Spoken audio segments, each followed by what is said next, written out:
Crystal Radios.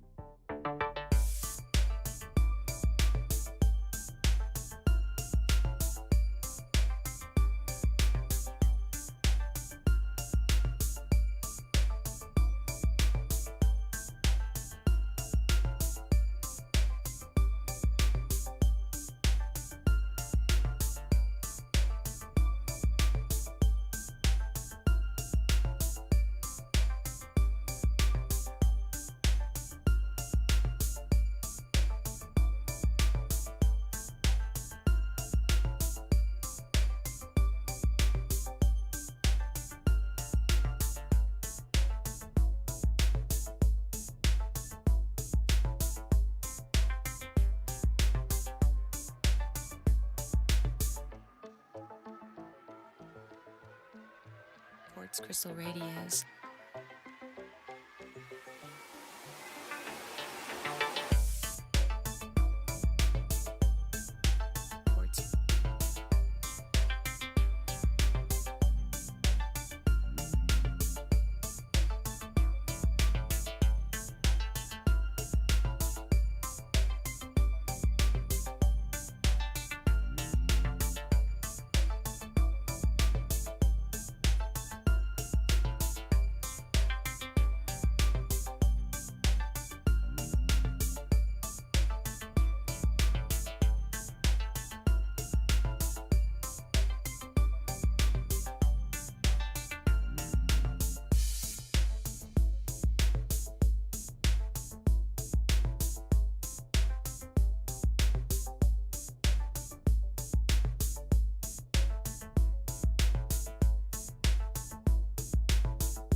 push it up.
Big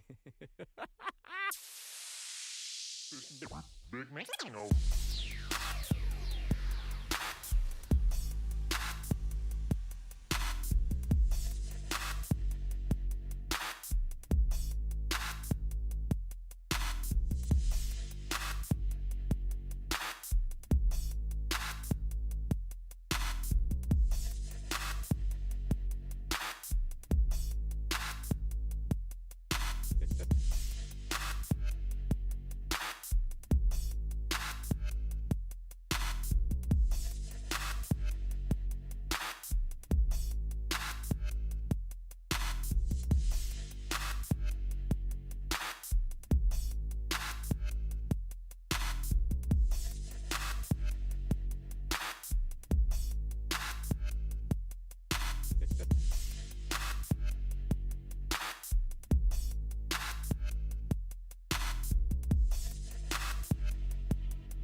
Probably just a touch of space madness.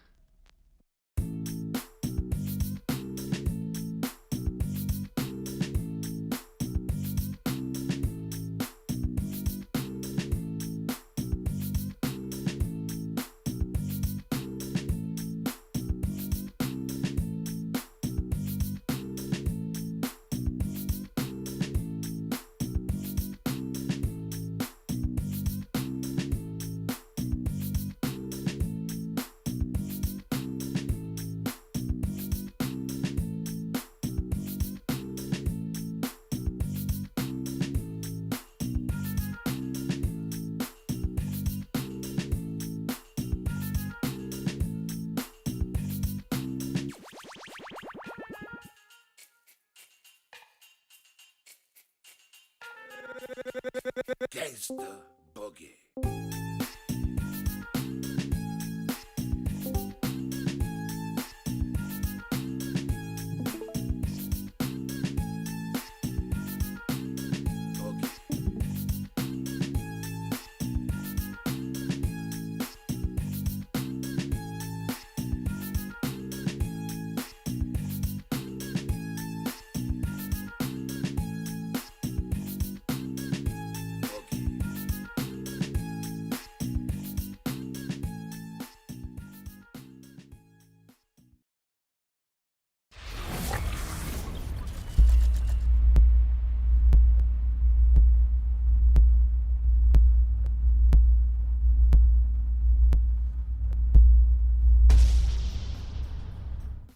Hello and good evening, everybody. Welcome for some Civ6 action. Tonight we will not actually be in the lobby. We're going to be streaming League, and of course, at the beginning, we're going to need to take a look at the pick and ban phase, which is online, so we do have access to it. So let's actually take a look, open up the screen over here, so we can see who is playing which Civ and on which map.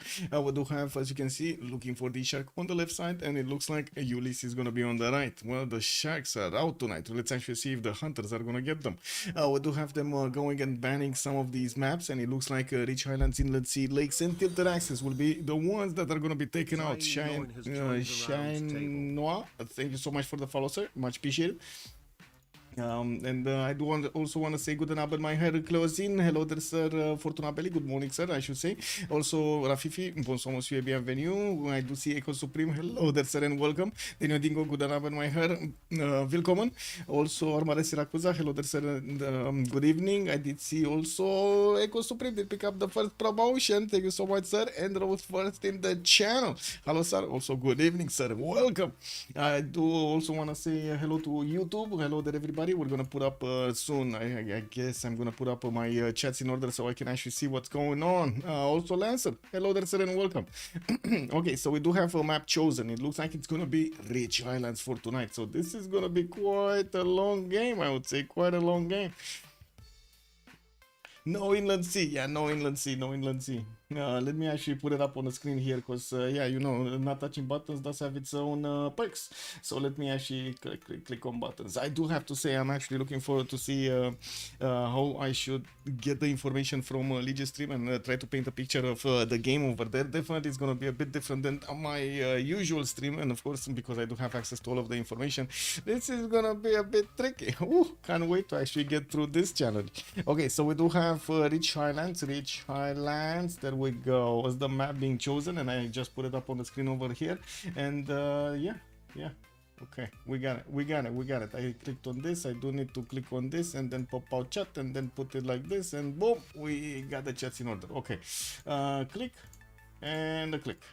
Okay, so what do we have here? It looks like on the Rich Islands map, of course, we're gonna have quite a bit of land territory to cover, and we're gonna need to see how they're gonna make the gold for themselves and for the teammates, with what kind of civilization, and maybe they're gonna have some international trade routes that may pass through one of those water bodies to triple the gold.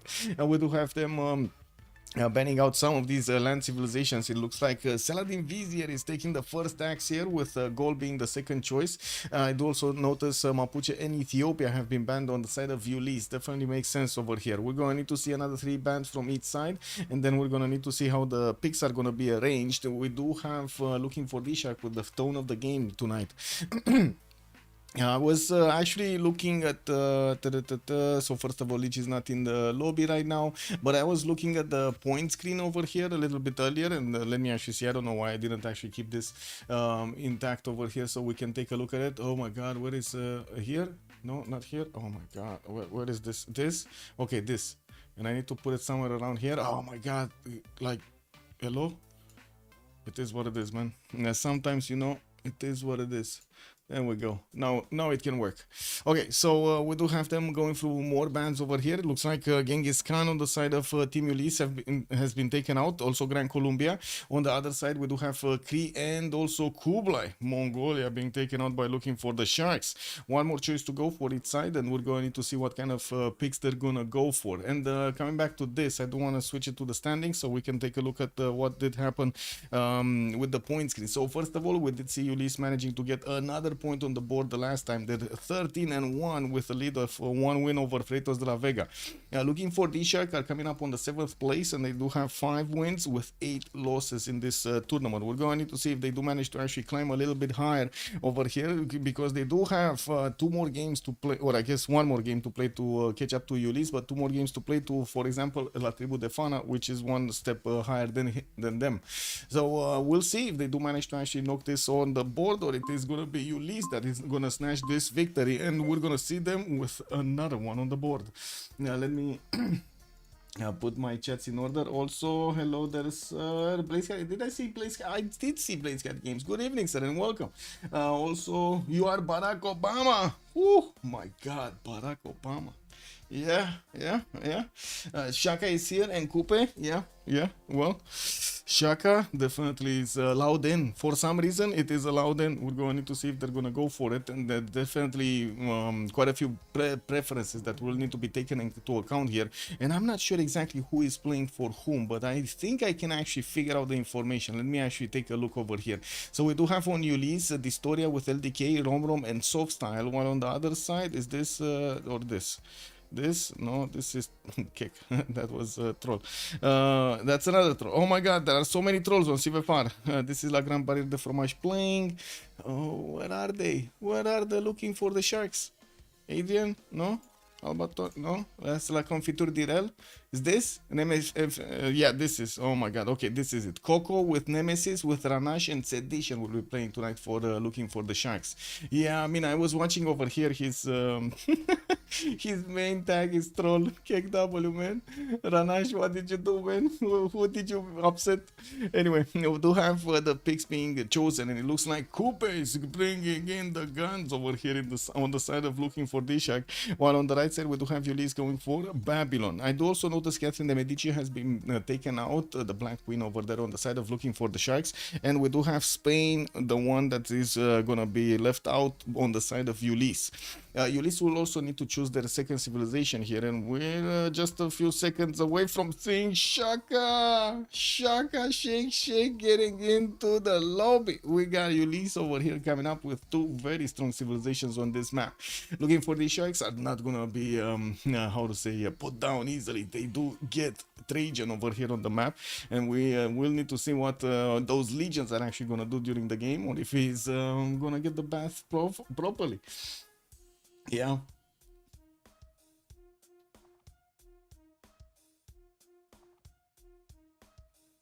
Varangian on the side of Ulyss gonna be taken out. They do have another 3 bands to go for, 2 on each side. One of course was Varangian on the side of Ulyss, and they are going for it 1-1-1-1. So slowly we're gonna need to see looking for the sharks. Get another one of these picks on the board, and it is gonna be Scotland that is gonna be left alone. Okay, Scotland, not. Isn't this like the second time we see Scotland in a ban phase in the last 3 days or something? I think it is, right? I think it is. We're starting to see a lot more of Scotland in this. Wow. Okay. In the ban phase, we don't really see it picked. That's my surprise, right? We don't really see it picked, but we do see it appearing in the ban phase, or starting to appear in the ban phase.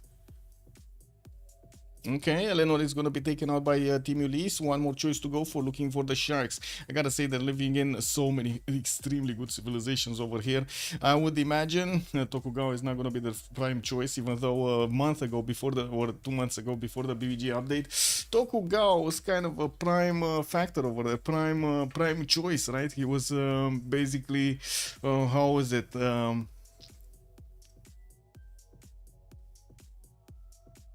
The cherry on top of a team, basically. That's what I want to say. Montezuma will be taken as usual. It got banned, man. Rafifi, you jinxed him. You jinxed Montezuma, man. You jinxed him. He got banned like immediately. You said that, and boom, they took it out. Oh my god, that's some instant jinx in Rafifi. I don't know what to say. I think it's all about those Pokemons over there. I'm pretty sure it's all about the Pokemons. They're probably cheating right behind you. Yeah, we took down Montezuma over here. We did it, boys. Anyway, we do need to see on the Team Ulyss what is going to be their third choice, and we do have looking for the sharks with another 2 that need to get onto the board over here. They will need to finish their full choices for the roster before we're going to see the full roster of Ulyss before their 4th pick.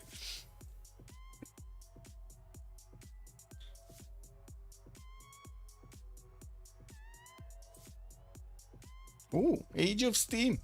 Age of Steam is gonna get in. Okay. Actually, I think, yeah, like this should be fine, actually. Okay.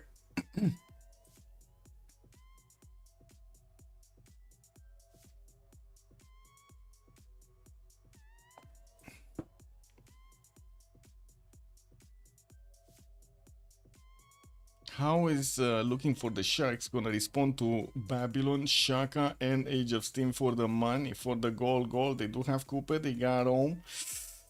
They kinda need a damage dealer. I'm calling it right now. They kinda need a damage dealer, and I'm pretty sure they're also gonna need quite a bit of gold, extra gold. So I'm thinking they're gonna pick another one of these commercial slash harbor openers, and they're gonna go for something with a little bit more spice, a little bit more damage.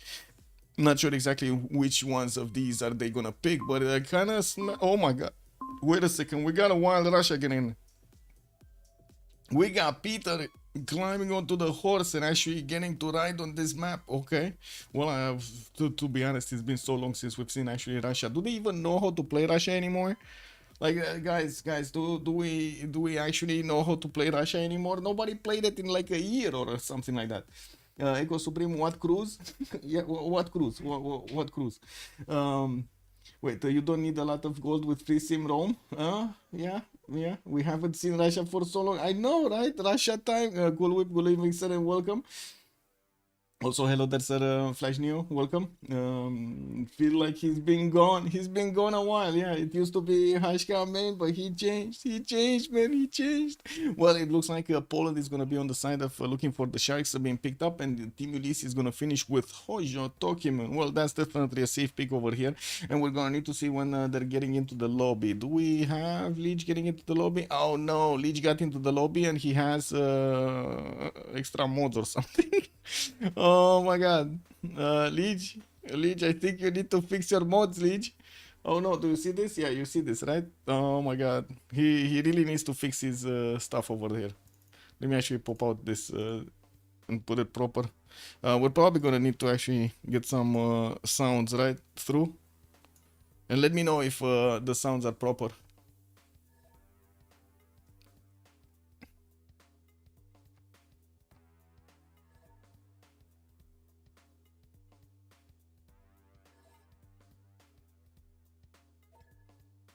Okay, he's gonna need to swap.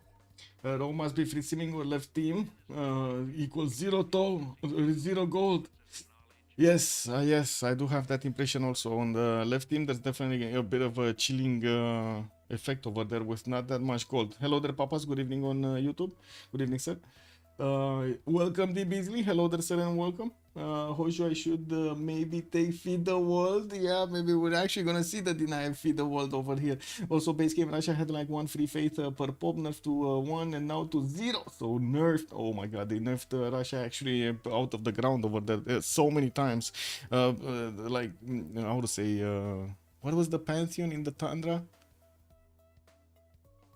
Does anybody remember the Pantheon in the Tundra?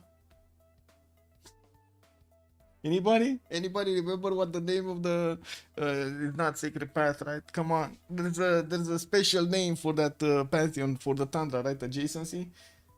And goddess, no, the one that gives you adjacency to Aurora, Dance of the Aurora, exactly. Yeah, isn't that the Dance of the Aurora or something? Yeah. That one also got nerfed so many times because holy sites, because then for some reason Firaxis thought it's a very good idea to actually put production equal to faith generation. Faith adjacency, remember that? Remember when they changed work ethic to actually work with the adjacency of the holy site, and then Russia had like, I don't know, 20 something production holy sites. Hello there, Ponuki, bon someone's bienvenue. Man, I don't know. Honestly, I don't know how they came up with that. Like, honestly, I don't know how anybody there would think that is a very good idea. Does anybody have an idea of how they would have thought that? 6 faith, 6 production base. No. Pedro with Sacred Path. Hold my beer, man. Yeah, that also. Oh man, yeah, just let me 1/3 nights because it is what it is. Okay, so what do we have here? It looks like Nemesis is gonna go for Peter the Great here on the top slot. We do have LDK with Hammurabi second slot. Victoria is gonna take Hojo on the third. Coco is gonna go for Poland. Rom on Victoria, Age of Steam. And well, we're gonna need to wait for Lich to actually scroll down a little bit to see the other ones. Some civs are insane in vanilla. Yes, some civs are really insane in vanilla. Really, wow. But this is not even about civs, right? Like really, this isn't even about civs because you could have picked that with I don't know, let's say Sweden or something like Canada, or like there were so many options over there. Like it hit so many, it allowed them to get that overpowered mechanic. It would be fine if somebody else right from the lobby would have been able to get the same thing, or it would have been able to counter it, but there was no counter to it. Anyway, now let's actually get into the game here and see how the players are going to play. We do need to ask chat how many remaps are we going to have, and also we do need to ask chat where are we going to start, on the left side or on the right side. Let's see, start the prediction for who will win, no, how many remaps, 0, 1 and 2, submission period for 10 minutes, and we got it, we're going in. Someone who only plays vanilla single player, it's stupidly fun. Haha. Well, I mean, it probably is fun, but does it actually teach you anything? It doesn't, right? Because you stomp everybody basically. Actually, this is what happens to me when I play Civ7. It's not like how to say, I take out all of them or something like. But the deity is so easy, man. Like this is insane. Have you guys like I keep trying Civ7 on deity, and my god, man, you get like triple the yields of a deity civilization at the end of the game. Not to mention you managed to actually finish 2 or 3 of these legacy paths with Golden Age, and you can only pick like 1 Golden Age bonus in the next one. Like, why would you punish good results? I don't get it, man. Wow, man. Wow. That yeah, it is what it is. Nothing. It teaches nothing. Exactly, it teaches nothing. Nothing wrong with playing single player for fun. And no, I totally get it. Don't get me wrong. But at some point you get bored, right? Because it doesn't push your buttons properly. Did you try since the last update? Yeah, I actually tried yesterday. I kept on getting the experience on Benjamin.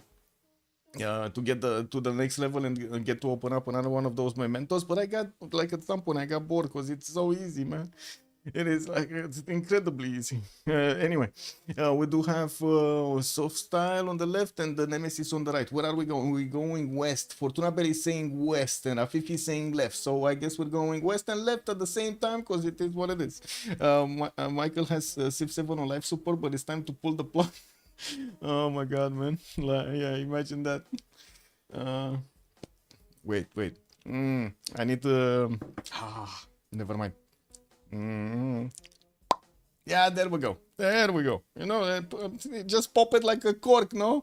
The Beasley just take it down, man. Anyway, it's only a problem when single players think because they can beat deity means they are good at multiplayer. Oh. We can beat the game. Yes. He's pumped up for Civ8. I don't know if I'm that pumped up for Civ8. Like, wait. I won't actually raise my hand for Civ8 yet. Okay, like let's see first Civ7 actually getting better. Maybe they will find a doctor and they're gonna fix it. I don't know. So let's we can't actually talk. Actually, why am I even asking chat if we should start on the left or on the right? Because we are not at the buttons. I'm sorry, we're not at the buttons right now.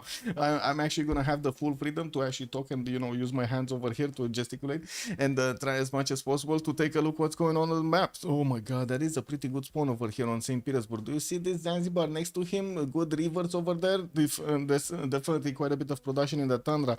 Mount Roraima over here, that's whoa, who is that? That was the story. I think that was the story or something like Gran Colombia. No, who is that color? Was that the story? Because I'm pretty sure it was the story over there with Mount Roraima.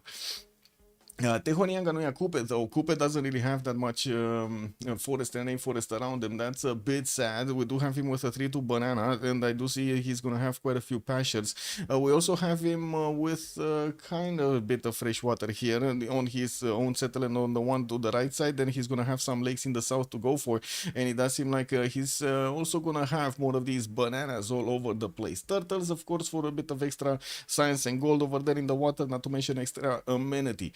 And I do have to say, Coco is on looking for the sharks on the right side. I think I should actually put up the team labels because, you know, I have a little bit of time not touching buttons. Ulyss here, and then we do have LFDS on the right side, which is gonna mean looking for the sharks. It's actually, you know, the T is a D, but it is what it is. You know, sometimes, you know, even SS turns to D's because it's just, yeah, phonetic sounds, man. Go West because it's the best. Go West. Who cares about the rest? Well, Fortuna Belli. I guess Leech is gonna take the reign over here, and we're gonna need to see how things are gonna evolve, right? With him on the buttons over here, we do need to see what is he gonna look at and try to make out where the main action is and how things are evolving. I do have to say we do have, let's actually take a look over here on the map. So it looks like Zulu is gonna be to the south of Kupe, and they will have the ability to actually attack each other. This is gonna be a possible frontline conflict zone. We do have also in the middle of the map, actually right in the middle over there, I think that's Rome if I'm not mistaken. On the left side of the map, on the most west side, we do have LDK, which is going to have the ability to actually trade. Maybe later on with Ulundi, there is a water body here that he might get to. He might get to. It's a long trip, but he might get there, like a third city or fourth city over there, distance. I mean, he can get into the Bay of Dumzindo.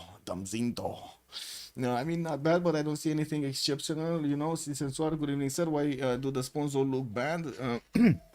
Because we are using a mod that basically what it does is calculates how much food and production you have and what kind of resources you have around your initial settle, and what it does is balances them out as much as possible, like for getting them to an average. So if there is a bit too much on one spawn, you're gonna see stuff being taken away from that spawn, like tutus, forest, or stuff like that, and reshuffle. Then you do have the other one, the other case in which you have too little, it will add resources, it will add forest, it will add the necessary parts. It also guarantees you that you have the two strategics that you require at the beginning, horses and iron tiles, so you don't have any kind of problems defending yourself if that happens. It's called BBM, Better Balanced Maps. This it was introduced quite a bit of time ago, actually, like I think a year ago or something like that, or 8 months ago, by the French, to replace BBS, which was the initial code that was mod, whatever, that was developed for the competitive community in Civ6. Interesting that they actually started to put it in Civ7. I didn't actually try it out, as in we don't really have the ability to try it out to actually see that much, because low player count, and you know, it is what it is. It's not like you have to actually see that many spawns, and spawn doesn't matter as much in Civ7 as it does in Civ6. Again, small maps, territory doesn't seem like it's gonna matter that much. And we do have also London with 2-3 deer tile over here, and I do see Victoria Age of Steam. Well, we don't see it Victoria anymore. Okay, so this was Tokyo with Mount Roraima to the south. Have Rome on the western side, and I do see they're gonna be opponents. They cannot trade through those seas, unfortunately. We also have Poland right to the north of Hojo over here, and that's another opponent. So it looks like he's gonna be in between two opponents with possibly 3 city-states. No, he does actually have 3 city-states around him. The Mount Roraima spawn is gonna be quite nice with one of those. Oh my god, he has a volcano, man. Like, look at that volcano. Look where that volcano actually thought to spawn, right in the middle of the best tile of Mount Roraima. Not left, not right, not behind, not in front, right in the middle. In the middle. When is it gonna start exploding? I want to see it exploding, man. And wait a second, is this happening? Oh my god, he's not actually seeing Mount Roraima, is he? And he's gonna get his settler out and he's not gonna discover this? I mean, come on, man. Like, you see, did you see the vision over there? He didn't actually have any tile discovered from Mount Roraima. Oh my god. And he keeps on going right.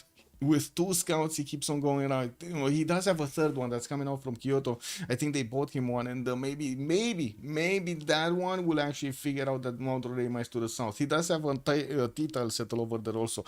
What is this territory, man?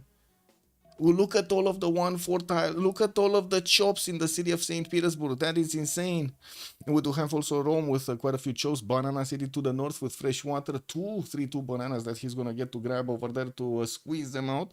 And I do see Babylon going to have quite a few mountains around him. Not bad settles in the south. Access to some whales for extra amenities from the coast. And he's actually going to have 3 of them. So he can give some to his allies. While he's also going to have at the beginning access to a coffee tile, giving him an extra culture point, and of course access to that wine, which I kind of doubt that he's gonna buy. It doesn't seem like he's gonna be that worth to get the 3-1. Even though, yes, it is quite interesting.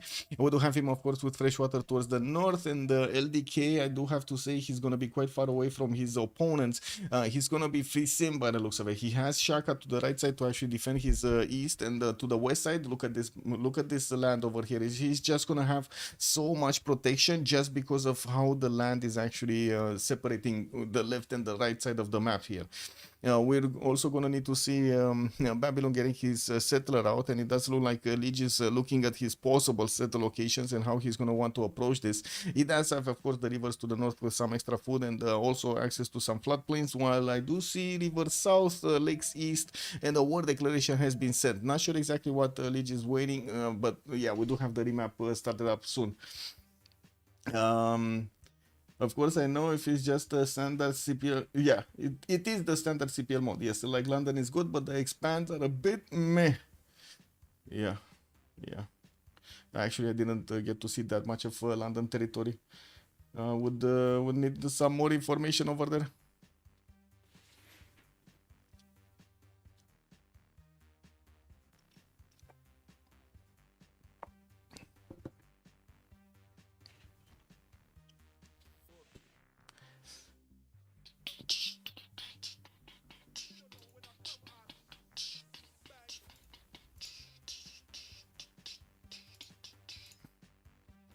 Okay.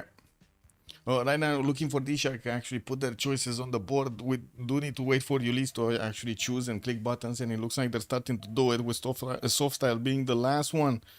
And it's gonna be this map that's gonna be played out. Okay, first choice of the remap, first choice of the map.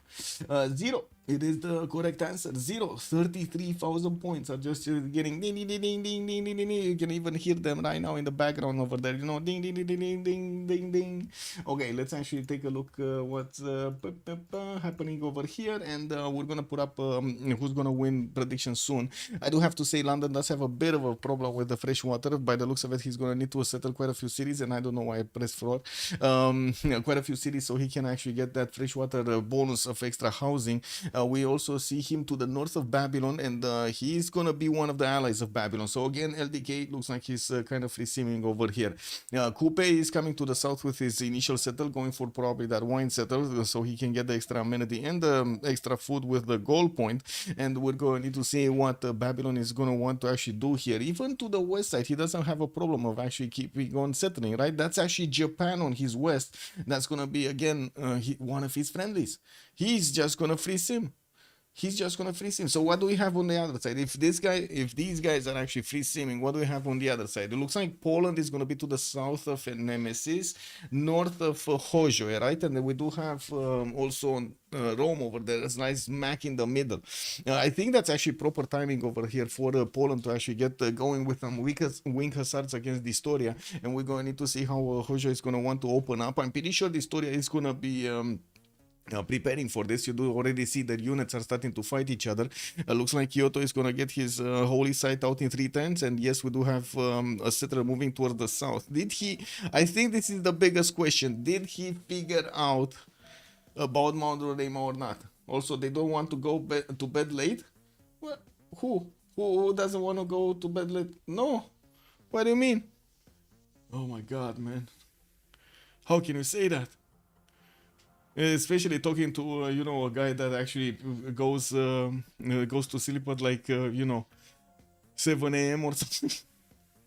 It is what it is. Yeah, they did a remap. Oh, they did a remap. I see. So they didn't want to spend a bit more time. Well, I mean, it's gonna be a long game. I'm pretty sure it's gonna be a long game.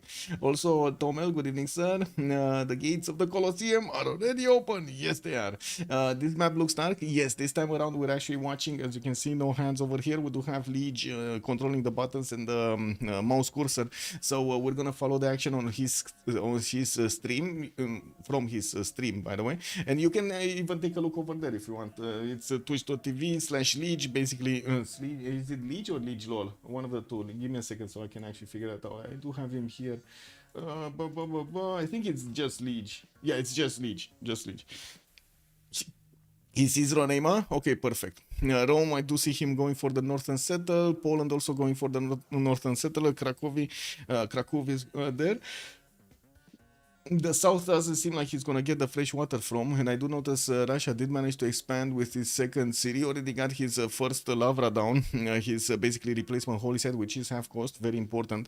And wait, you say he sees it, but I feel kind of he's going for the spy settle. Why do I feel like he's going for the spy settle? Yeah, not this spy settle. How do you know? How do you know? Wait, you are Obama? Okay, okay, yeah, this is what it is. I guess you played a bit too much Civ7 Blazecat games. Oh man. Wait, Lancer, how do you know that he sees Rorema? Because it kind of looks like he's ignoring Rorema. Maybe he's doing it on purpose, but it would be nice to know. He does have another city to the north with fresh water, one to the west side over there with fresh water on the interior. I don't know what that. I have no idea what the name was. Some blizzards coming up in St. Petersburg, and also the third city coming around. Can you not click on him? No, I cannot do anything. Like this is not me. We're watching. Look. We're watching through Discord, which is by the way, this is actually quite good quality over here, right? 1440p on Discord, easy peasy, grabbing the stream from Liege to take a look at the game. They already had two casters in French, and I kind of came up late because we wanted to stream Freightos de la Vega going against the DSharks, and then they postponed it, so we had to take another game, and I was thinking this one, why not? Yeah, he's not in the game. Yeah, I'm just watching.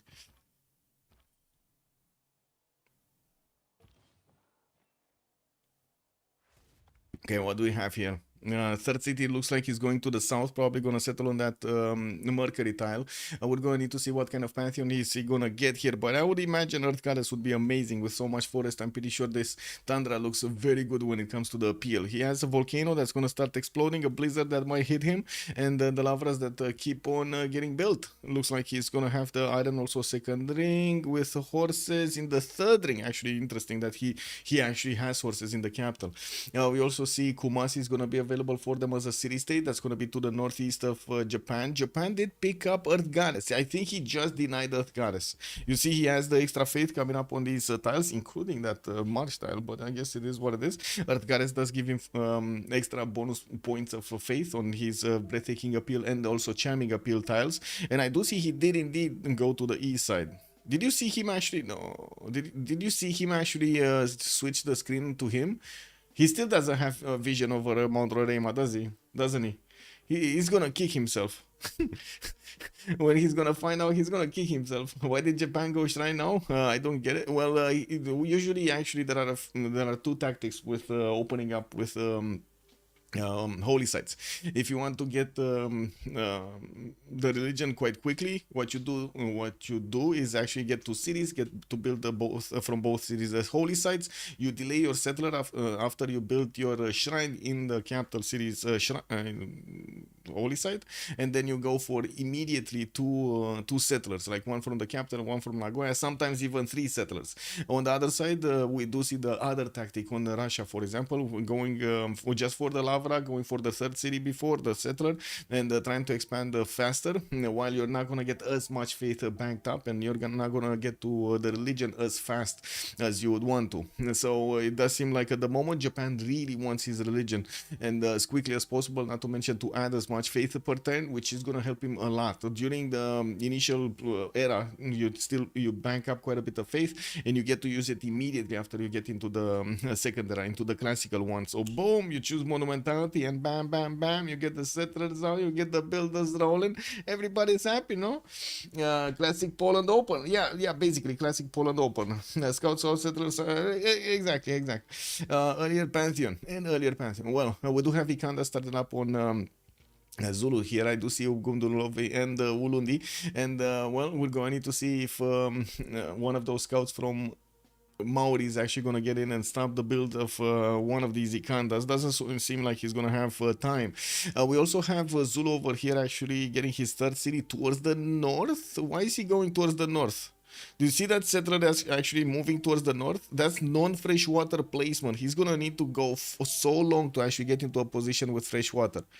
That sounds terrible. Did he not have anywhere else to settle? Like, look at that maize settle over there. That seems nice, no? And it's so close to Kupe. Why is he not going for that one? How long it is? 1, 2, 3, 4, 5, 6 to settle? That wasn't even long to roll. Nah, it is what it is. Anyway, London looks like he's getting his third city east side. Couldn't get the fresh water. Will get the opportunity to aqueduct them later. And I'm pretty sure he will get to actually place quite a few aqueducts here, so he can get that extra adjacency towards his industrial zones, making this a powerhouse later on in the game when it comes to the production. Well, we do have also Liverpool coming up with that I would say monument, and getting that extra culture going. He started to improve his coastal resources, so got the first turtle down, and I do see he's going for his whales. We do have 2-3 deer tile in the capital, and I do have to say, did you see what Temple of Artemis this is? Oh my god, 1, 2, 3, 4, 5, 6, 7 amenities just in the capital for Temple of Artemis. If he goes for it, he should really go for it.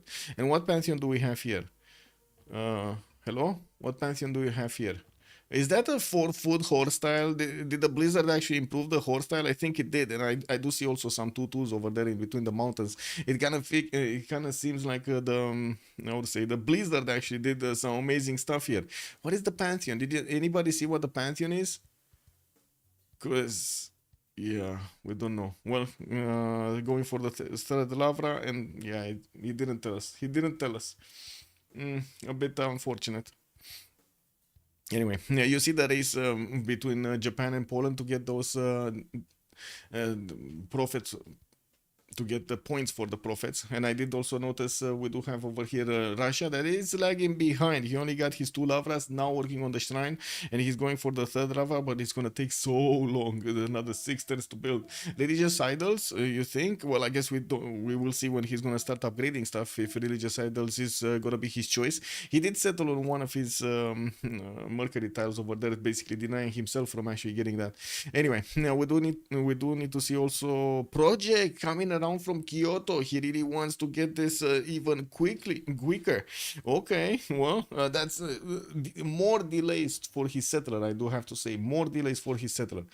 It looks like also Rom does have 7 science 6 culture. Coco is on 7 science and 7 culture as well with 3 cities, and I would imagine he's gonna soon start to activate the early empire bonus, so he can get that extra production point on each of his features, the forest and the rainforest over there, giving him the bonuses. And honestly, I don't think Japan knows about Roraima. I don't think so. I don't think he knows. Like, do you think he knows? I don't think he knows. Can we do something like this? Wait, click. Let's get into Legis chat. Does Japan? No, does the Historia? Does the Historia know about Roraima yet?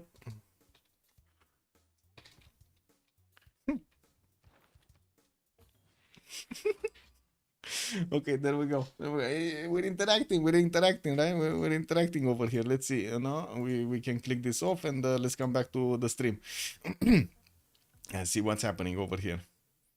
Does he know about Roraima? That's the biggest question. Maybe we're actually going to see a bit of a change. Okay, we got the religion. He did finish the project. We got a religion being activated. Looks like also we got a religion from Poland. And I do see also Rome did manage to get his opener with commercials. We do have a 4th city, a 4th settler that I've seen being built in his queues there. And while we do have the 3rd city from Kyoto coming around in importance from that capital city. I do also notice there is a police scout getting into the borders of Nagoya, and he might actually get the trader. I think not, right? He's just gonna shift enter. I think he's just gonna shift enter. Let's see, do they answer anything? Did anybody answer? He does. Okay, he knows. Okay, he knows. Arno just told us he does. Perfect. Okay, so God of the Sea over there, did I see that correctly? Because I did see, I think I saw a pussycat over there. Ooh, non-fresh water settle in a pretty explosive place over there. Oh my God, these guys really like to party over there, and not the usual kind of parties. They like the fireworks in the sky over here and feeding the drums and stuff. Well, let's actually see how Don Dakusuka is actually gonna get going. Now we do have him getting his Ikanda, and he's gonna start getting some extra housing from the Ikandas and of course the barracks, the buildings in them. I do also notice Ulyss is gonna start getting one of his builders out, and he does have one of those sneaky scouts from Kupe inside of his territories. He's sniffing him out. I do also see Temple of Artemis is getting built in the Russian territory. Russia still doesn't have a religion, and there we go. Japan went for feed the world with something. What was the second one? Feed the world with something. Oh, my God, that was fast. I need to somehow print screen or something when he's doing this. Okay. Well. Tithe? It was tithe? Okay, thank you. So the extra gold per city converted. Okay, very nice. That's going to be quite a bit of gold on Japan. We're going to need to see if he's going to withstand the double attack over there. Poland with Rome can definitely do a lot of damage. And I do have to say they are kind of clumped up, right? It's only Japan that's going to be close to his opponents. And then Zulu on the other side, while it does seem like Age of Steam is going to be quite far away from Kupe to actually interact with. And we're gonna see both him and Babylon probably free simming until the end of the game, when we're probably gonna see some war machines coming around. It's either tanks or GDRs. I think probably GDRs are gonna come out. River Goddess for Russia. Okay, so okay, perfect.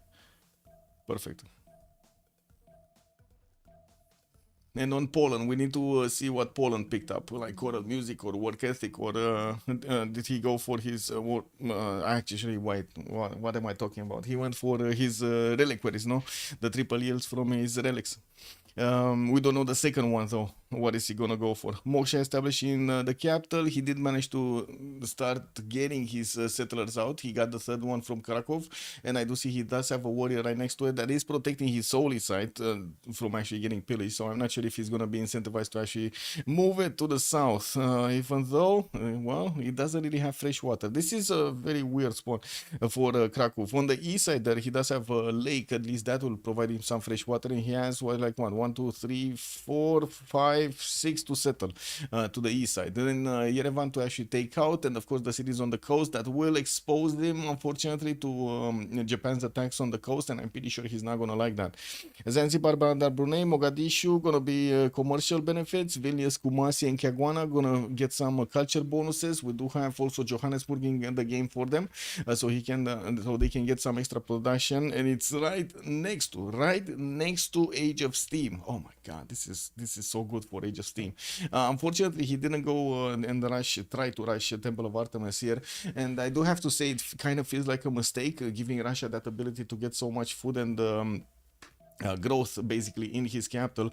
Usually Russia suffers a lot from the fact that it doesn't get to grow his cities that fast, especially if it doesn't have feed the world and of course something else to actually give him this housing. We've seen it multiple times, so the players are actually trying to slow down as much as they can the bonuses that can be acquired by Russia. And of course Hanging Gardens, Temple of Artemis, those are wonders at the beginning that the players really want to take away, not to mention feed the world, and sometimes even Dance of the Aurora is being denied, because it's a bit too much. Not now, because now it doesn't matter that much, but before, oh my God, it was getting denied all the time.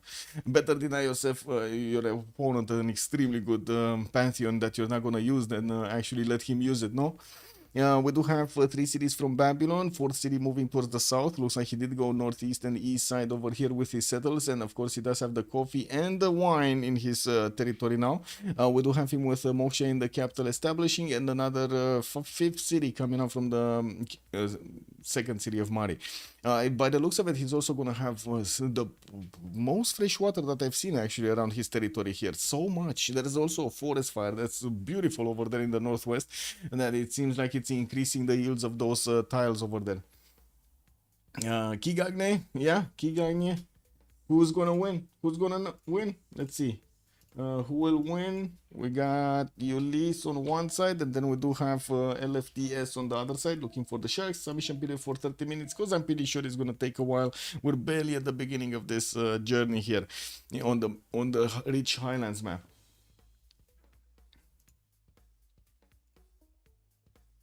Click and click. There we go.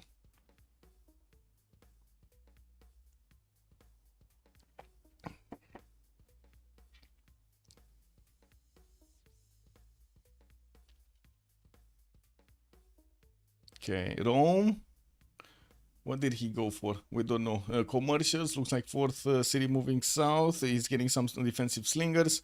I don't see actually a pretty good great person here. Like there's no extra trade route capacity merchant. I don't see Hypatia first as scientist, and yeah, of course we do have the writers and so on. Bisheng is also going to be an engineer. That's not really going to be that good since he doesn't get that extra production towards wonders, which people really like. The players, I gotta say, really love that extra free production is amazing. Free production amazing. Ulyss will go down. Oh my god. Yeah, I don't know if they're gonna do Ulyss dirty over here. I kind of feel like later on in the game we're gonna have Age of Steam and Babylon quite exploding, and I'm waiting to see how aggressive Zulu's gonna be over here, soft style. I'm gonna need to see if he's gonna get everything going against Coupe from an early stage, or he's gonna take his time. Usually when Zulu does actually hit his course, he does want to go against somebody, and of course we've seen him multiple times how he can take out civilizations, multiple ones. Let's actually see. Third city moving from Distoria. Where is he going? He's still not going for Mount Roraima settle.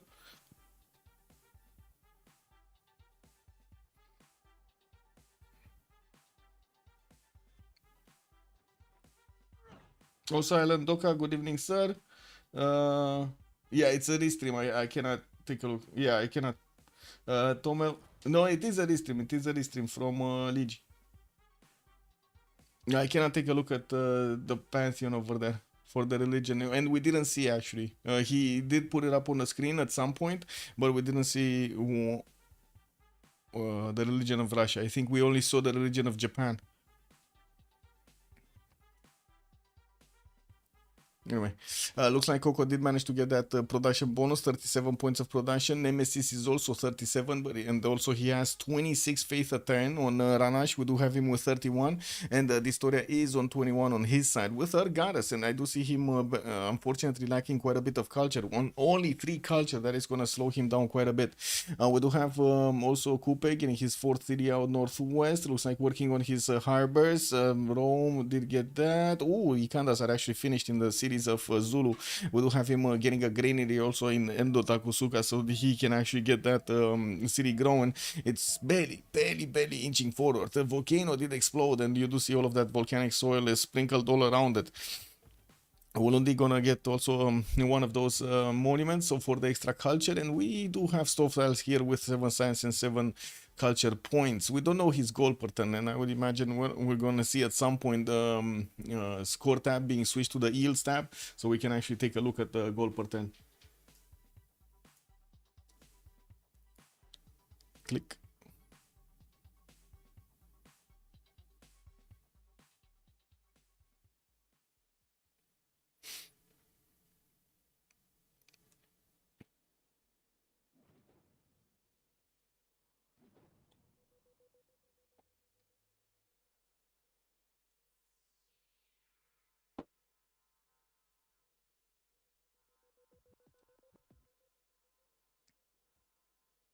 Okay, Cracovia, Varsovia. Okay, third city moving north. Looks like non-fresh water. He did actually move to that lake on the east side that I was mentioning.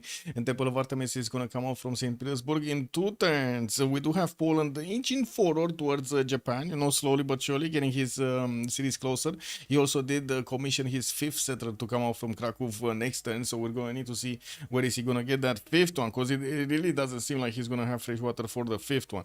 Hanging Gardens immediately, as you can see, trying to get built in the lands of Nemesis, in the lands of Russia. And I do see Russia did go for choral music. Okay, that was choral music.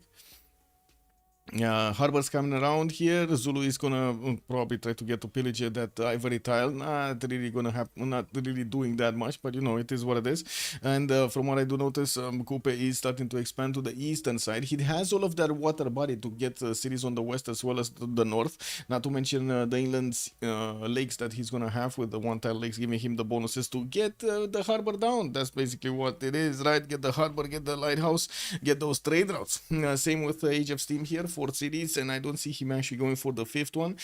Trying to get a discount holy site. I don't think that worked actually. I don't think he actually got a discount on that holy site. It's 7 turns to finish. That sounds like an insane amount of time there to actually get going. We do have also leads missing 1 tile to use. He does have the rice tile for the 5-foot. Maybe he actually switched the well so he can actually work a 3rd tile over here on the City of Leeds. While I do have to say this spacement of cities over here, unfortunately, doesn't give him fresh water. It's very annoying, actually. Very annoying to see. Like, it's either 1 tile closer or 1 tile too far to actually get these freshwater cities. Incredible. Still no Pantheon.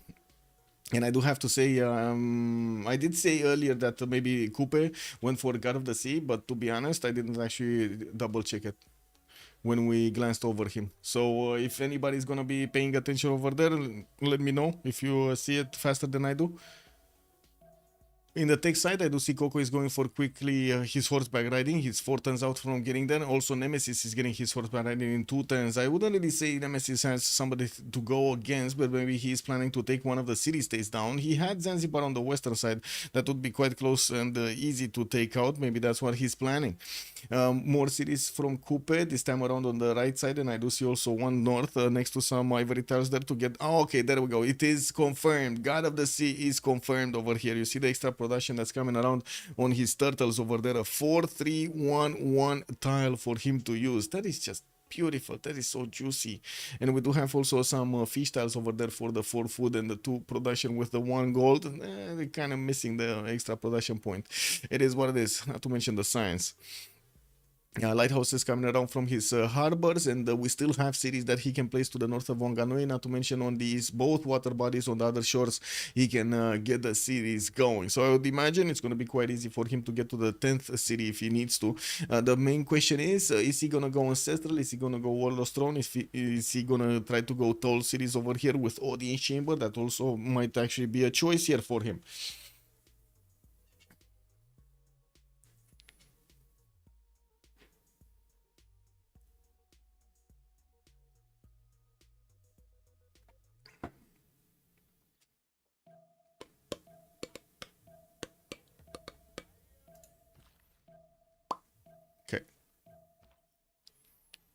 So commercials, we still don't know the Pantheon of Rome, or at least not yet. I do see the commercials have been placed next to, some of them next to rivers, with his government plaza actually getting a Sestra Hall from the capital city of Rome. He did places in between his cities, and I would imagine he's going to be planning some shenanigans over there with his districts. Has access to some mountains, but it doesn't look like from the capital he's going to have easy placement for his science, for his campuses.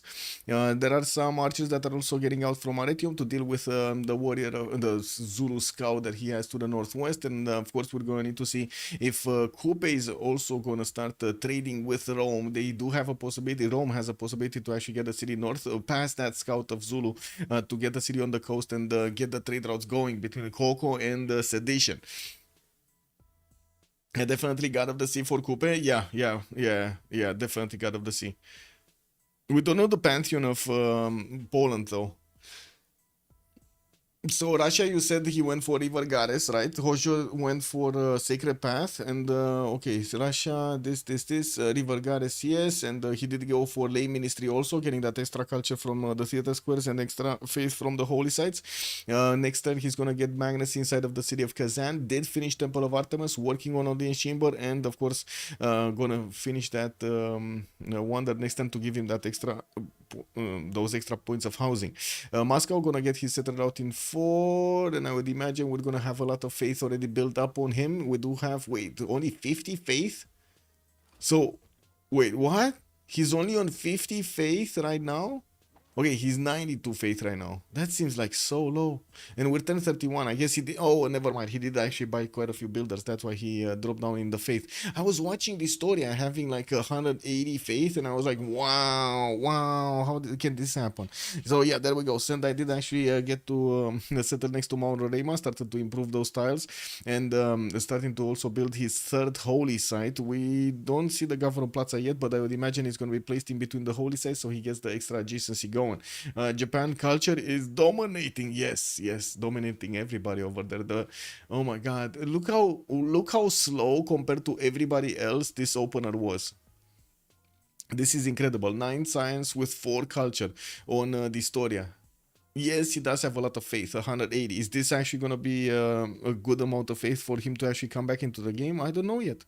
I think he's actually keeping faith to buy another one of these settlers, to be honest.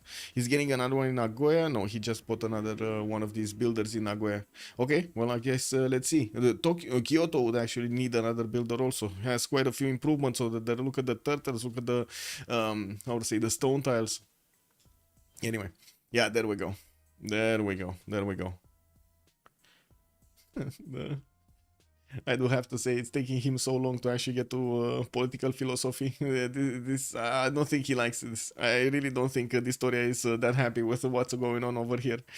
We do need to see if he's actually gonna get the coastal trade routes with Babylon on the right side, and we're definitely going to need to see what is between him and Rome, and how close they will get during the game. I didn't see if there were possibilities over there for them to keep on sending cities and getting closer to each other with maybe some freshwater cities from here and there, or is it going to be just land that he's going to need to pass through with his military. Zulu did also get God of Craftsman. No, he didn't get God of Craftsman, but he does have some 3-4 tiles over there, so it looks like there was some form of a disaster in his cities that he got that horse with so much production. Kazan is also starting to chop Oracle. Whoa, that kind of seems like Russia is going for the culture as quickly as possible, and I do have to say he has a good chance of getting it. Yes, Age of Steam is next to him, but I would imagine Rom is gonna go late game and might not actually get down his encampment setup to actually take out his neighbor. Audience Chamber is also the specializing building of choice of Tehonian Ganuya Coupe. I do have to say we do have on most civilizations here already Pembrasian voice being chosen. So soft style is Pembrasian voice, Rom is Pembrasian voice, Distoria gonna go Monumentality, LDK Pembrasian voice, Sedition is gonna be Pembrasian voice, Ranash is gonna be Monumentality, Coupe Pembrasian voice, and then Nemesis is gonna go for the faith bonus for Monumentality.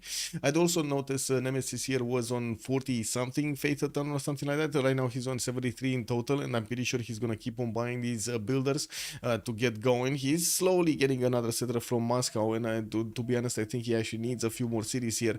Definitely has more tundra to settle on the right side, and of course a lot of plains and grassland in the south with a few mountains. He's gonna be the ally. He's the ally of Poland, so that's not gonna be a problem to go and settle towards him a little bit, just a little bit, just create a little bit of pressure there. And we do have also Magnus establishing in Nagoya, while Sendai is working on his holy site, Rome. Okay, did he start improving something so we can actually see what Pantheon he got? No, not really. Got his resources improved there. Liverpool did also place, that's a really weird placement for that campus. I was thinking that's actually going to be his later on aqueduct, but it looks like he wanted to use the extra adjacency from the reef. Monument to the gods on Babylon. And I do see Palgums are getting built on Babylon cities. It looks like Babylon is going to want to pick up the slack and try to get a culture defense here. Well, at the moment, the DK is only 11 science with 22 culture, 58 points of production, getting his commercial subs. He's basically getting his muscles ready for his next part of the game. We're going to see if his muscles are actually going to turn into a lot of culture over here for him. Definitely will need to get the theater squares, and probably quite early with quite a few wonders. He already lost these 3 wonders, right? He lost Hanging Gardens, he lost Temple of Artemis, and he's gonna soon lose Oracle because it's getting built. What is he gonna lose next? He's not gonna have wonders to build over here. We wonder why he took Monument to the Gods. Yeah, we are. I am one. Yes, I am wondering why is that happening over here. The story also going for bronze working. 2 turns for bronze working. Well, he definitely has some defensive plans over there in his mind. I don't think he's thinking about going against Poland. And to be honest, the difference between Poland right now, it's kind of big. Poland and Japan is kind of big. We do have Poland 5 cities. Japan barely got his 4th, and you've seen the difference in the stats over here. We do have 16 science, 16 culture for Historia, Ranash 11 and 26, I believe. Well, I do see Ranash is going to get his horseback riding next turn. He does have a city-state Yerevan right next to him, which kind of begs the question, does he want to take it out and get himself an extra city settle, or is he going to want to do, some more faith per turn? Usually you don't see that many holy sites being built on Poland. You do see like 1 or 2, so he can get his religion spread to the other cities, and a decent amount of faith per turn at the beginning of the game. Usually you don't even see him going for temples that quickly, unless he really wants his second relic and of course has that ability to get it. We do need to see what Ranash is gonna do with that faith. I know everybody's thinking about wing hussars. I'm thinking about wing hussars also. They're definitely gonna need to appear on the map somewhere, and we're gonna see those wings flying to their opponent's territory. We do have also Rome here getting his markets out for those extra trade routes. Would really love to actually see how many merchant points he's making, but probably around 6 or 7.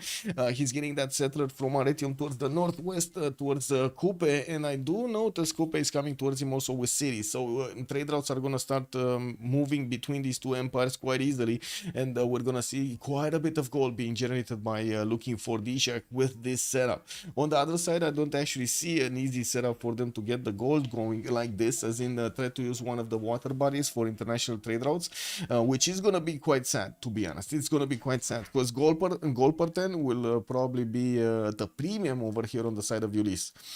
We do have Pingala getting into Kume in 2 turns. I do see quite a few builders also coming around from Rome. He did actually get the Ancestral Hall. He did, no? Yeah, he did. I get the Ancestral Hall because Achillea just popped one of those free builders from it. Put early in the south, also getting another builder, and finish one of the +3 campuses. Apprenticeship coming up in 5. Feudalism also in 3 from Rome. Quite quickly, he's probably going to be the first one that's going to get it. I do see Coco is trying to get it also, but it's 5 turns out. Maybe there was nothing else? Yeah. Maybe. I don't know. I would really love to actually see the Pantheons.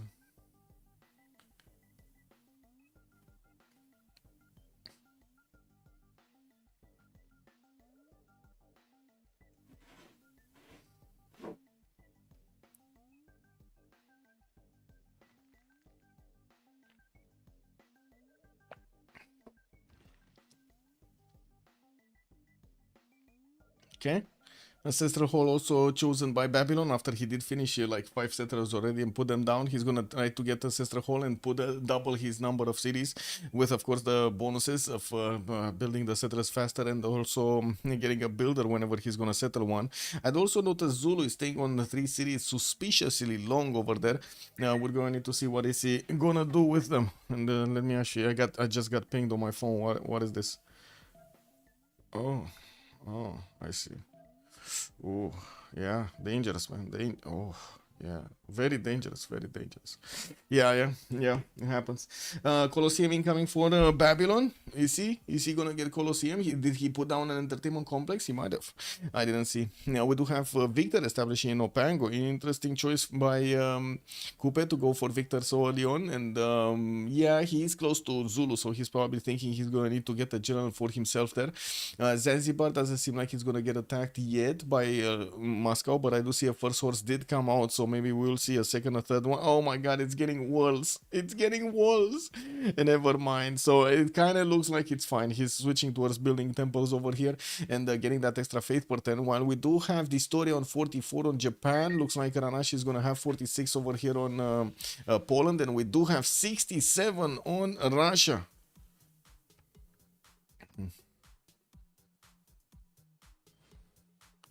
What?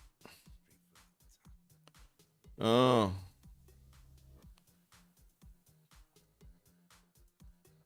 Wait, there's another patch? Made stability improvements to all platforms and address multiple issues. Sure.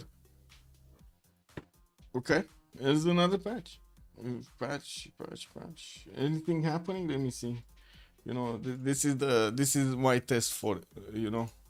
This is what I see if the game is good or not. Is it passing the test right now? What do you think, guys? Did the patch things up with the players? Okay, let me ask this out loud over here. Let me actually put it up as a poll. Did the patch things up with the players?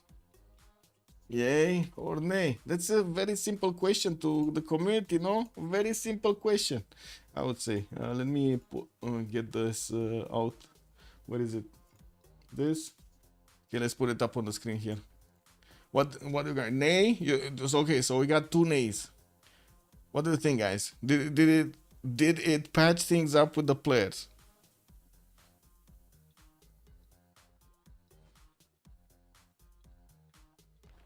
What is the, you know? No? Okay. Well, that doesn't look like more people are interested in actually responding to this. I guess we know the answer to that one. We do have Sedition also managing to get to 20 science and 39 culture. I do see Coco on 23 and 46, while on this other side on Team Ulyss we don't have anybody jumping up to over 20. But we do have quite a bit of culture on 3 of them, Softstyle, Rom and LDK. I do see also Rom is starting to get a decent gold per 10, 46. And I do see Hojo is starting on his Wolo's throne over there. I didn't see what kind of building Poland did get in his Gavron Plaza, what kind of specializing building he got. So oh, dime. Oh, that's actually quite funny. That is the first time that I actually see tithe in French. It's called dime. Lol. Reliquary pilgrimage and what? My god. So it looks like Poland did manage to get Stonehenge or something because he got an extra belief. Okay. Well, 5 cities strong Dystoria. We do have him right now managing to tie the science of Poland. We do have both of them on 17 and of course 20 versus the 29 culture. It does seem like Dystoria here is climbing back up, trying to get his sim in order and also getting those specializing buildings of choice with a 6 city moving towards the north and him starting to 110 his theater squares. That's quite nice. That's gonna be quite a bit more of this culture going, and I do see he is chopping projects, and I would imagine these projects are actually for his theater squares. Because I do have to say it is extremely important to get the early writers, to get all of that extra culture. It helps you out during the game so much. And yes, confirmed, Japan did actually get projects for the writers. Did he chop 2 projects and barely got 18 points? Oh my god, so expensive. Those are so expensive. Shizuoka settled on the east. I don't see Pingala yet. Moksha in the capital. Magnus in second city, Nagoya.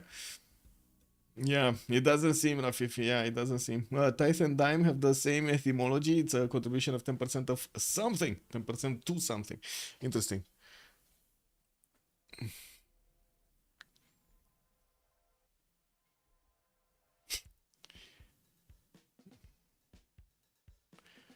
Interesting. I was just thinking in my mind how close Dime is to Dimer. It's just missing a single letter from the how to say from the end of the word. And Dimer, basically Dimer in Romanian basically means give him or give. Oh my god! But it's a verb. It's not a substantive. Anyway, we do have Magnus also established in Arretium. Looks like Moksha in the capital. We're gonna need to see these builders start to chop probably more settlers. Colosseum did get built in Babylon's territory, and we do see Rome is very angry. Meowdy! Hello there, Murphylo. Good evening, sir, and welcome. Yeah, we do have campus coming out from Kume, and I do also notice, okay, now we see the continent splits. They do seem to have quite a few continents on the side of looking for the sharks. So if there are so many continents here, then we might not see that many continents on the other side, on Team Ulyss.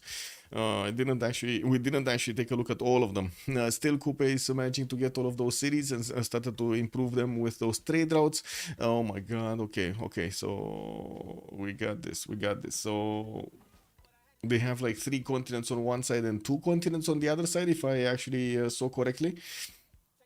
Anyway, another project from Nagoya to get the writer, and I do see we're gonna have Magnus moving towards the eastern city. Japan is only 2 points away from actually getting one of these writers, and we're probably gonna see him go for 2 of them. Now that would be a bit too many books for his amphitheaters. We also have the first writer actually recruited by St. Petersburg. You do see it appearing over there in the capital city, while we do have Russia getting 83 faith at 10 with 50 points of production. We also see Coco is starting to get 30 science with 54 culture and also 92 points of production, having the most production in the game by far actually. Now the next one up would be Rom 79 on 22 science and 43 culture on Victoria Age of Steam. We also do see more settlers coming around finally from Russia, getting his Pingala in the city of Kazan to start padding those number points of science. He did grow to the highest culture point in the game with 59 points, and especially since he's finishing amphitheaters, getting the books in, he's just gonna have so much more. So will Japan have actually so much more from those books. Another settler moving east, that's his 6th, the 7th moving south, and the 8th and 9th actually coming out from, this is 5th, 6th, 7th, 8th, okay, I got it. No, from Moscow. We're gonna also need to see him improving most of that territory to the north. He still has some chops. Maybe he's actually waiting to get some extra wonders over there, get access to some wonders to get them going. We also see some horses from Poland starting to run around here. He's starting to get heavy chariots already. I mean, he's barely on 33 culture. I don't think he's actually going to get to reform change anytime soon. But, getting them early does have its own value. As in, sometimes you just get them cheap with the chops. You got the timing correctly. You got the maneuver in. You just go for it.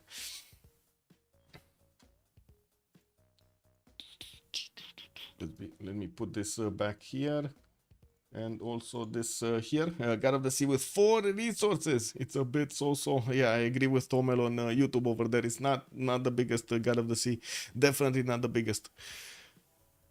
Oh my god, that's Liang in the capital city of Ulundi, giving him all of those bonus points. He's also for settling his opponent. Got 2 of these generals. We didn't see how many points they were acquired, but it does seem like Zulu's getting a lot of them. Maybe he did manage to get God of War and Plunder, so he gets an extra point on each of his Ikandas and manages to roll this out. Zulu is the only one making general points. Oh my god. And Coupe is just oblivious to this. Look at Coupe go. He's like, you see the biggest contrast ever, right? On one side, you see a nation focused on trying to get the war machine going, right? This is like, this reminds me of that Noah story, the movie with Noah, the one that got remade, like, I don't know, in 2016, 2017 or something like that, when there was like the nation of warmongers and the peaceful people that were trying to get all of the animals into the boat they built and stuff like that. And then those angry people were coming towards them. This is basically what is happening, right? We got Zulu over here getting all of the war machines going, getting his setup for the science, for the culture, even for settling his opponent, putting a city right in front of him. And then on the other side, we got Coupe building boats, you know, trying to get the animals in, trying to get everything done, you know, making a family and stuff like that. And then we got Zulu coming in to actually take it all. It looks like Zulu is starting to expand to the southeast on that river with another 2 cities. He has another 2 settlers moving west side also. I would imagine actually one will go north and one west, because it doesn't seem like he's gonna have 2 easy settles over there on those lakes, even though he could. They would be a bit too far out from each other, but he could. Okay, Zulu finally getting these cities into position. Gonna probably settle them next turn.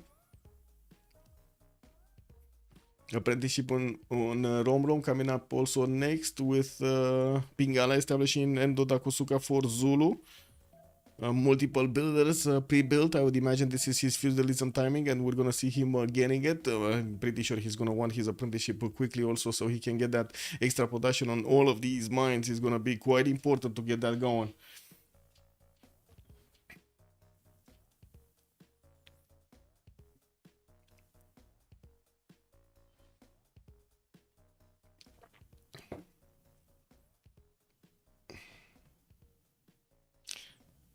Give me a second, I kind of want some water. Give me a sec.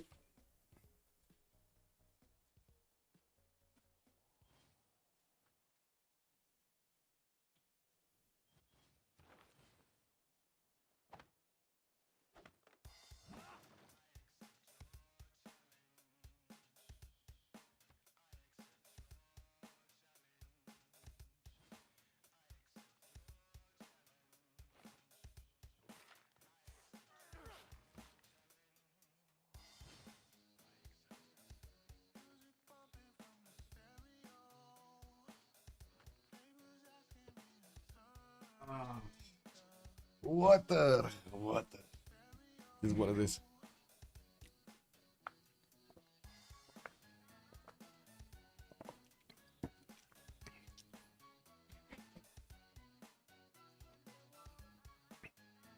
Okay, so more campuses from the Historia, 25 science, 38 culture. On the other side, I cannot really say that Ranash is running away with this with only 20 science and 39 culture. Actually, the Historia does seem to have a few more stats over there with those extra faith points. Project coming out from Warsaw V, I would imagine that would actually be for a campus or something. I don't think he actually has something else there. And I do see also Nagoya getting more of these writer points. He did manage to recruit his first writer in the city of Kyoto. Soon gonna need one of those amphitheaters. He does have in Kyoto actually one extra slot right from his palace over there for one book, and of course we'll need to actually get those amphitheaters for the extra slots. With only 6 cities that I can see at the moment, we do have him with freshwater in the north that he could try to get, for example, that banana city right next to the warrior of his opponent of Poland. And I do see he placed down his first encampment. That is a bit sad in how much time he's actually getting the encampment, but I gotta say, can't really blame that city. It doesn't really have good tiles to work.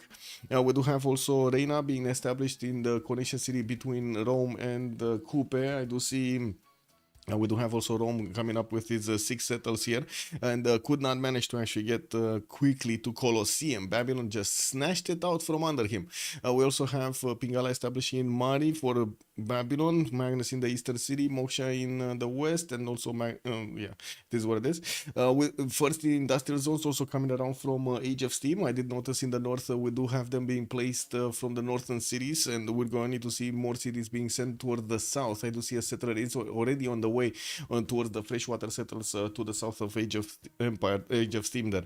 Rome did manage to get some horses into the south, and of course we're going to need to see if he can get to Japan and actually do some damage. This could be a 2 versus 1 attack from Poland and Rome going against Japan. It does seem like Coupe is going to need to take on alone the full strength of Zulu, then a full strength of Style, and I'm pretty sure it's coming, right? It's on the way. That strength is on the way. We're going to need to see it explode somewhere.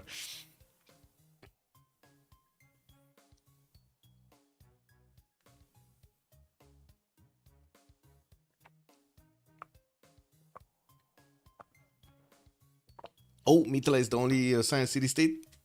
Brussels was also the second industrial zone alongside Johannesburg. Just got to see the list. More of these theater squares also coming around from Russia. I do see he's building another one from his capital, sending 7th city towards the north. 7th city towards the north, while he's getting quite an army of builders to improve his territory. I would imagine he does have feudalism timing, or he did go over feudalism timing quite quickly. 123 faith, 77 production points, divine right coming out next turn, and also he did have a lot of culture, 93 culture, not that much science. He was like 20 or 30 science, but that's how usually it rolls, because they are focusing on getting these writers from the get-go. He did also get to place Pingala in the city with Oracle, so he's getting extra points from Oracle in the districts that he has in that city center. I did see a theater square and I did see a holy site, so he's getting great profit points and writer points. We're going to need to see if he's going to manage to get something else there, like commercial maybe, because he doesn't have the gold, or is he going for the science? It might, he might. Now, more of these projects coming out from Nagoya. Finally, a few horses also coming out from Japan, increasing his defense in all of his cities to the base strength of the horse and -10. And of course, we do see them actually being deployed towards the north. We do have horses also, some ponies coming out from Ranash, and I do see them being deployed towards the south. I don't think he's actually going to use them against his opponent, but we're going to need to wait and see what is he going to do with them. There is a possibility also for Japan to take down a CAD or that city in the desert on the western side. That would be quite a defensive position anyway, but I guess at the moment I don't see him actually making these units. 7 tests to go until the next Congress, and of course we're going to see how things are going to evolve. It does seem like Coupe does have the most science, and there's so much culture on his side. 44 and 63 if I remember correctly, with 8 points to go until he's going to get his golden age. Nemesis also secured his golden age, 59-59. LDK is going to be 10 points off. Please switch back. Oh my god, he's not switching back, guys. Anyway, we do have scouting general in the lands of Zulu that just got stepped on.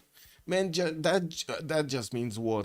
That really means war. I don't know what chat is saying over here, but I gotta say, man, when you see this happening, the total disrespect, you go, you send your general to your opponent's territory, you want to have some fun in their bars, in their, kitchens, whatever it is over there, and playgrounds, and he's just getting stepped on by one random pony. That's so much disrespect being sent to his.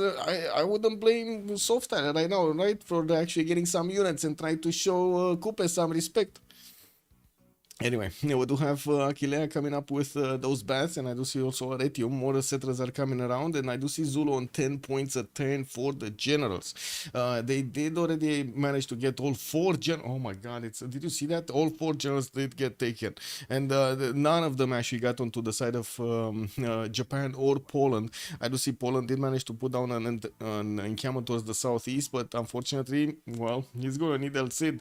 It's good to have El Cid for his wing hussars. Not good for his horses, unfortunately, or swordsman for that matter. Now, we do have also Ranash is doubling his culture on 48, while I do see the Storia is on 40. Now, we do have him also with 80 points of production and 55 points of faith. Not bad at all, actually, at this point, to get that much. We also will do see 51 science and 59 culture on sedition on Rome. It does look like he's having quite a good time at the beginning of the game to get things going for Rome, while Coupe is going to try to expand in the next part. As you can see, his capital city and Wanganui are working on settlers. We do have also Rome trying to send another city for a connection with Coupe on the same water body. In the lands of Japan, we do see a single horse is being deployed towards the north of Kyoto to hold a possible defense. There are 3 horses, 2 archers coming out from Poland, even though, yeah, it would be lovely to actually have them upgraded into coursers to have that extra damage. I'm not sure if Ranash is going for his castles technology or not at the moment. We do have also Mogadishu to the east side of... Wait, these guys actually tried to attack into Mogadishu, and Mogadishu won? I think they did, right? Look at all of those horses, man. They're banged up. This must be a very sad sight to see. This must really be a very sad sight to see. You know what this reminds me of? Those scenes from the Book of Eli. Did you guys see the movie, The Book of Eli? with the guy that was it was in a apocalyptic setting, and he was carrying a special book like a Bible, and he had to deliver it somewhere to the west. He just knew that he needs to go west, and he ran into a town with a lot of bad people in it, and there were like a lot of bad people, but they were like totally like incompetent at you know what they were doing, even doing bad things, and they were always getting banged up, and they were coming on crutches and stuff like that. That's basically the ponies right there. You know, they tried to go against the city state, and now they're coming back with their tails behind the legs, between the legs. With Denzel Washington, yeah, pretty good movie. No, I think it was one of the best movies in the last few years. Well, few years. It's like, I don't know, 5 years or something since it was. Yep. Okay.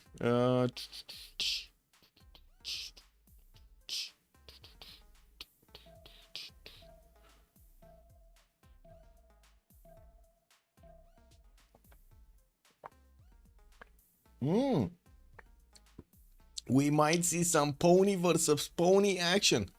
I do see they're getting ready over there. Oh my god, man.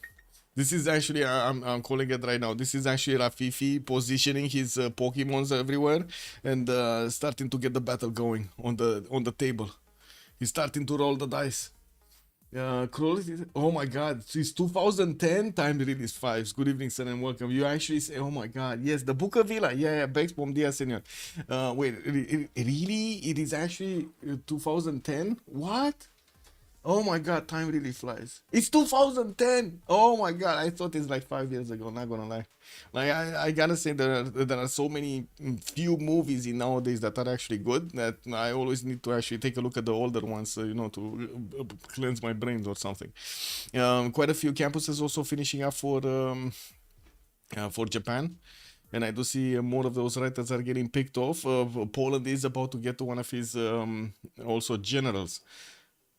You never watched it? It's very good. It's very good. If you have the occasion and you have the patience, like 2 hours, it's a very good movie. Kind of dark, but good. Yeah, kind of dark. Okay, Kume. Okay, we do have the industrial zones and more of these commercials being built in Rome's territory. I don't see that many campuses. He did build a few of them. Of course, he did get to 52 science and 64 culture with the help of Pingala also. While Zulu, I do see he's on 36, 38. Now he's starting to get his campuses down, and we're going to see a lot more science soon from him. The biggest question is he actually going to use it against his opponent somehow? Because it does seem like, yeah, he's going to have a lot more strength than Coupe next to him, and he's gonna have the advantage of actually having general over his opponent, which his opponent does not. While I do see he did convert Burica into one of those military engineers in Duengu. We will need to see what kind of unit is he gonna choose to actually go against his opponent. Night cores with crossbow cores always work. You get some trebuchet gore, boom boom, you take down cities. Reina establishing Waiahia or something, the city on the coast connecting Coupe to the lands of Rome here, and of course more and more production points are being added to the Empire of Rome as he is getting these industrial zones down and placing them in correct positions next to his baths. Actually, I do see Kume could actually get one in between that to the south. Not sure why he got a bath there, but I guess he did, and now he's going to need to do something else. We're going to need to see what is he going to choose to put around his government plaza. He definitely has a plan in his mind, right, between Rome and Kume, and I'm thinking some theater squares, maybe a wander in between to get some extra points, or just, you know, go for it and try to get that best industrial zone in between the other two in the bath, you know, from Kume. Bum bum bum bum bum bum bum bum bum bum bum. 50 science, 120 culture on Nemesis, of course lacking gold because that's how Russia rolls. He did manage to secure Golden Age. Soft tile is also 9 points off from a Golden Age. And I do see the most productive right now is Coupe with 149 points of production. We do have Russia actually. No, I would say Russia is way more productive, right? 142 points of production and 126 points of faith. That seems like it's way more. We do have also some bows getting out from Age of Steam. And I do see him using Gaius Dulius so he can core it up. He might actually have a bit of a problem to get to the Golden Age. And that's one reason I would really like to watch the Era Score tab. Mahabori Temple also getting built in Russia's territory. we might see him try to get as quickly as possible to civil engineering and put down his Statue of Liberty, so he can actually get those extra 3 points if he is going for Mahabodhi Temple to get, first of all, to finish his religion, the extra 2 apostles for the beliefs, and also getting another 2 points for the Diplo victory. That's going to be quite valuable. We've seen it multiple times how the players are trying to get there and how their opponents are also trying to deny him. Birmingham looks like he did manage to get one of those holy sites in, with Magnus also helping him out in that city center to make the chops stronger. We do have him getting a shrine out, and I would really love to see what kind of religion he got, even though it's probably gonna be like Zen meditation with something random, right? Maybe religious community or something. Unfortunately, it doesn't seem like he's actually sending a city to connect with Babylon's economy, and the gold is just not gonna be that awesome on the side of Ulyss. We got right now 15, 51, 26, and 46. On the other side, 53, 36, 72, and then -7 on Nemesis. They're kind of balancing themselves out, aren't they? Okay, it looks like more horses being deployed by Kyoto, so he can take up the defense against the Polish 3 horse plus 2 archer attack. It's taking him an extremely long time, by the way. I will have to say Poland did take very, very long to send some ponies to Distoria, and I don't think they're gonna have that much of an effect. He did slow him down, and I do have to say Japan actually got double the amount of horses. That would actually slow him down a little bit.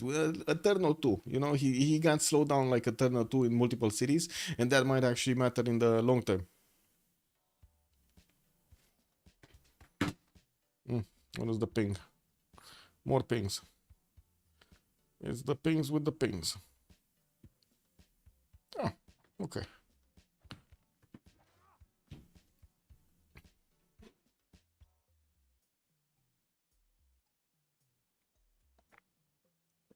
Oh, I do see a first engineer. It was Bisheng. Okay, there we go. He actually picked up the first one. That is actually Bisheng. Is he gonna get one of those dams in between his districts there? Because I think there was floodplains in between his districts. More settlers coming out from Tehonia Ganuya Kupe. We do have him sending some units towards the south, where, as you can see, Zulu doesn't actually have a military. There is a road being built through the north of the Zulu territory, and we might actually see him using that. I do also notice Hypatia has been picked up by Age of Steam for the extra science and, of course, the library. He's on 62 science and 62 culture at the moment. Whoa, we just got flashed over here. Ooh, do you see that? We got pixelated. Pixel attack. Okay, Babylon is also trying to get his golden age, and I do see he needs to build a boat for the extra 2 points. A bit unfortunate, but it is what it is. You gotta do what you gotta do in the games. Age of Steam also getting his theater squares from Liverpool, and I do see he's leaving that spot on the 1-1 for something. I'm not sure what it will be, but it is leaving it for something. Definitely, it's not gonna go well for Ranash to actually go inside of the territory of Japan, and I do see Ranash is starting to actually have less science than his opponent on 45 and 53 culture, while Distoria is 56 and 40. I would imagine we're gonna need to see Ranash getting a lot more culture so he can get his reformed church. He was close, and I'm pretty sure he did actually get very close to getting his divine right, getting his monarchy. And that would put him close to a Reformed Church also, like two civics. I do see Pingala established already in Bongshaga in the capital. More campuses coming up also from the capital. He didn't build a theater square from the capital, nor did he get an encampment from that. Nor does he have actually a commercial. Not a single harbor or commercial in this empire. And I do see him making 29 gold a 10 at the moment with a lot of horses out, 2, 4, 6, 8 that I can notice. And I think Leech just... Zulu just levied whatever it is on the right side. I would imagine, again, that's for the era score. They're probably getting to that moment when it's 1 or 2 turns off and they really need to actually get it on the board. Get the points on the board. There we go. Oh, Distoria's going dark. He's going dark. There's no way he's getting it. Everybody else managed to get it except Distoria. Oof. Oof. Oof. Ooh. It's kind of sad. It's kind of sad. Everybody got it except Distoria. That's gonna slow the Historia down so much.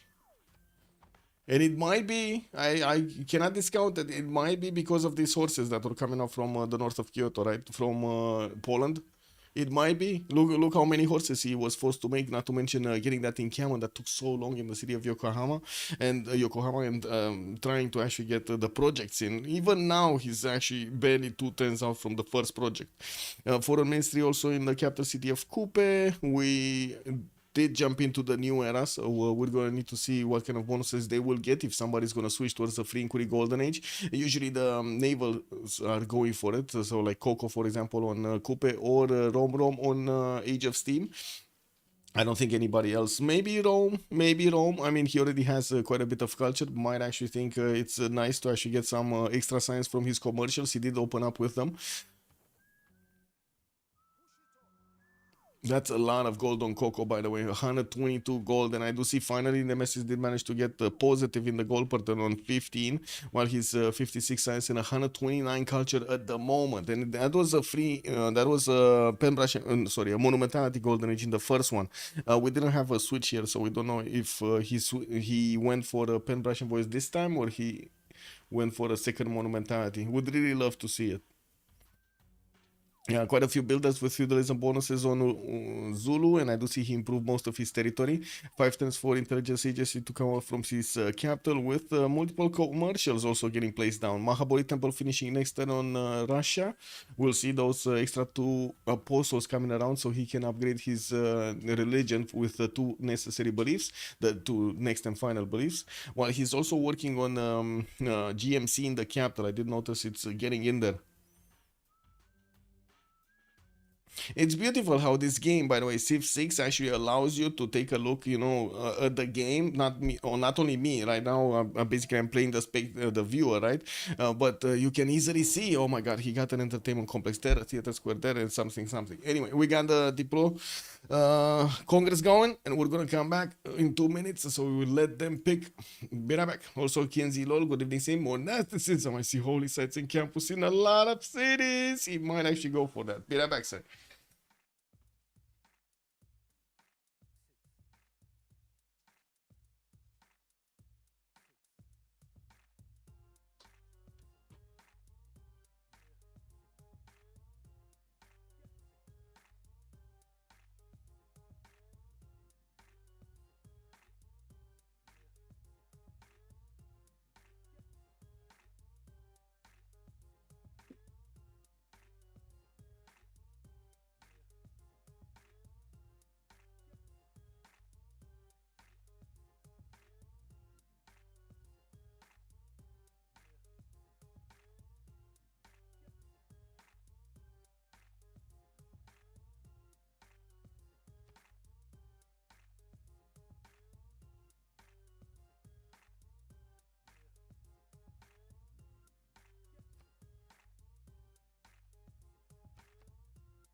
What happened here?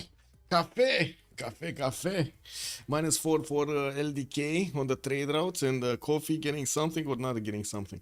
I do see Coco did go for his free inquiry. He jumped up to 141 science, while we do have Rom, I think, on Pembrush and Voice. He's 87th, though. It kind of seems like he did go free inquiry of his own. He just doesn't have enough.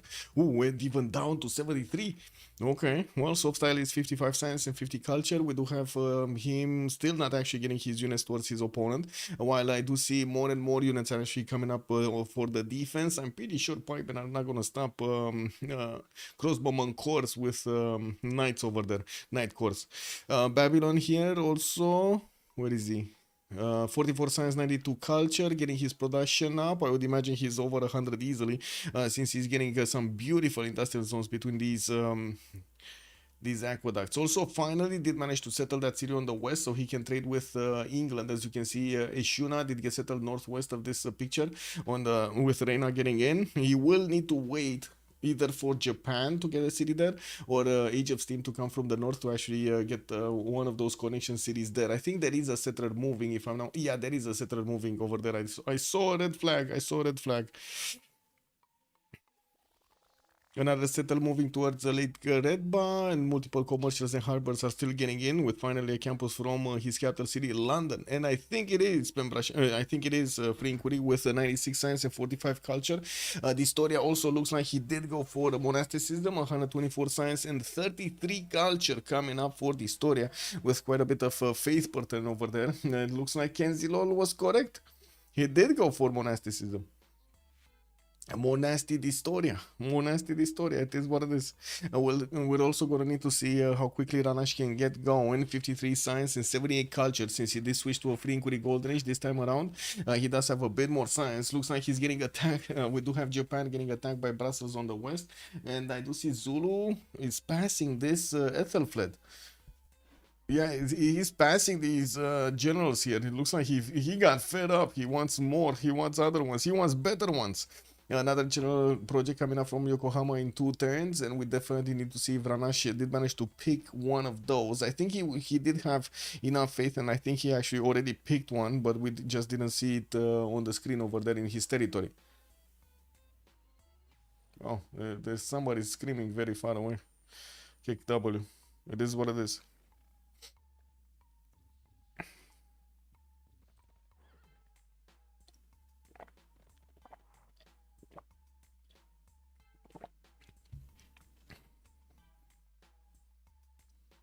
Okay, looks like Liege is really watching what's going on here.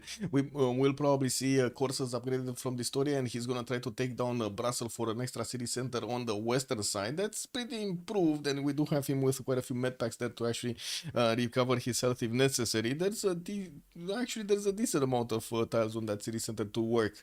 Foreign Ministry finishing in Rome next, by the looks of it next turn, and also getting some of his sources out. He has cities that he could settle eastward, and I'm pretty sure he's gonna come eastward towards Japan a little bit in the next part of the game, right? In the next 10 to 20 turns, so he can actually get the road going towards Japan and maybe pull off an attack. I do see the general is right there at the edge of the screen north, and you see it on the top side. Yeah, you see it over there. Half of the general icon is visible. And I again wanted to mention what I was trying to mention before I went to the bathroom. Oh man, this game is incredible when it comes to the ability to actually take a look at the game and see what's going on in the game, right? Oh, he's getting that set up, he's doing that and that and that. Oh, perfect. Well, in Civ7, everything is so confusing. Try to make out a barracks from a amphitheater or something like that, or a campus or whatever. You just cannot make them out.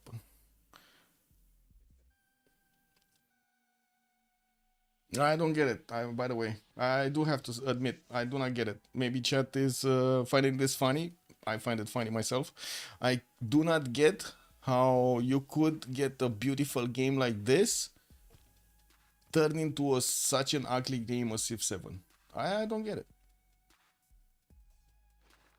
Like, this is a work of art. Why isn't Civ7 a work of art? You know what I mean? I mean, it's kind of like in, I guess in my music, right? I cannot actually do all of the time hits, right? Some of them are gonna be weird. Sometimes you do need to wait for, in twos or something like that. But still, man, Oh well. Maybe they're gonna fix it. It's fine, guys. Maybe they're gonna fix it.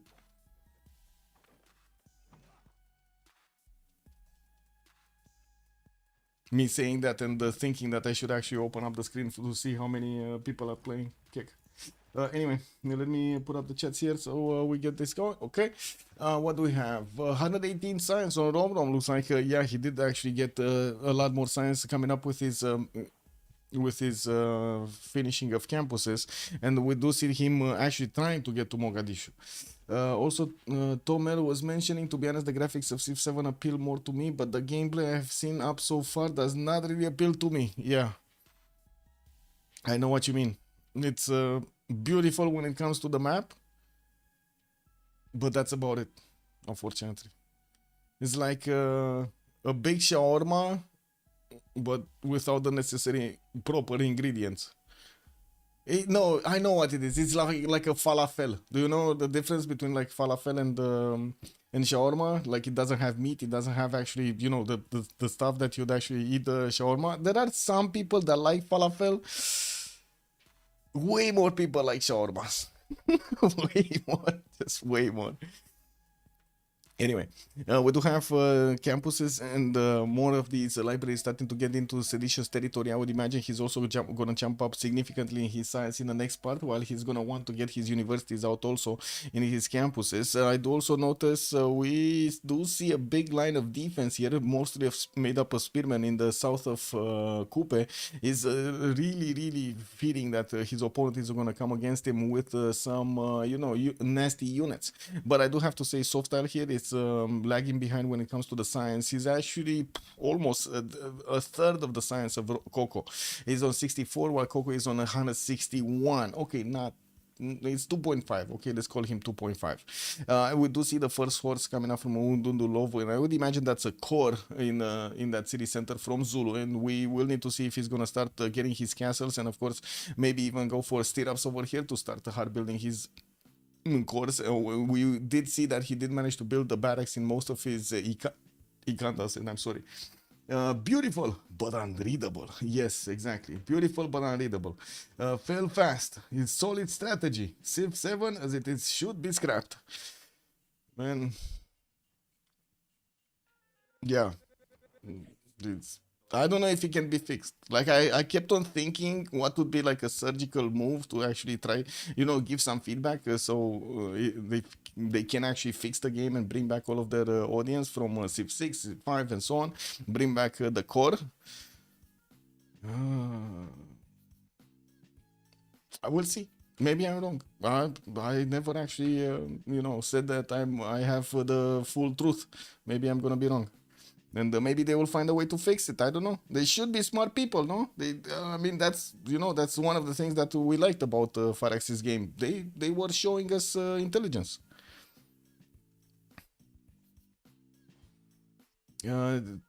With their simplicity, don't forget. I need to mention this because otherwise people are gonna not know what I'm referring to. I'm referring to, you know, intelligence through simplicity. You know, actually properly getting the KISS, the KISS principle going. Like in this game, for example, they nailed it. 2 10s for also GMC coming out from Kyoto. I didn't see how much face per turn in the story I was making, but I think he was around 80. And I do see Ranashi starting to get ready his military for the upgrades for his wing hussars, 59 science, 89 culture, on 293 gold in the bank. Sedition does also have 298, and I'm pretty sure Coco was making more than 100. So gold per turn to actually get into their coffers and try to upgrade those wing hussars is not going to be a problem. I think what is going to be a problem is the ability of Japan to actually withstand this, but although I'm pretty sure he's watching almost every turn the city strength of his opponent to see if he upgraded wing hussars or not, so he knows from a relative early stage or as early as possible and that he's going to need to get defenses in both Fukuoka and Kyoto, not to mention to the north of Nagoya. We do have him getting his statue of Zeus in the city of Yokohama, which is going to give him another 6 units plus the battering ram, 3 archers and 3 spearmen. While I do see him starting to hard build from Sendai pikemen. That's 4 turns to get a pikeman out on the map. That is an insane amount of time. Oh, he did manage to recruit a general though in the city of Kyoto, and I would have imagined he might actually get some, I would say, some of his samurais here, but it looks like he's choosing to go for the pikemen. Is it just me that's thinking that pikeman is not going to help that much? Okay, Poland, Defender of the Faith, and we did have Intendu something over there. I think that's religious communities, but maybe that's just me.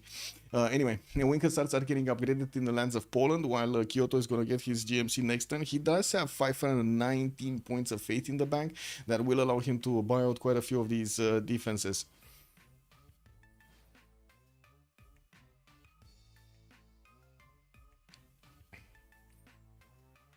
Okay, 9 turns for Angkor Wat to finish in the city of Kazan for Russia. Russia did jump up to 174 faith, significantly culture significantly higher than everybody, with 160 faith per turn and 194 production points.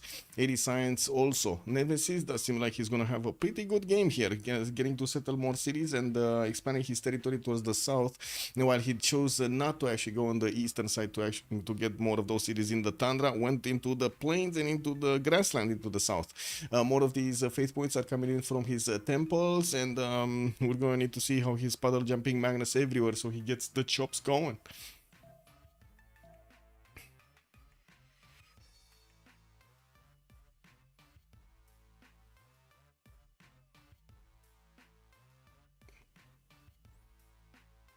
Okay, Zanzibar, Bandar.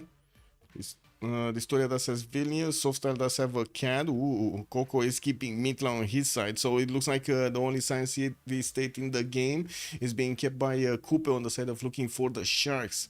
Now, I do have to say at the moment we do have a pretty balanced approach to both teams on the game. I do have to say also Sofstyle does seem like he's lagging behind with the stats. We're going to need to see if he's going to pull off an attack just like Ranash is going to try to pull off an attack against his opponent. Definitely Distoria over there does have the science, and he might get to piking shots with that amount of science that will allow him to actually upgrade those pikemen in a very strong unit that might even keep those Winkelstarts at bay. Ranash shouldn't be that far away to actually get his cores, and we're going to need to see if he's going to have enough of those pre-built units to go against his opponent and core them up on the front line, or he's going to need to bring new ones from his own cities there. That's gonna take a long time. He didn't actually get a city closer to Japan, not enough fresh water, and it doesn't seem like he's gonna be interested in photo settling. That would have been extremely helpful to actually get one city closer to the Storia, mostly because of the road pathway that you would connect from that south city to, what I should say, from the Foro city towards his opponent. Okay, so he's bringing a settler slowly. He has 2, 4, 6. Oh, wait a second. 2, 4, 6, 8, 8 Winkelstarts upgraded with a few more pre-builds. And he's also gonna finish his religion with one of those apostles that are getting his second relic soon. He's on 100 faith per turn, so I'm pretty sure if he did manage to fill his GMC, which he probably did, he's gonna get to benefit from that. And we do have him also on 140 points of production. That is quite a bit more than Distoria, but he doesn't have the science of Distoria. I do see also Sedition and Coco are jumping up nicely when it comes to the science and the culture. Coco definitely needs a lot more. I wouldn't really worry about it, especially with his Mares coming out. He's definitely gonna have a lot more faith, and the culture coming up on all of his tiles that are going to be with features on them. A few horses also from Rome. Looks like we're also going to see some coursers upgraded in Kyoto. These coursers shouldn't actually be strong enough to defend against his opponent, but I do see he's getting the forces on the west of Yokohama. We might actually see an attack on Rome. We might see an attack on Rome from Distoria. Also next turn stirrups, which would be before his muskeman technology, rifleman, and then we're gonna need to see if he goes immediately for metal casting. It looks like Mogadishu is a beast. I gotta say, this is the third time. Is this actually a city that's gonna be taken by anybody here? Just give me a second.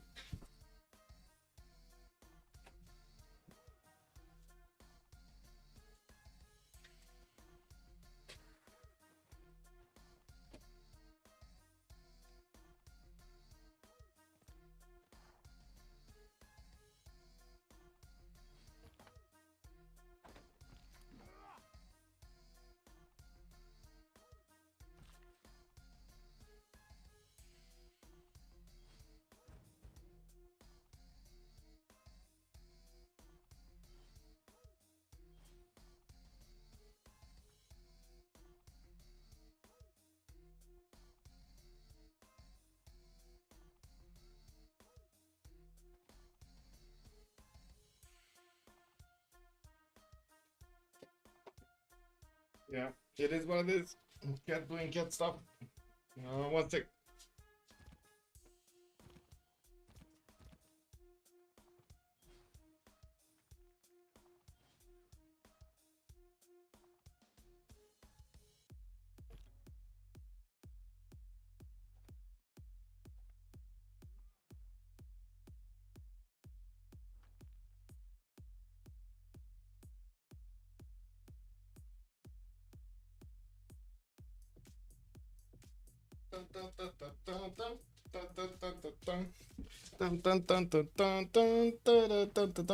Yeah, cat doing cat things. It is what it is. She like whenever I eat creme fraiche or sausages, she really wants one, and she starts playing. She doesn't want to eat it. She just wants to play with it, and she's just playing all around the house. And I just smelled one. It wasn't a good smell, so I found one under the how to say couch. Yeah, found one under the couch. It is what it is. No, it is what it is. Cat doing cat things. Oh my god, she's going crazy actually. She's like when she sees how to say she sees creme fraiche, she's like wow, wow.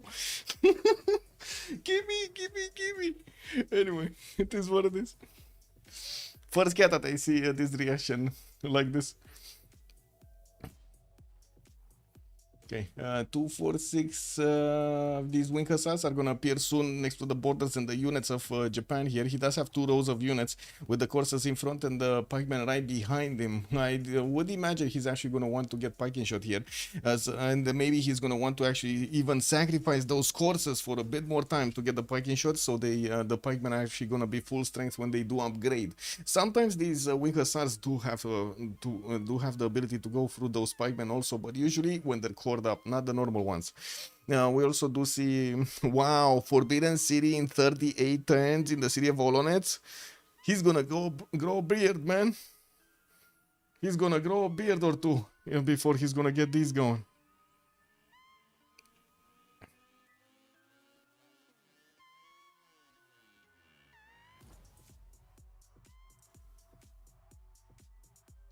Man, I went to the other room and I didn't get myself some extra water. It is what it is. Okay. Other museums coming in also in Russia's territory. He still is going for this culture. I do see Jacques de Saint George. Okay, James of Saint George is going to be the next one. Not really the good one. He's a wall engineer and he's going to give some 150 walls, 150 strength walls to 3 cities. I do see also Mausoleum Halicarnassus getting built in Leeds, while we do have pyramids getting out from Manchester. And we're gonna see a lot more of these universities finished on the Rome side. As you can see, he does have 177 science with free inquiry golden age. Some knights also coming around from Rome. I don't think he got a message, or maybe he did get the message, because I do see he's starting to get some military in the southeast. I do also see Marco Polo as the next merchant, while Rome does have the most points. Zulu is about to get Amina, I think. Amina, yeah.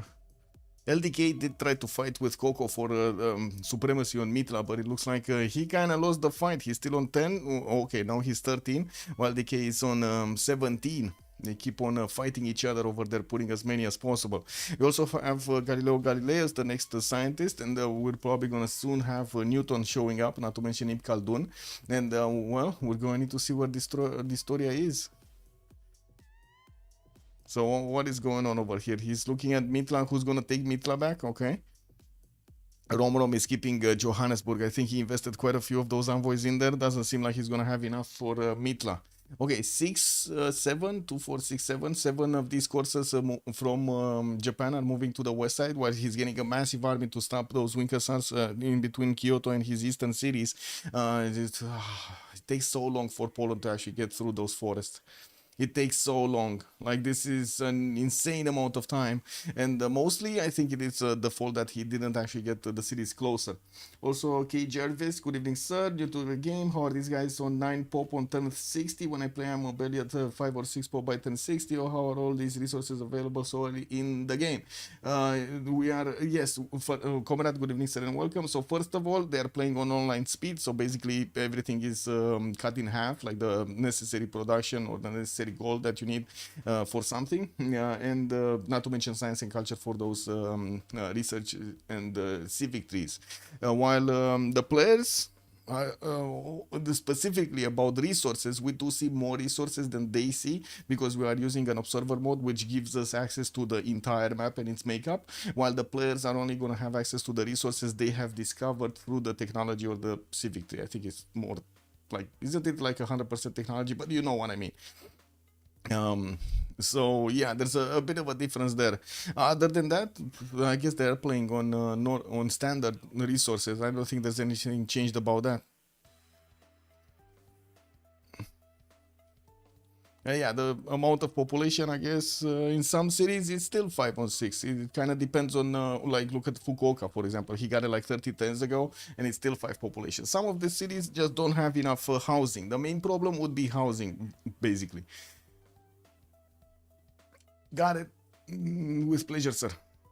With pleasure. Okay, so it looks like Distoria's units did get discovered by a lonely archer. I don't know what he was doing over there. He might have was, you know, just looking for one of those bananas over there, but he didn't find any. And now he's just sitting next to a rice tile and sees the Japanese military coming against him. He did probably ring the horn of war over there towards his sedition leader. So we will see quite a few units deployed on the eastern side, so sedition can defend his south. It does also seem like there's a lot less defense in the city of Fukuoka, especially with Distoria defending himself over there mostly with coursers and a single pikeman, while the majority of his pikeman army is deployed in Kyoto. I'm pretty sure we should see him upgrade his piking shots. Like, I'm pretty sure we should see him upgrade his piking shots. I think he also did manage to get Abu, because he has scientists right in between, right smack in the middle of his military here.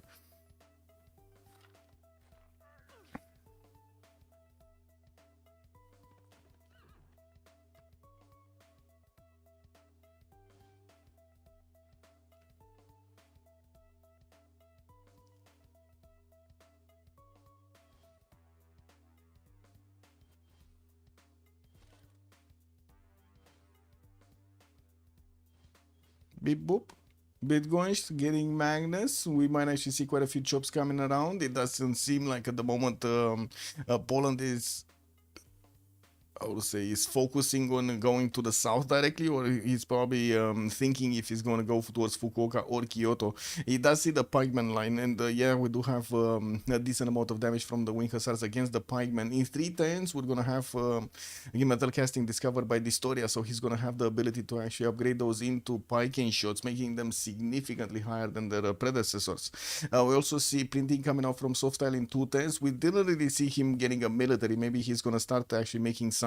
While I do see LDK is also going to get printing in 3. Ranash is barely getting castles. Coco going for the top 3, going buttress right now. I would imagine industrialization is going to be on his choice next up. And we do have him also getting a nationalism in 5 turns.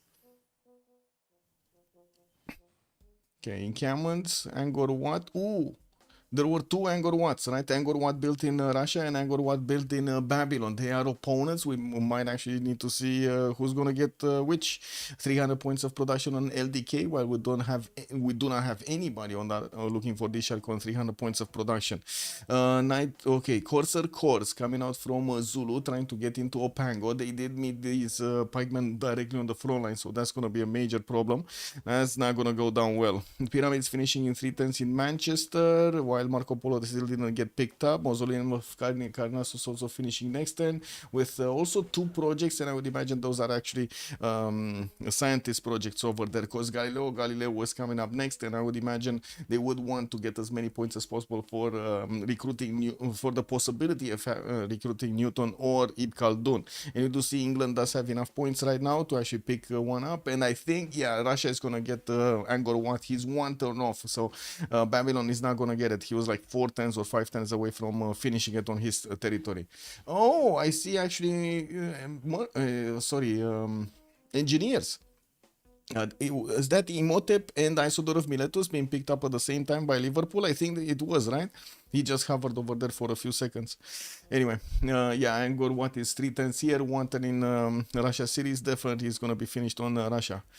We also do need to see how Russia is going to get his tourism going soon. I'm actually quite curious how much tourism he has right now. He should be around like 70, like 60 or 70, but I'm pretty sure he's going to jump up from this point on quite a bit, especially while he's finishing his art museums, getting more of those writers and putting the great works of art from the artist in his theater squares. Not to mention, we'll get soon the ability to get one of those musicians. Well, at the beginning, the musicians take it slow. They take it slow, but at some point, it's just gonna be woo, especially with the triple cards.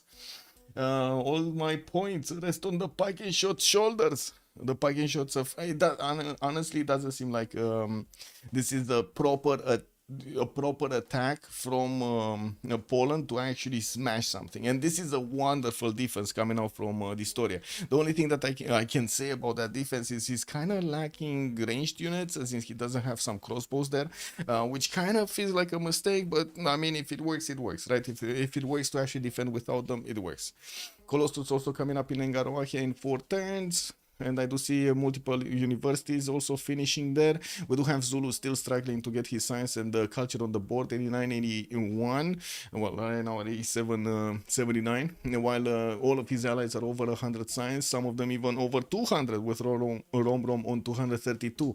While on the other side, we do have Coco on 217, Nemesis 124, and also Sedition 139. Sedition is still in a pen brush and voice. He didn't pick up Free Inquiry Golden Age, and we're going to need to see if that is gonna be fine for him. He keeps on getting science points every turn. Okay, so many projects. Another 3 projects coming up from England. Okay, Connection City in the city of Hull. Reina got in. We do see the trade routes from Babylon going to his ally, and I can't wait to actually take a look how many points he's getting, how many era score points he's getting. I'd also notice more gold than normal on the camps of England, and I think he went Goddess of the Hunt. Yeah, I'm pretty sure he went Goddess of the Hunt there. Saratov non-fresh.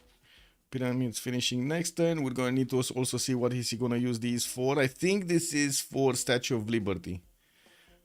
I think that's what he's aiming for. He's not far away from civil engineering, but civil engineering is coming up for Nemesis in 1 turn, and he might actually be a bit too late to even deny it. We're going to need to see if Nemesis is going to want to get it quickly.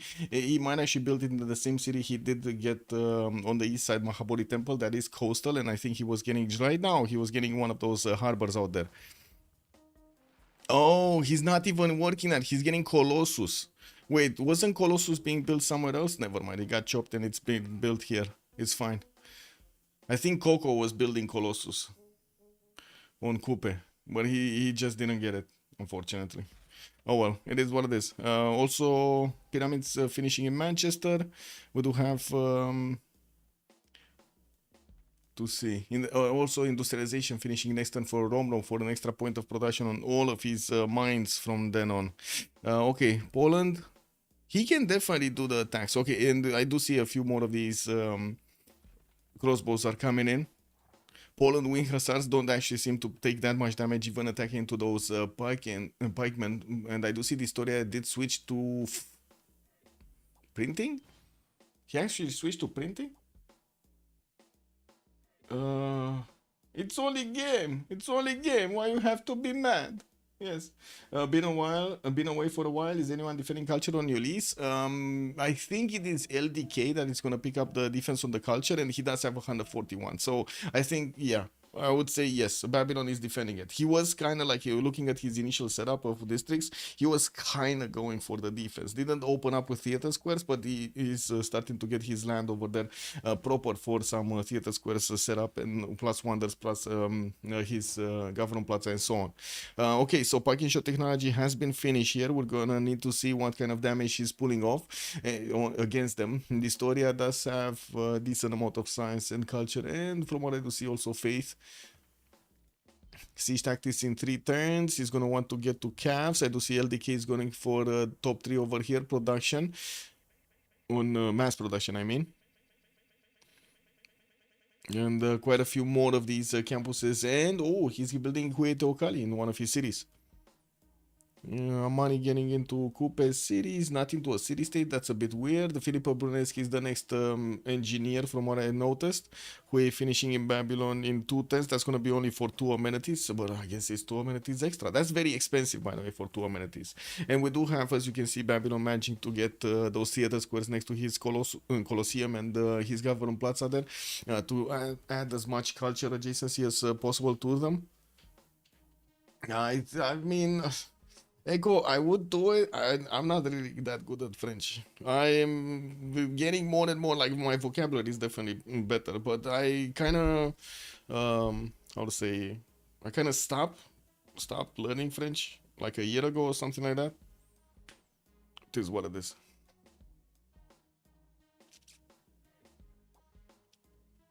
Well, stop learning French. I stopped learning actively French. I still learn the words and use Google Translate to keep learning stuff.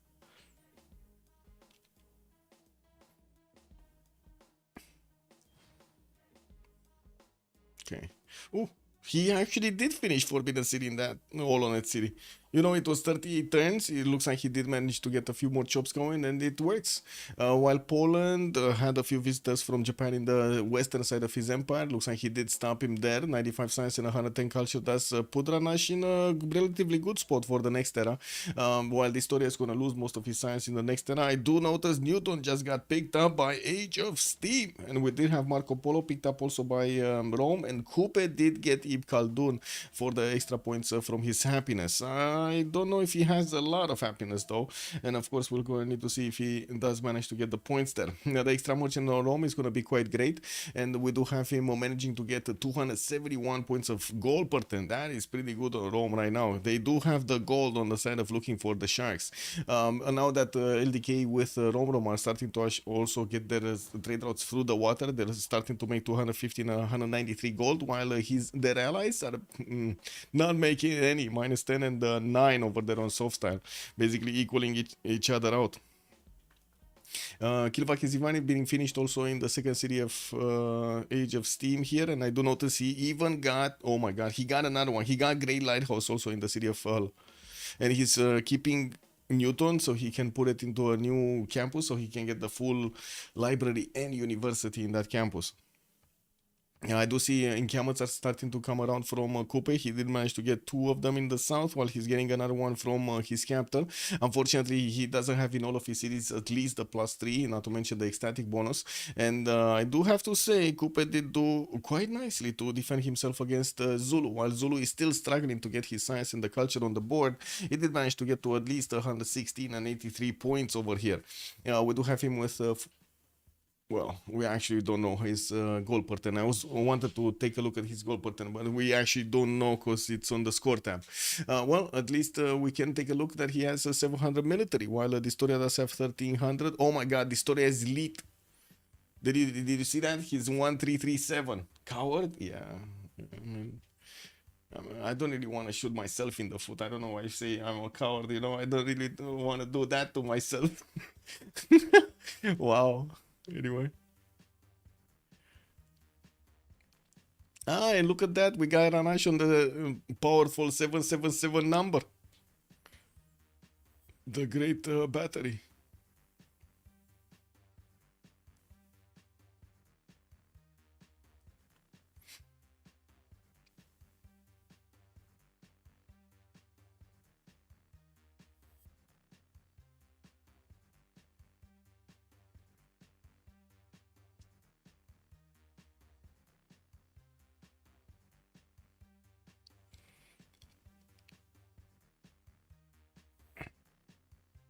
Well, Russia here.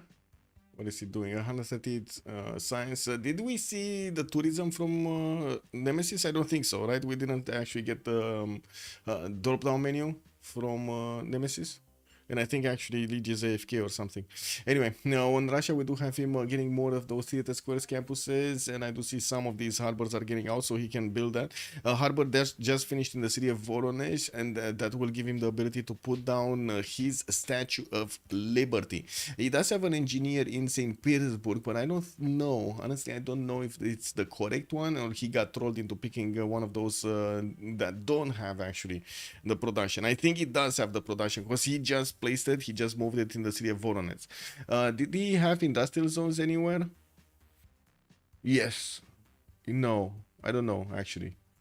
We might have bought it with faith because I don't see industrial zones. I see holy sites, I see theater squares, I see a wonder. I think this is a holy site. This is an industrial zone. Kind of looks like this is an industrial zone, right? So at least he has it from his capital. Okay. Okay, he's moving. He's back. Okay. Machu Picchu getting built in Rome's territory, 2 turns to finish. It doesn't seem like Zulu's units are actually managing to get anywhere to get the pillages done. One of them did get in Engaruahia, and I think that's gonna be a district pillage. Not sure which district it is. Maybe it is commercial. It kind of looks like he put the Reina in there, got a harbor, and I think it got a commercial. He got a commercial right next to it for the era score. While it doesn't seem like Japan's units are getting anywhere over here, like anywhere.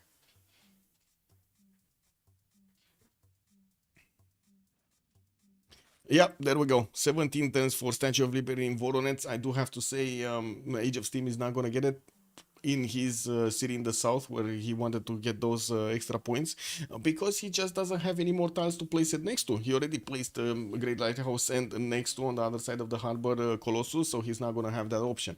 And of course we're going to need to see if Voronezh is going to get it in the next few turns, while Russia did already manage to get quite a few Diplo points here. I think he's on 5 right now, if I'm not mistaken, 5 or 6, right? Because he did get 2 from Mahabodhi Temple, and then he did manage to get I think the first roll of the Congress. I'm pretty sure he did get the first roll of the Congress. In the Diplo favor screen, it does seem like also we do have kind of a tie between them in the points. I think a bit more on looking for DShark, but it's not a lot more. Like maybe they have like 1 or 2 points more. And right now with the next turn finishing up, and Forbidden City also finished on Russia, he's going to need to put another card in, and I'm pretty sure he's going to want to get the production for these wonders, while hitting civil engineering does actually give him the production towards wonders. Potala Palace getting built in Liverpool. His Age of Steam is going to try to deny this also, and I do see he does get quite a few of those culture points from those from that mausoleum. Hueto Kali finished here in Babylon's territory. While he does get more of these theater squares, he's really gonna want to get to defend the culture victory, and he's doing a wonderful job till now to actually get that defense going. It doesn't allow Russia to get quickly any kind of tourism knocked out. Okay, Polish attack stopped. He did get to core a few of his units. Yes, he did get nationalism. Doesn't look like he's actually going to do much with him. We're not that far away from also hitting the second end of the era here. One probably like 4 or 5 turns that we're going to need to take a look if they do manage to get the points for the Golden Age or not. Okay, that seems like Japan here is going to be safe. Getting his military science also in 4 turns. He's going to have calves, but he doesn't have any more pre-builds.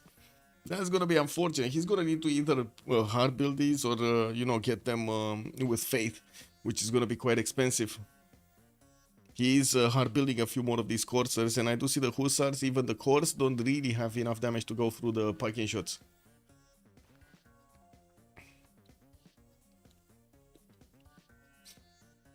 Okay, stats-wise, they don't seem that far apart. We do have Rom getting up to 280 science, Coco, I guess, 230. There is a lot more science on Rom, but he did manage to get Newton, so, that's not that big of a surprise there. We do have Territorial also 150, next to Ranash is 100, but he's going to lose a lot, especially with monasticism not available for him in the next part.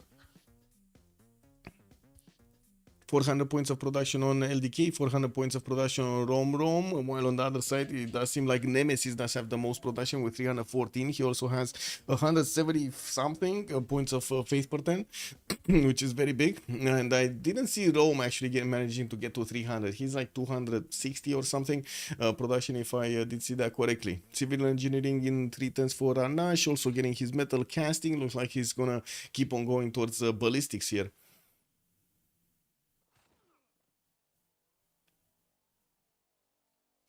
Coward. Okay.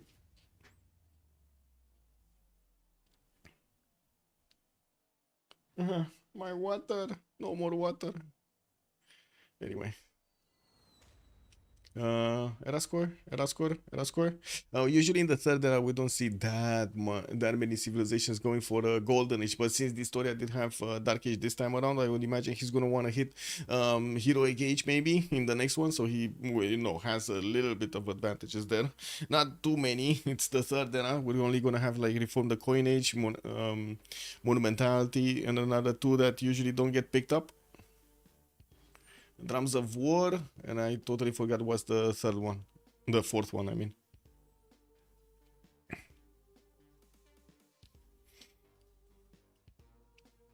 Okay, no more attacks from Zulu. He's starting to get his armories in his Ikandas, and he did climb a little bit higher. I can only say climb a little bit higher because he didn't explode with science. He's only on 132 right now. Cartography next turn from Nemesis, which does give me an idea that he's gonna go directly towards industrialization, with also Coco going that way. He's discovering frigates. He's gonna basically give the boost to his ally quite easily. Also, we do have 219 points of production on Ranash. Coco is 283, 285 on Sedition. Again, 400, LDK, Rom. That's a lot more production coming up on their side. Not faith per turn, like Ranash, for example, does have his faith per turn, or of course Russia does have his faith per turn. Okay, Mimar Sinan is going to be the next engineer for those amenities, and I do see Zulu is still gonna need like 0.8 points, so he can get Gustav Adolphus, a next merchant, next general.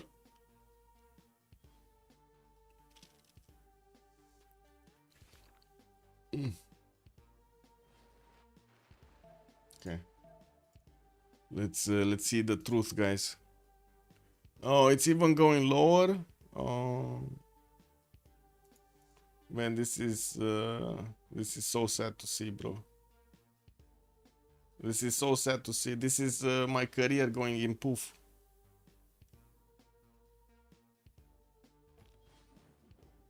Oh well, I guess it is what it is. Apărea next turn în St. Petersburg. Industrial zones in Puteoli.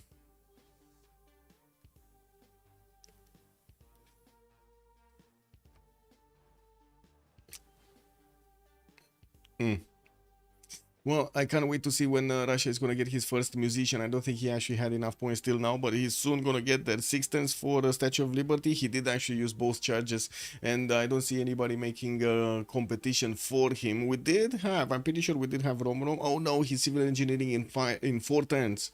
Okay, so he's not going to have the time. If he is getting it in 4 turns, and he's just going to have like 2 turns remaining, and he doesn't have engineers, he's just not going to have the time to finish it. And I don't think he's going to finish it even with the engineers. He would need like a city properly placed with Magnus ready to go in the next 4 turns, so he can actually chop that proper.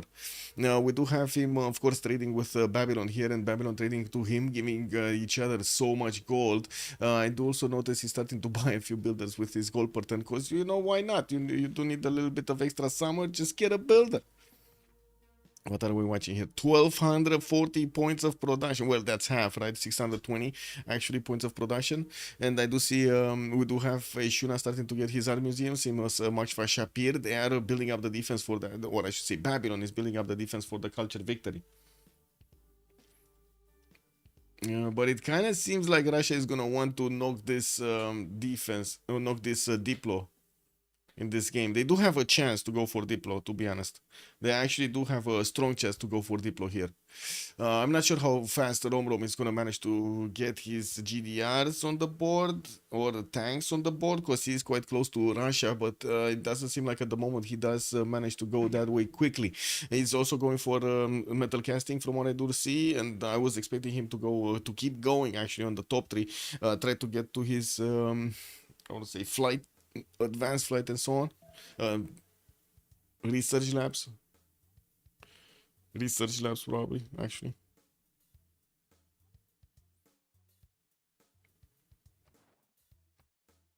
Oh, 6 out of 20. Okay, so 6 out of 20, that would make him 9 out of 20. And we do need to see if he's going to manage to get the next one up. So what do we have? Rom going golden. Distoria got his heroic. LDK 4 points off from getting golden. Sedition going dark. Ranash going dark. Rococo going dark. And Nemesis is going to stay in golden age. Soft style is going dark. And we do need to see if Babylon is actually going to get this. He did get, wait a second, Babylon. He was building a few wonders, I believe, right? No, art museums, campuses. No, doesn't seem like any wonder is coming up soon from him. Quite a few banks also starting to finish in the lands of Age of Steam here, so he can get some more gold per turn. He's already on 240, which is pretty good, and 240 on LDK also. With Russia managing to get a positive goal per turn, he's on 30, while he did jump up considerably in the science. He's 164 now with 350 culture a turn. That's a lot of culture per turn. We still don't know the tourism. That would be extremely valuable to know how much tourism is the Russian Empire actually exuding, putting the pressure on his opponents over there from his, yeah, you know, armpits. More pressure. Nothing important in the Grey People screen from what I noticed over there quickly. We do have the coal power plants also started up in the lands of Age of Empire here on Rom, while he's on 552 points of production and 420 in LDK. We still need a member from Looking for DShark getting to that magical number. We do have Coco managing to get to 397, so you know he's very, very close. Sedition also finishing industrialization in 210, so he's gonna get the ability to build the factories and start getting the coal power plants, not to mention getting all of that extra production on all of his mines, and he did build a lot of mines everywhere. That's going to be quite a bit of extra production. Shipyards also coming up from Coupe, some more of these campuses, and I do see one of those encampments. Actually, that would be his 4th or 5th, I think 5th encampment that I can see. So Coupe is definitely going tanks later on. Maybe he's going to go for some fighters support over there, but I think mainly it's going to be tank artilleries to defend against soft style. That is going to be dangerous, though. He does need to get a significantly stronger technology to defend against soft styles. Early tank armies plus the bonuses that Zulu has when he gets to mobilization. Not to mention if he gets to fascism, it's problem. But I don't think he has the tempo. I don't think Softstyle actually has the tempo to get to hit Coupe at an early enough stage, so the difference in techs is not going to be too big. You know, for example, we might see Coupe just making so many planes to defend his ally by the time, and usually you don't get that amount of time. Okay. Does seem like also right now we do have more Diplo favor on the side of looking for the Sharks. 250, 172, 232 and 170, while I do see only a single member from Ulyss has over 200. That's going to be the LDK on 216. So I think I'm pretty sure they will actually win the Congress. This must be an offensive army. Like there's no way Distoria is feeling this scared that he's getting so much military. That must be an offensive army. It was like 10 courses over there. And of course, since we did jump into the new era, no more monasticism here for the Distoria. He dropped down to 100 science, while we do have Ranash 158 and 96 culture. I do see Rom 262 and LDK 211. On the other side, the Sedition is 224 and Coco is 204. Okay. Tex looks like 35. It's gonna be the top one. Top number. I did see Oxford getting built. I'm not sure exactly where. Was it Russia territory? I think it was either Rome or Russia, though. Not sure. And we're gonna have a pause by the looks of it. Okay. It looks like it's gonna be a longer pause because they want a bathroom pause. So be right back. Pause for the game.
Oh, water.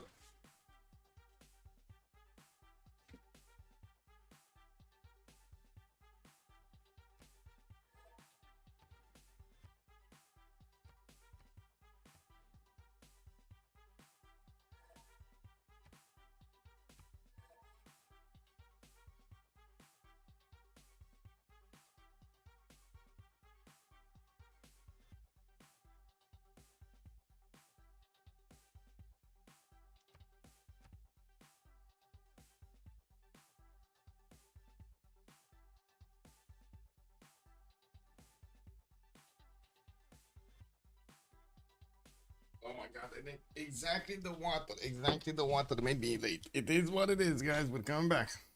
Okay. So the Congress didn't happen. We still have a few seconds over here of the turn before the Congress.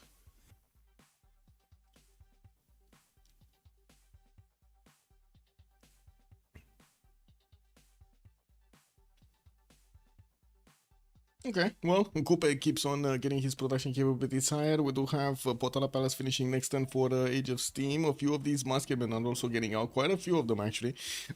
I'm thinking, is he actually going to try to go against somebody? Also, Tomel was pointing out quite correctly, not much war in this match. Everybody's sitting on their own land. Yeah, on their own side of the fence, I agree. That's usually what happens in Rich Highlands, because it's a pretty, how to say, pretty big map, very big map, and there's way too much territory in between the civilizations.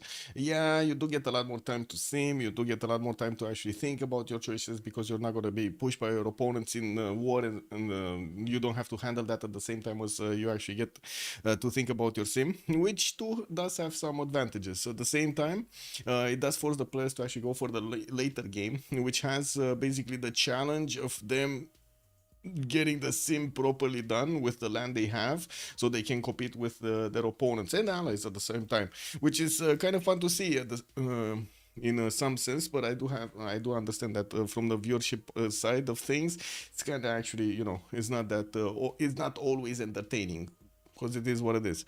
There's not much boom boom going around, not many units just taking out other units, ponies running around and kneeing everywhere. It's what it is. Fortress also for statue to finish in Voronezh. I do see multiple universities and more production capabilities also coming around for Russia. We do need to see what kind of stats they do have in this era. So Russia did keep his 163, and he does have 360 also something points of culture. 393. Oh my god, he's actually 400 points of culture. And I do see on the other side LDK is defending with 233 and 215 science. Not bad actually. Balanced approach to both his science and the culture.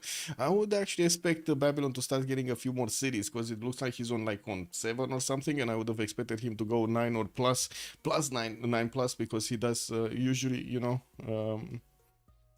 need that for the late game. You just need the extra campus spots. You need the slots for your districts over there, not to mention specialist, and grow your city stall.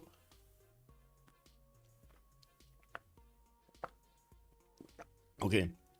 So Nemesis lost 2 Diplo points. They put everything into this, and he lost it. He lost the 2 Diplo points. I don't know how many he has right now, but it looks like he lost 4 points from this. Wait, Rome trolled them? No, I guess it's fine. Why are there 3 votes? Whatever. So he's 5 out of 20 before he gets his statue. He's gonna be 8 out of 20 in a few turns. Ooh. But they do have so much Diplo favor on their side. Ulyss lost all of their Diplo favor, while looks like looking for the Sharks kept all of it. So they're probably gonna get at least 2 congresses in a row from now.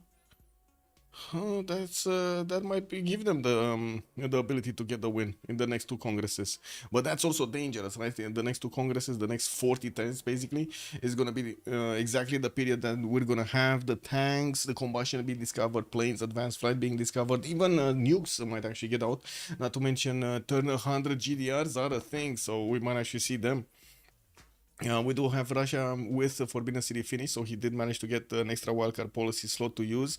I do also see Bombard cores are coming around from Poland. Poland did stay on 2468 series, and again, I would have expected him to go with 2 more. He does manage to get 175 science and 96 culture, significantly more than the Historia, but you do see this amazing number of units from the Historia. We got 2, 4, 6, 8, 10, 12 of those calves deployed in the city of the right side, and we don't know where that city is gonna go.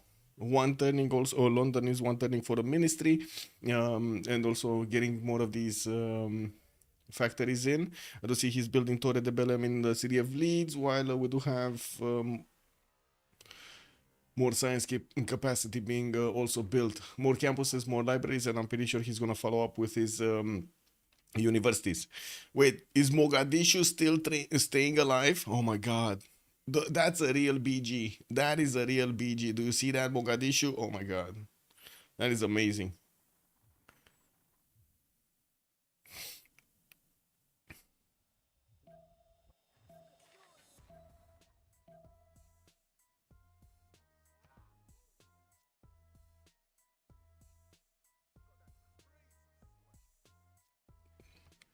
The game is missing a Genghis. Yes, it is. Or a Lotaro or something like a Kublai. Something that would shake things up over here.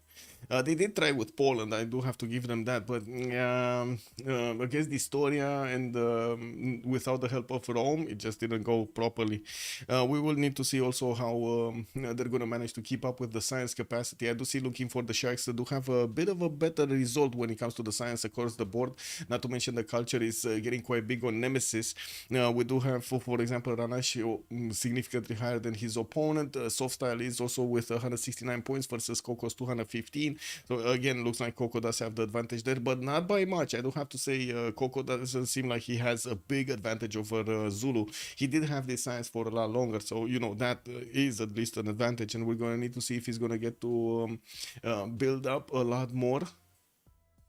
I think he already did get most of his campuses with his libraries and universities. It's not like he can actually do much more. Interesting that he's actually even building medieval walls there, probably for the boost. While at the moment I do see armies are available for Zulu. We do have him with minus 26 gold. Yeah, that's normal Zulu things. And I do see at least 3 of these knight armies are getting out from his cities and starting to position on the front line. He will probably have a general for them. He's building the road pathways towards Zopango. And it looks like he's going to try to take head on the defenses of Maori directly in the city that Maori has Victor in, and that's gonna be quite dangerous with Victor defending there. Also 210 Statue of Liberty Voronets. I gotta say the Diplo victory does seem like very far away. Yeah, I mean it was kind of the same thing if he would have managed to get to like 10 points or something, but still it kind of feels like it's very far away. I do hope we're gonna see some action soon from somebody on the map, and I would imagine that's going to be Zulu that's going to pick up the flag of attacking his opponents in the next part of the game. I would also really hope this map would be bigger. Don't you feel like this map really needs to be bigger? Squinting my eyes, man, to actually take a look at it. Comrade, good evening, sir. Actually, wait a second, you are here. Easy culture. You think they're gonna go for culture victory? It's LDK defending the culture victory. I find it kind of hard to say that he's gonna actually get to push the culture victory. He does have Poland next to him. I guess Rome also next to him to get the rock bands going. But you do know they nerfed the rock bands, so it's gonna be extremely painful to get the culture victory with them. Yeah, it's possible. Don't get me wrong. I've seen it. We've seen it happen actually quite a few times. He's also gonna have Age of Steam next to him that he might actually need to fight with if he's going directly for culture. So at that moment, there might be quite a few things happening to his territory that he needs to take care of. Nemesis is 14 out of 75 to get the culture victory on the, I would say, on that screen. And I do see a random Zulu Corsair core appeared next to Mogadishu to push back England. Oh my god, Mogadishu is still alive, guys. Mogadishu is still alive. That is a painful discovery that it's still alive. Oh well. More of those encampments coming out from Ranash, and I do see the Cavs are going northeast. Uh-oh. The Cavs are going northwest, so they're going Russia through the northeast and then coming back around through these mountains, but they're getting scouted by Russia. Okay, Russia did have units that were being plugging the chokes. So he not only knows about this, he's gonna slow them down, and I'm pretty sure he's gonna try to get some of his own defenses. He just needs to get his unique unit out and his Cossack, and he's gonna be fine. That's basically a replacement Cav unit, which is extremely good, extremely good. It has an extra +5 in his borders, or 1 tile around his borders over there. And also the ability to promote or move actually after he attacks, so you can do multiple slams against a single unit if it is in a choke point. Chikarica finishing from Krakow in Polish territory. There are still quite a few of these reinforced tiles that he's gonna get the extra production and extra culture on, but I wouldn't really say there are that many for it to be valuable. 3 turns also for Oxford in Rome's territory. I'm pretty sure I saw Oxford somewhere else, but I cannot really pinpoint where. Oh well, it is what it is. Ferdinand Magellan next terminal, nobody's gonna want to use it or get to use it actually in this game. Also significantly more production capacity coming up on Rome. Not only he's 300 science right now, but he did manage to get 653 points of production, while on the other side we're still on 3 players having 400 plus. That's also pretty good, not gonna lie. Like on looking for, it does seem like the longer the game goes on, looking for the Sharks are managing to get their sim a little bit better than their opponents. And I do have to say, Historia is sacrificing basically his sim in the late game with his attack on the Cavs, because he did build so many Cavs. He didn't have time to actually get new settles out, to build the districts and so on in the cities that he has right now, and get all of those like fight for the great people, get some writers, get some of those. He just got those from the beginning and then slowed down so he can build a military. We're going to need to see if there is a return on investment on that military. He does have 2200 points of military on his side. The encampments in Kupe's territory are getting their military academies, and I'm pretty sure he's gonna need to start upgrading these units in the stronger one, so he can keep the defense against his opponent, especially Zulu. That's gonna come out soon. Okay, we got 39 on Kupe, and it looks like 40 on Victoria Age of Steam, so it's only 1 tech difference between them. Okay. Yeah, Coupe is next to Age of Steam, also next to, well, Coupe is kind of on the front line over here on the western side. Okay, so Japan does have a way to get into the Russian territory if he goes directly in between this horse and the scout on the east. He could manage to get through the choke points. We're going to need to see if he's going to go that way. I think so. I think he's going to try to do that.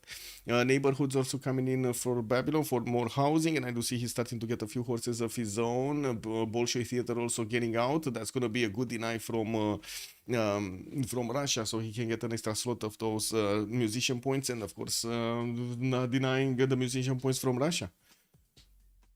Industrial zones also Rome. We didn't see actually his stats. Oh, yeah, there we go. 282 science, 126 culture, and 400 points of production. Not bad.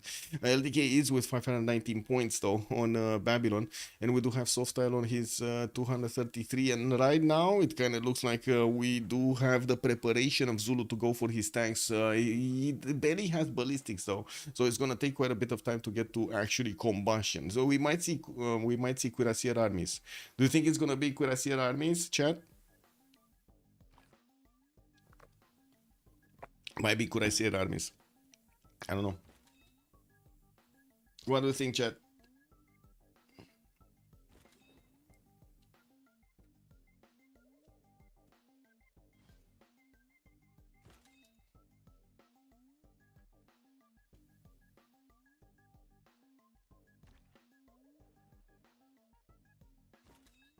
Ugh.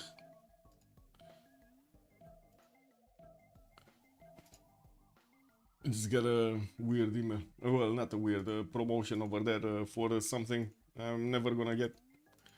Yeah, never gonna get. At this pace, I'm thinking modern tanks. Yeah, it's gonna. Oh my god, it's gonna take so long, huh? It's gonna take so long. Oh well, he just has 170 science, and it does look like if he doesn't attack right now, it's gonna take a while, and it does also seem like Coco is gonna keep his advantage over his opponent when it comes to the science and the culture. More generals have been picked up. I do see Russia did manage to get a musician, and I think and he did build up a Padana, so he's gonna get 2 extra slots for those musician points, extremely valuable. Still on 17 out of 82, and of course with LDK defending and getting 273 culture and keeps going up, he's gonna keep pushing the defensive tourist quite a bit. We're gonna see a lot more being needed to actually get the win. And southeast, come on. Oh, the horse actually moved. No? No, it didn't. Okay, so he can get the conga line in between those horses. Definitely, he can get the conga line. Soft style is 5 turns away rifling. That means he actually did finish his military science, and I do see he's starting to get his military academies, and more armor is in his Ikandas. It takes him quite a bit of time. He doesn't have a lot of production, unfortunately, but he does have extra production towards building his army. So he's just hard building as many as possible, and that's one of the perks of Zulu. The production at the late part of the game is just so good when it comes to these units. I do see also Babylon did get to smell some of those calves of Japan. Well, I guess they are allies, so it shouldn't be a problem for them to actually smell each other then.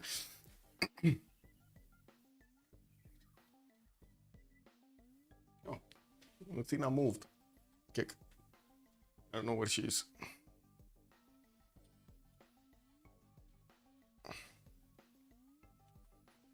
She was sleeping on the stool, and then I don't know. She probably went to the bathroom or something to sleep over there.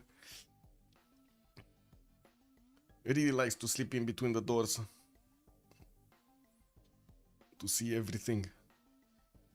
Okay, Oxford finishing 2 turns. We do have, there we go, the calves. Oh my god, they found a way. One of them got spotted. We got an archer over there that is seeing what's going on, or at least he sees a calf. And I gotta say, it honestly doesn't look at all that Russia actually got the message that there is a massive calf army coming against him.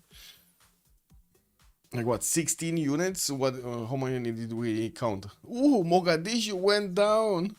Actually went down. Amazing. Yeah, we got some promos over there also for the camps. I'm not sure if he got Terracotta Army or he did manage to build them with Victor bonuses. And finally, I do see some more of these heavy chariots being bought by Russia.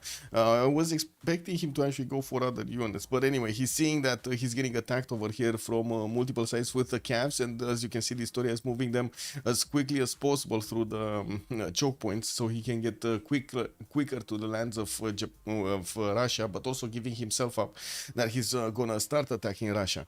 We do have Russia with 200 science. I would imagine actually getting to military science for his Cossacks wouldn't be a problem. A bit surprisingly that he's getting a lot of heavy chariots for cuirassiers rather than getting his Cossacks. I guess it is what it is. We do have him with 1,600 faith points in the bank and his 500 points of culture. So I would imagine fascism is gonna be open for Russia pretty soon.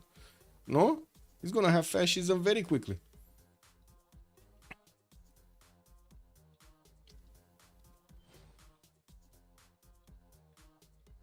Well, this is gonna be a question mark if he's gonna manage to get the extra tourism from these marketplaces, from the markets of the neighborhoods. What are they? Shopping malls, I believe they're called, or something? Shopping malls? Okay, military science next turn. Yeah, military science next turn, 2 turns ideology. So by the time these calves actually get to his borders, he's gonna have fascism and quite a few of these Cossacks. So it doesn't look like Japan is gonna make that much of a splash. I do see also Japan did manage to settle a city on the same coast as Babylon and the Age of Steam. So they're gonna start trading with each other, adding more gold per turn to the coffers there. While Softstyle is getting his rifling in 2 turns. If he actually wants to get combustion and wait for combustion, that's going to take quite a bit of time. He does need to go through refining the steel walls and then, of course, getting combustion. That is going to take a time. Take a long time. Big time. The biggest time in the world. Okay, we got defensive there, defense here. Doesn't seem like anything is going through. And from what I do see, more units are coming around from Zulu, taking up the front place over there, but not really having the military to go and attack at the moment. Coco, we do need to see Coco. Okay, military science. He's preparing for the defense. As you can see, he's getting some cuirassiers, and I'm pretty sure he's gonna want his tanks also. Okay, Japan just moving with his calves as quickly as possible through the forest and the rainforest. That unfortunately is taking so much time. So much time to actually move those units through that part of the territory. First modern general that I've seen, Jose de San Martin is get picked up. Zulu is gonna have the next one. Looks like also Age of Steam did manage to get Leonardo da Vinci. But he didn't build Mausoleum. I think it was Coupe that built Mausoleum, if I'm not mistaken. We're gonna get to watch soon, like see their territory and see who built Mausoleum. But I'm pretty sure. Wait, was it or was it Age of Steam? No, it was Age of Steam. I think it was Age of Steam actually. And oh my God, so many trade routes are coming in between Rome and Coupe. Did I mention, by the way, I'm so happy that we don't have minus 20 degrees outside anymore, and there is actually, you know, breathable air in the atmosphere right now. Not too cold, you know. You don't actually freeze your balls off when you get out. Ah, very happy, very happy. I can actually walk around the neighborhood now. It's amazing. Okay, some entertainment complexes getting their arenas, and we do have the calves of Japan starting to get through the mountains here. More neighborhoods in Russia's territory. Ah, it's starting to rain. Ha! Easy peasy. Some little pee from the sky.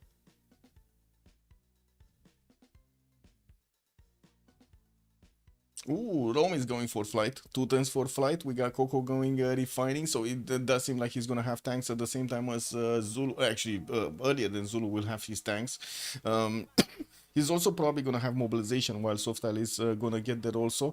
Not sure if Coco is gonna manage to get to stronger stuff. I don't think so, right? I don't think so. Like AD Cruz over there from research labs. I don't think he's gonna get that. Hojo did get his heroic, and as you've seen, he does have his 3 bonuses activated and getting a few more settler spots on the right side to get to well have the ability to actually increase his yields there, his outputs in the science and in the culture, while he's working also on getting nationalism.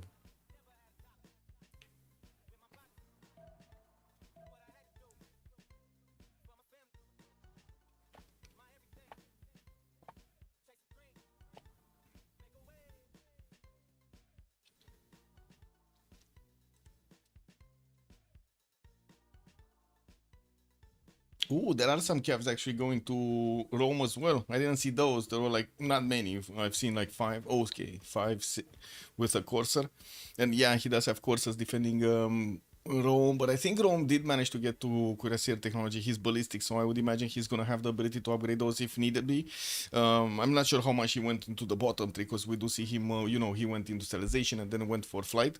And I do also notice we don't really have all of the chokes plugged for Russia. He did manage to get to Cossacks and upgraded the first one, while we do have new pre-builds that are getting out of his series.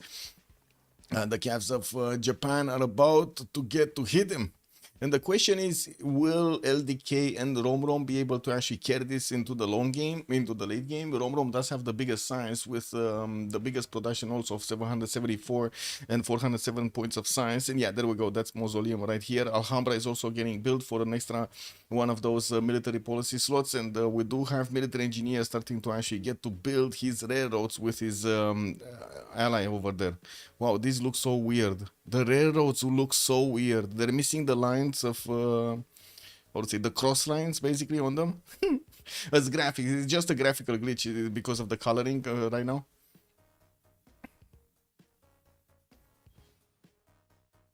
I was hoping for an epic battle, got 40 times of staring each other. Yeah, I know, Halosar. Yeah, I mean, you can imagine, I'm watching the same thing, right? And yeah, I'm also expecting quite a bit of a battle over here. Looks like Japan and Zulu, right, are gonna be the next ones. And they do need to slow down as much as possible Russia, first of all, and they do need to slow down as much as possible Coco. They're not gonna get to Rome, and it doesn't look like they're gonna get to Poland. Neither one of them are actually going for a victory condition right now, and I'm sorry, I got the hiccups right now. Okay, tutoring Cossacks from Yaroslav. I would imagine he will want to put some of this faith into these units so he doesn't actually get pillaged over here massively. These scavs, if they get in and they actually have a way to start to get to pillage, they will. They're gonna just run around everywhere. You know, I do see a spy also from Japan being plugged into the cities of Russia. So I would imagine there is a bit of an intel here. Now the question is there a spy from Russia into the lands of Japan or not? 19 out of 96.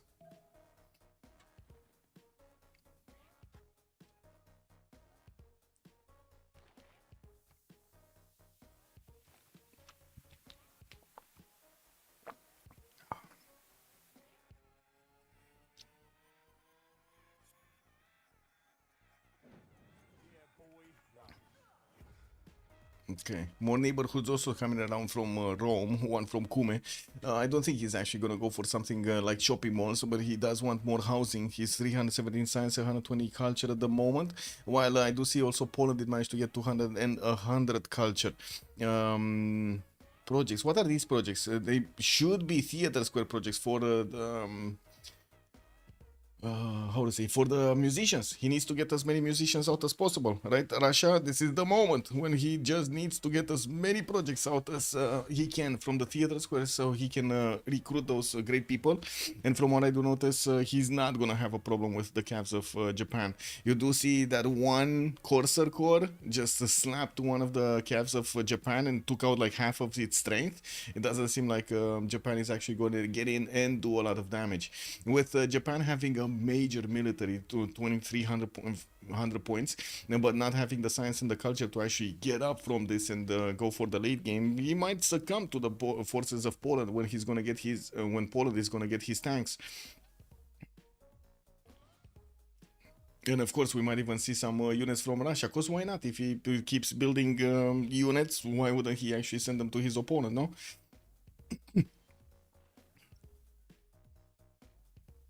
Okay, more like this. LDK did manage to also jump up significantly in the culture, 377 points, and I do see him on 300 science, a much better result than Nemesis science when it comes to the balance between those points. But I do have to say Nemesis is focusing a lot more on culture than LDK is. You know, we do also need to see if Rom science and culture is going to give him an advantage over his next door opponent. He would have the, I would say, requirement. I think it will be a requirement for him to actually go against Russia here somehow, like nuke him or get some GDRs on his territory to start taking cities and not allow him to actually get the culture victory. Because Nemesis is soon gonna have rock bands and he's gonna start playing them in the lands of Poland, which does have quite a few of these wonders, not to mention campuses, and we will and theater squares, and we will see him go towards Rome also with those rock bands. And one of the reasons that he's keeping so much faith is exactly that.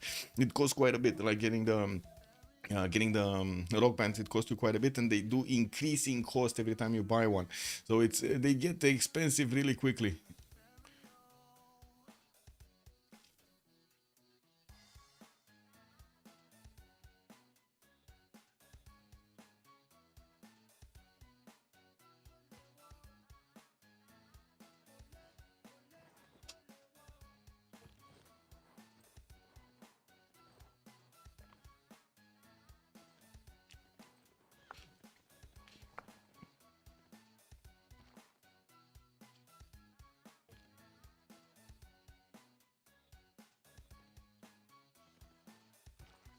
Yeah, a lot of pillages in Russian lands. Well, I do see at least two by the looks of it. But I'm pretty sure the Cossacks are gonna get this out. Like they're already getting the circle in. Yeah, and look at the damage. The Cossack Corps just totally overwhelmed the Cavs of Japan. Wow. Big wind. Big wind coming. Does anybody understand anything from the media right now, by the way? Like, anybody in their countries? Do you guys understand what's being sold on the media right now? Because in Romania, we have like so many contradictory statements. Like from during the day, you have like 4 different opinions or something like that. Not they usually contradict each other, and from one day to the other, things are changing immediately. Is it the same chaos in your countries also, or is it just me? Is it just here?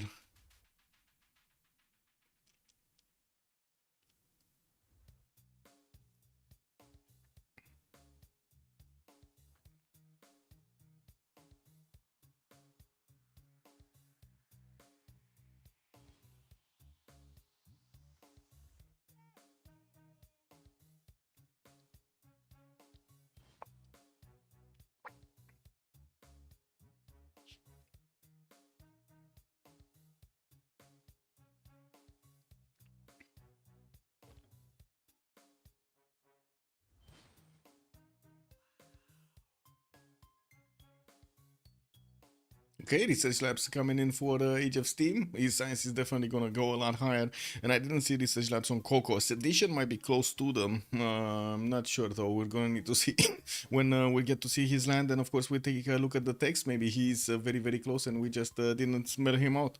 More Cossacks from Russia to defend against this attack. He does have a few more tiles that he's gonna need to actually plug. 2 more, not much, 2 more, and I would imagine he would have needed to actually spend some faith over there from Voronezh to actually get going. But he only has 180 faith at 10. He didn't get an insane amount this game, and that actually is gonna need to be used on his rock bands, right? As much as possible need to be used on rock bands. Right now he's like basically buying a rock band every 3 turns, which is insane. Quite long, not so much really, mostly about strange stuff happening in other countries. Okay, interesting. Yeah, a lot of stuff happening everywhere.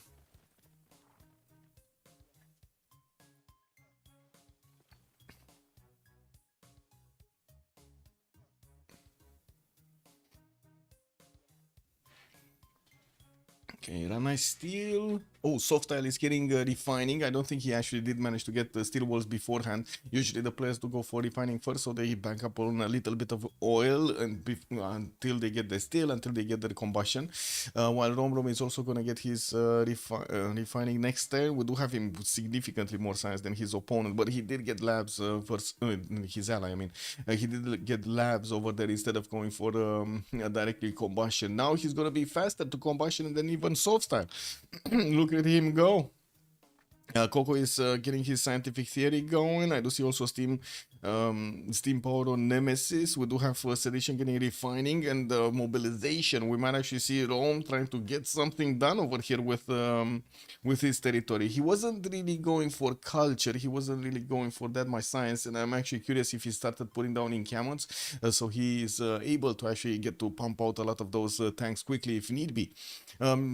National History Museum also getting built in St. Petersburg. While we do have a lot more of these projects coming around, he's also getting some of these archaeologists out from Moscow, so he can start digging up these antiquity sites and getting the works in his districts. Also, look at the difference of Diplo favor. It's like 100% looking for DShark. If they actually get their math properly done, they will manage to win this and will have enough points for the next one also. And they could win all of the 3 options. That would put them on what, 5 points? It's 5 points, no? Or 4 points. 4 points, actually. 5 points. 5 points. You get 2. You get 3 from the last one if you manage to win it, and another 2 from the other 2.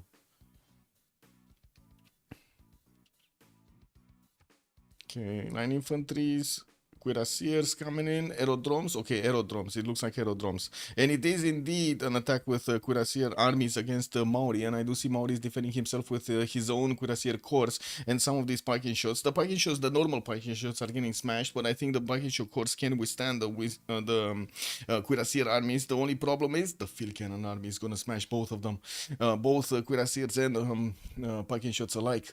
We do need to see how quickly Coco can actually get to tanks. He does have already steel walls, so he's close. He's close. I would imagine he did get, yeah, he's 2 turns out from getting his own tanks. While soft style is still like at least 8 turns or even longer to actually get there. Rom just switched after he got his refining for getting the oil. He went for the steam power on the top 3, and we're going to need to see if he's actually going to go for planes right after. Multiple artilleries coming in from Coupe here. It looks like he's building up his military to withstand Zulu's upcoming attacks, while at the moment Zulu is lashing out. It doesn't seem like he's actually putting that much pressure on his opponent. Again, these field cannons are going to do the damage necessary at the beginning, but then you do need a lot of them, and he only has a level 2 on one side and well a level 0 on the other side, and they're both armies. Gustav Eiffel has been recruited by Age of Steam. I don't really see him going for a wonder there. He did finish Torre de Belen to get more of that gold for his trade routes, and I do see he's also starting to get some calves out. We're going to need to see if he's going for some helicopter action. Still finishing his research labs while he's the top dog in the science. We do need to see Sedition's territory and of course his text if he's going to discover his research labs soon. He did go for the bottom 3, so it doesn't seem like he's actually discovering those. I was already expecting him to have them, basically, right? At the same time as Age of Steam, or around that time, maybe 5-30 difference or something like that. I was expecting him to have them. Oh well.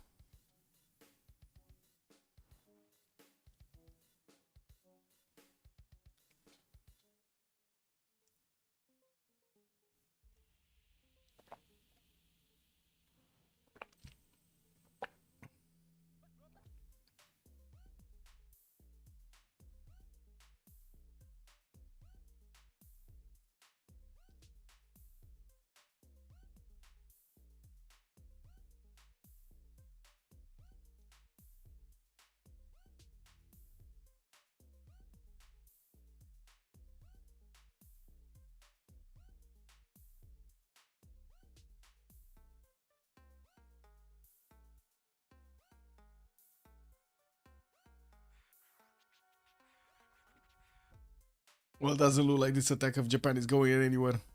I was trying to take a look if anything is happening here on the right side, but it doesn't. We do have railroads coming in from Age of Steam, so it does seem like he's building up the way of him getting towards his opponent slowly but surely. It does also mean that we're going to need to take a look at Romrov's territory and see if he's going to get his encampments down. I didn't really see if he does manage to get a lot of them. He had no need for encampments till now.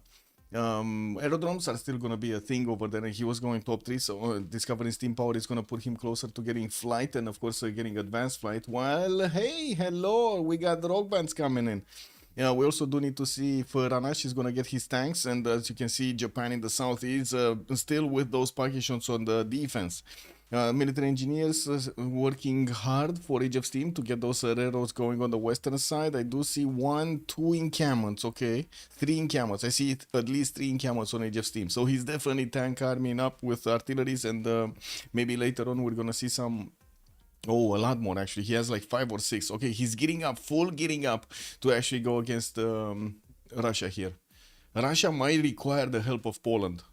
Like they might just ignore Distoria because he doesn't have that many strong units. Yeah, he has a lot of them, but he doesn't have them strong, nor does he have the science. And Ranash might actually need to get his tanks on the right side, so he actually fends off the attack.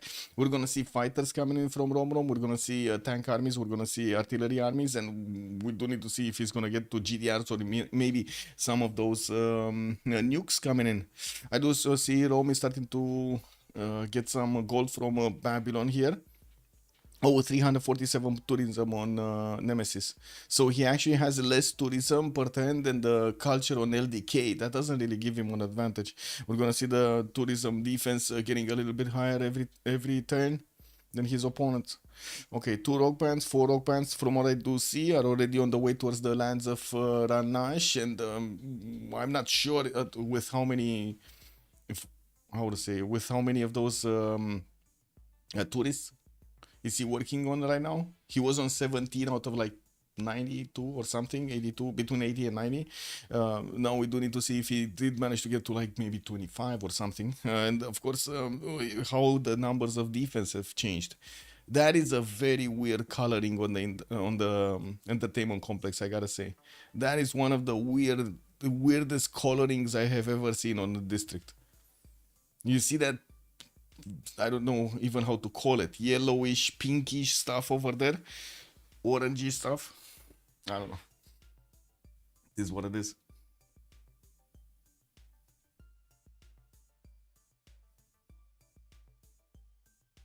Okay, biplanes coming around from the lands of Age of Steam. He's definitely going to require quite a few of them. Also, I do see a Foro City or settler moving with that military with infantries. He's kind of getting defended by these calves of Japan here, even though we do have an option for Russia to keep moving and take out all of these calves. He's choosing to stay on his borders and just make a wall of units to stop any kind of incursion into his territory while he's getting his other things going. I do see also Bandar Brunei is getting pillaged by the calves of Japan. Definitely not going to take that city down. That's 99 defense strength, has walls, and those calves are not even close to that number of attack damage. Okay, that's I do have to say this is about that time when Nemesis on Russia, he's gonna start discovering the cards, right, the proper cards, and he's gonna start adding a lot more tourism quickly on his side, not to mention getting those extra points from the later on bonuses from computers and whatever it was, the last one.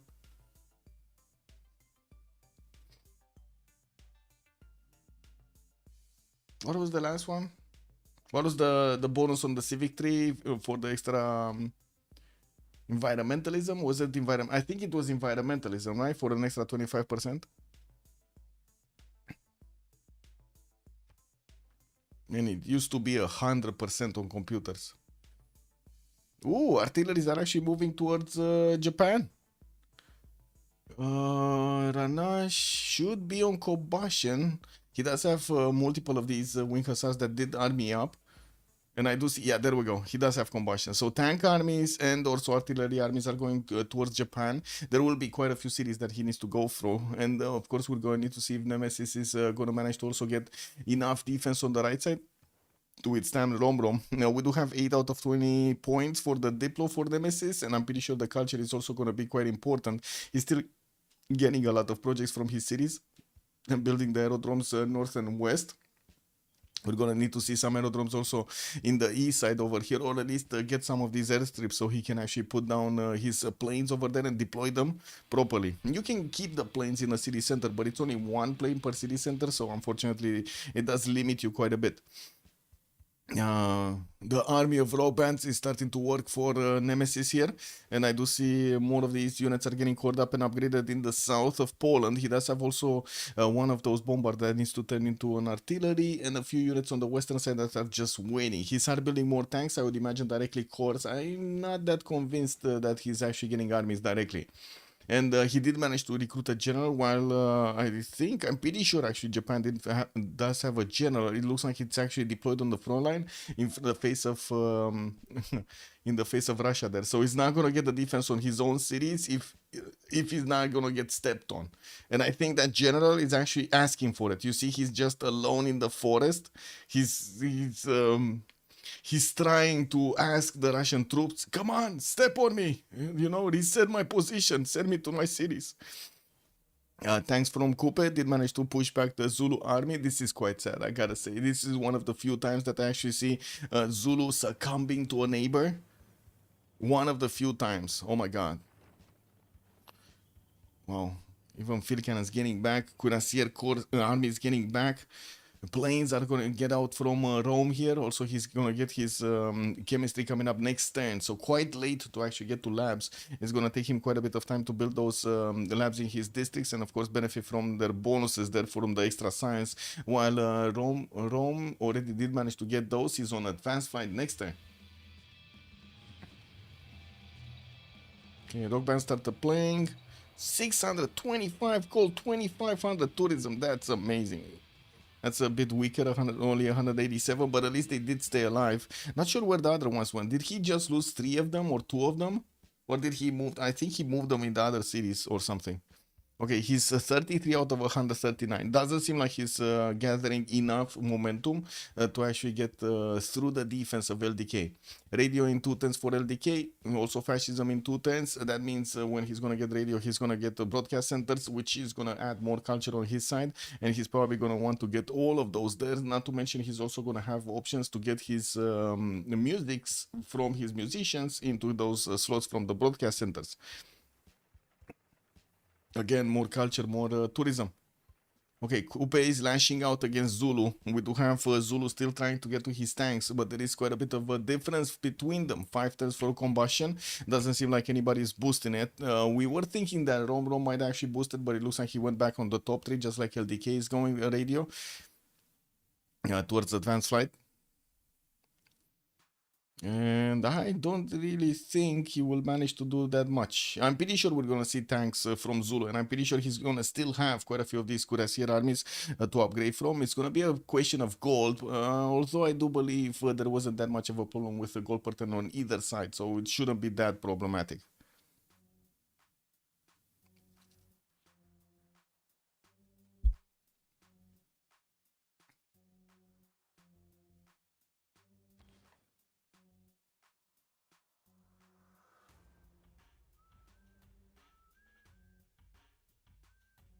Click, clack, click, click, clack. Sorry, click. Just resetting my windows here. Click, click, click out, click out, click out, click out. Okay, there we go. Bam. Click in, click in, click in. Okay, let's see the tank attacks. I'm pretty sure Zulu is trying to get as much damage done as possible, and I do see also Zulu, Kupe, and I do see also Kupe will have adjacency towards Age of Steam if he actually pushes into Age of Steam a little bit, maybe with some helicopters and something to force him to get a defense on the right side.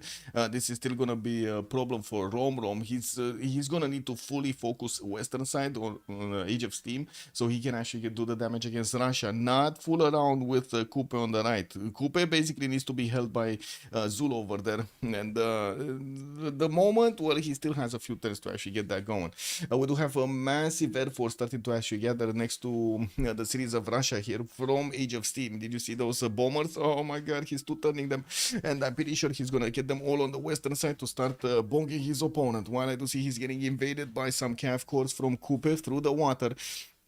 We do have Kupe slowly getting into the borders of Zulu, getting closer with those artilleries. If he's gonna manage to get it, I don't know, because combustion is coming up in 4 from soft style, and I would imagine he's gonna get those tank armies and he's gonna do a lot of damage. That's what's in my mind right now.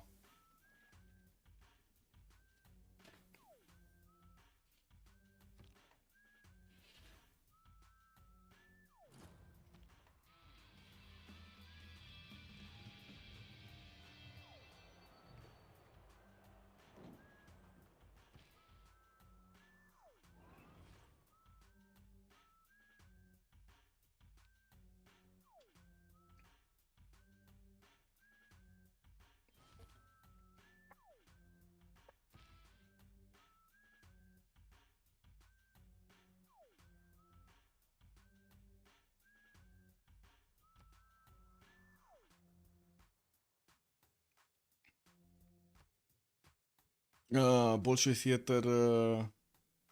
Wait a second. Wasn't it Babylon? Bolshoi Theater? I'm pretty sure it was Babylon. Yeah, I'm pretty sure it's in Babylon cities. Let me actually tell him. What is it here? Here.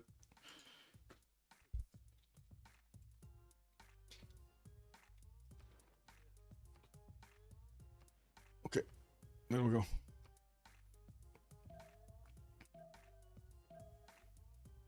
Okay, tank attacks coming in from... oh, wait a second. Let me actually switch to have, there we go, the proper picture. Kyoto's capital is getting taken out. By the looks of it, the artilleries are starting to attack into it, and the tank armies of Poland are managing to get through the pack and shot defense. Those are normal pack and shots, not even cored up, so you can imagine they don't actually have that much damage. You know, while I do see some Cossacks armies on the right side, I don't really see a lot of them, and there is a possibility for these armies from Bristol to actually go north and get around Bandar Brunei's lake on the western side, so they can actually attack from the direct east on the top side over there in the northeast, I guess, Russia. Okay, Zulu did get those steel walls, so again, artilleries are gonna actually need to do some damage over here. It looks like there isn't enough damage from these tanks to go through the Cuirassier army, so by the looks of it, Zulu is just gonna hold this properly. Alfred Noble is the next one, and I do see Maori Rome do have enough points. Might need to actually see Russia making a few projects if he really wants to go for the Diplo. I don't think so, though. I actually don't think he's going to want Diplo right now. He's probably going to force as hard as possible his culture victory, and he's going to also need to rely on his allies like Sedition or Coco to carry him through the late game and try to defend him. That's, I think, the biggest question, right? Can Rome push through before Nemesis is going to manage to get the culture victory? Right now, how it looks like, especially with LDK's defense, it kind of seems like he will actually get that opportunity. You see, Russia is not getting that many tourists, even with the rock bands and his base, basically tourism pattern. Not to mention, we do have so much extra defenders coming in for the play, right, from LDK, because he keeps on getting those extra culture points. A beautiful defense from LDK. And we will see also Kyoto being taken out probably next turn. By the looks of it, the two tanks are gonna wipe it clean off, and they're gonna also take out that encampment with the field cannon inside of it. And while yeah, there are units coming in from Japan trying to actually, you know, put one unit on each tile, that's just gonna slow down the tanks. It's not actually gonna stop them entirely. They're just gonna get experience points there.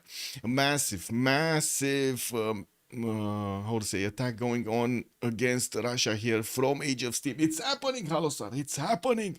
We got some action coming in. Oh my god, hold my beer. Whew. Oh man, we got some action.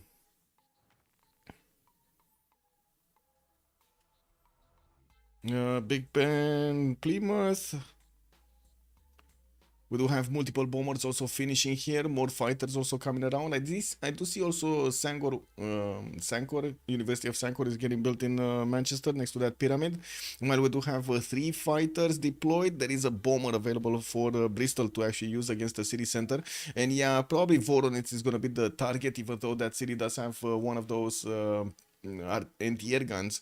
It will put up a bit of a defense, but it usually doesn't stop the bombers, especially if he does manage to get to jet bombers. That's going to be even stronger. Rom is one turn away from combustion, and I'm pretty sure he wants to go both for synthetic materials, so he can actually get his helicopters upgraded from these cavs that he has lying around the Bristol. And I'm pretty sure he's also going to want to get directly to jet bombers, stealth technology, so he can actually upgrade these bombers, take a lot less damage and do a lot more damage further away from his deployed cities. Kyoto just got taken over. The tanks of Poland are moving through the defenses of Japan here quite quickly, and I do see there are quite a few walls, but without the extra technology, or I should say extra unit strength, Distoria unfortunately doesn't have the city defense that high. He's getting his combustion in 4 turns, which will allow him to get the tanks upgraded, although I don't really believe he's gonna do much by that time anyway. And he doesn't have a single heavy cav to upgrade from. I only see anti-cav units, melee units, light cav units, ranged units, not a single heavy cav to upgrade from. That's a bit unfortunate. That is a bit awkward actually in the next part. We're also very few turns away from getting the Congress, which I'm pretty sure is going to go towards looking for DSharks, looking how much points they did manage to get from the previous one, and keep from the previous one. We're going to need to see if they do get the math proper and they don't overspend their points so they can win the Congress. They do need a straight win. They do need to win all of the points, like all of the votes. If they want to go for a diplo, yes, I know. If they want to go for a diplo, there is that, you know, that thing that they might not want to go for the diplo.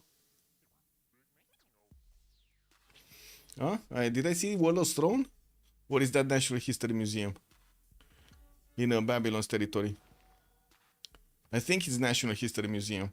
Okay, more musicians being picked up, and no more prophets.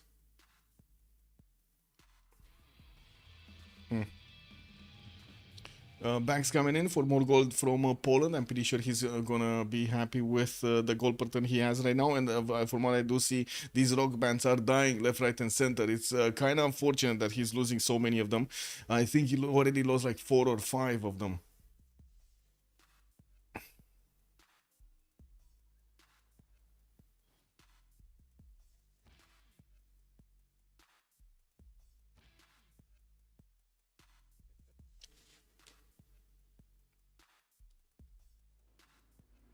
Oh, need more water. Need refill. So Voronezh did get one of those biplanes right in front of it to block the ability of those units, especially the Ironclad, to get in. He sees the Ironclad, he sees the Sea Dog, and from what I do notice, the Bomber did take a significant damage. Oh my god, look at that. It almost died actually attacking into the city's defense of Voronezh. So I'm pretty sure he's not gonna try it again, or at least not for a while until he actually gets that health back. With more of these anti-air guns also getting in, a triangle of anti-air guns does do wonders to actually defend the city. We're going to see if these fighters are also going to start attacking the Cossacks. Okay, no, he got the biplane. He got the biplane. He totally wiped it off the map. Nemesis, I was thinking he's actually going to go for advanced flight, but it looks like he's actually switching towards refining on the bottom 3. Probably will want his own the tank technology here, so he's gonna have stronger units, even though yeah, his Cossack armies are carrying him for quite some time. Anyway, we do have the full connections for railroads to Bristol, and I do see he keeps on going into the water with the railroad. That kind of looks weird, man. Is he making friends with the underwater empire over there? Oh my god, we might actually see Fishman coming in. How was that guy called? Who's the big muscles guy called? Fishman? I'm pretty sure he's not Fishman, but you know what I mean, right? There's Aquaman, right? Aquaman? Yeah, bro.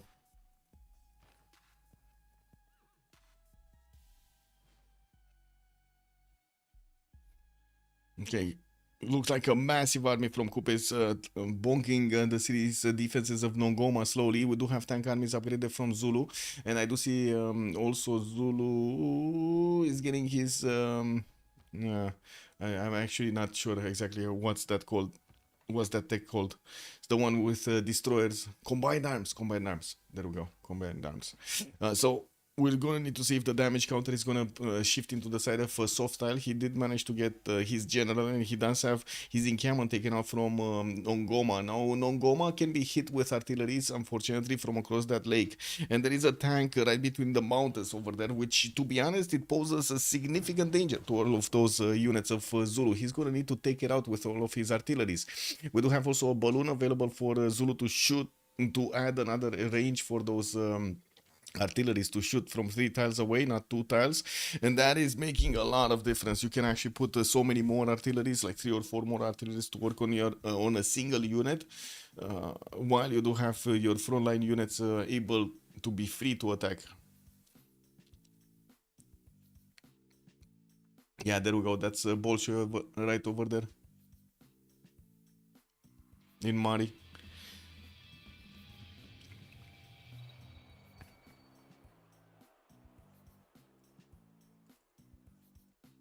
Why isn't it? That's weird. Ah, there we go. I was wondering why.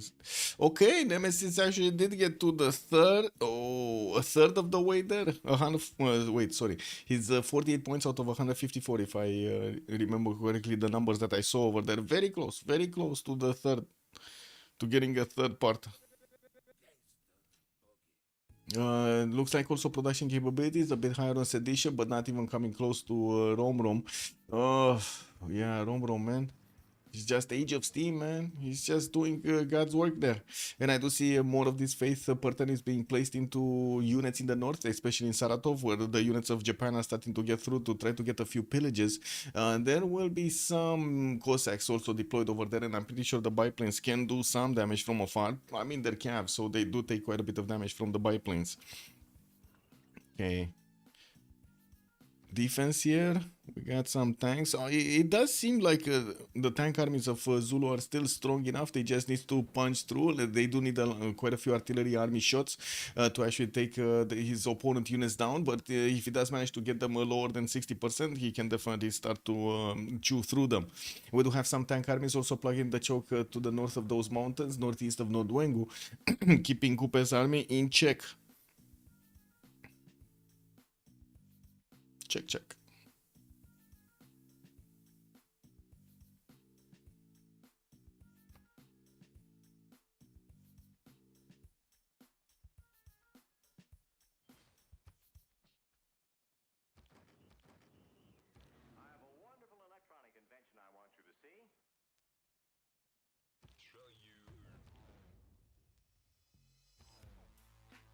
Okay.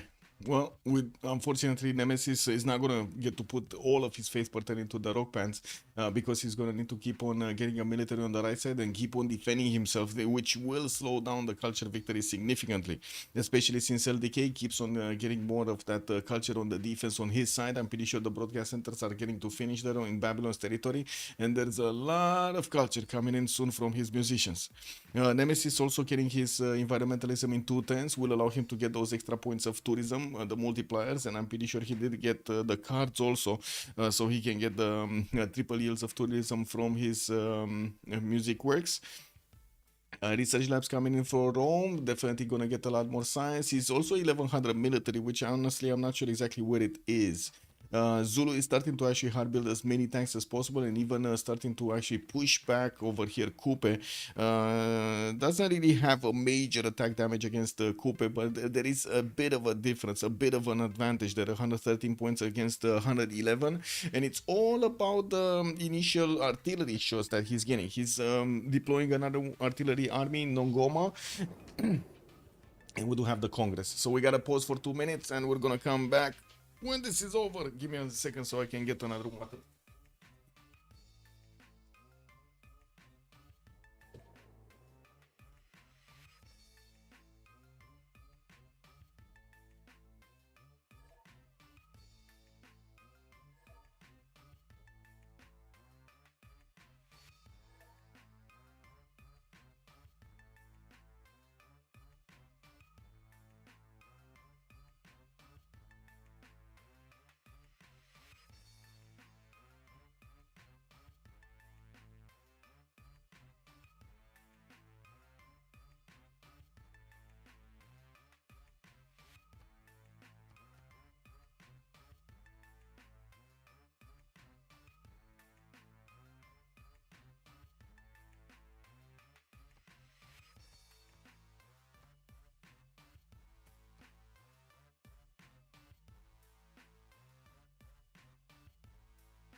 What do we have?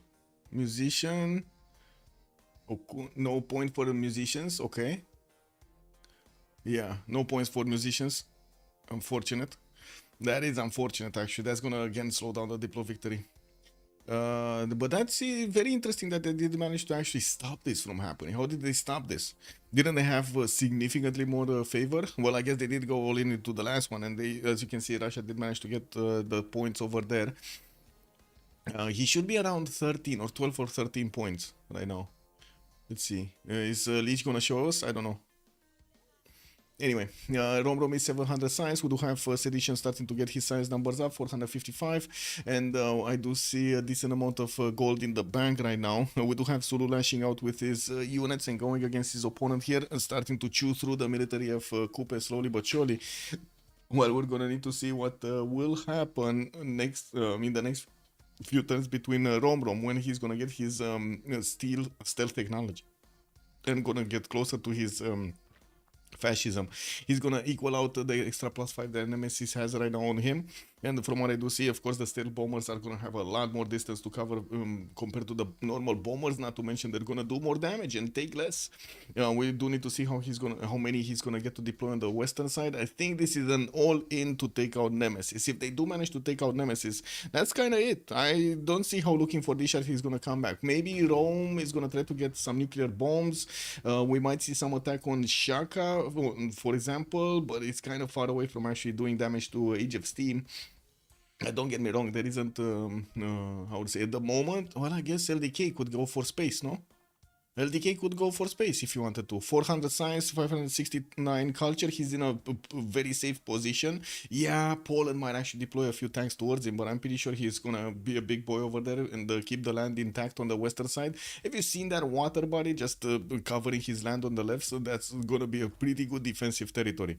We do have more and more airplanes coming in from Age of Steam deployed in that lake towards Russia, and well, it does seem like Kupe has a problem.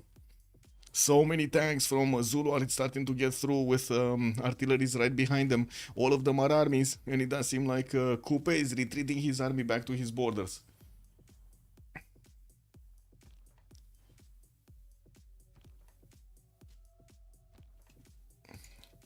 Yeah, weird Kupe.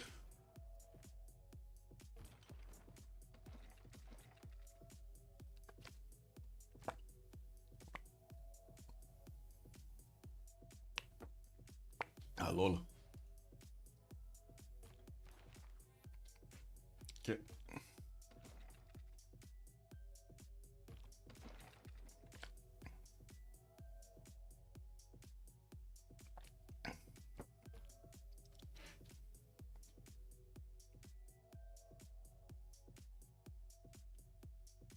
Well, this is what it is. Give me a second to get this back. Got this. Okay.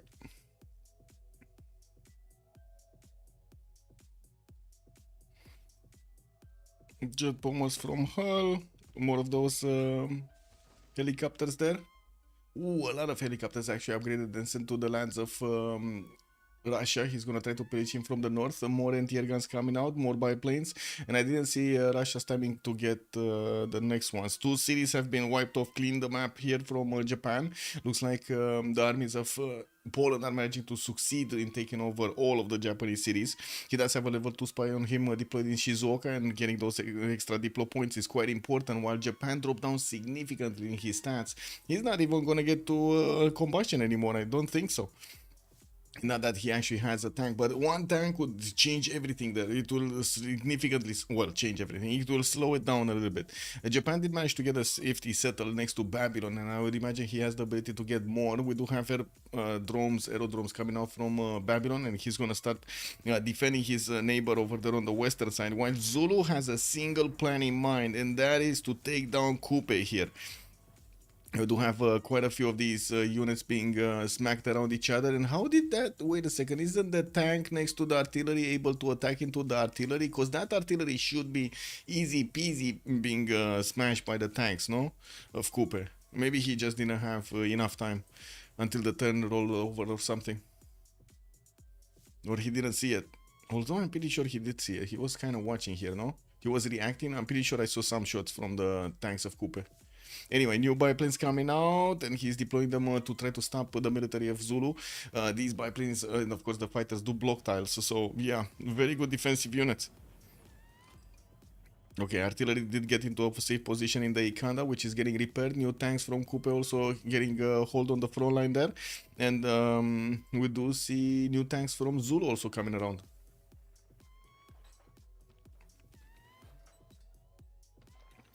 Okay, is that getting promoted? That's not getting promoted. Soft style? Promoted. He's gonna promote it, no? Yeah, he's promoting it, okay. A bit surprisingly, we didn't have Maori actually taking it out. I don't think there was another tank in the south, so there was some form of repercussion there.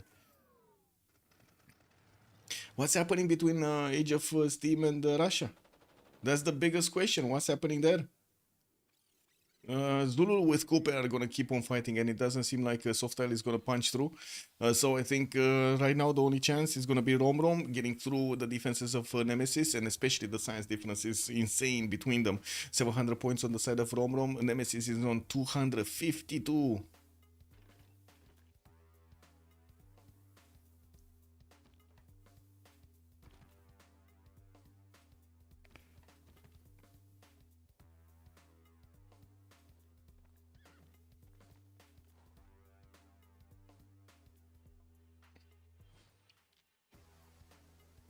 Okay, Shizuoka getting there.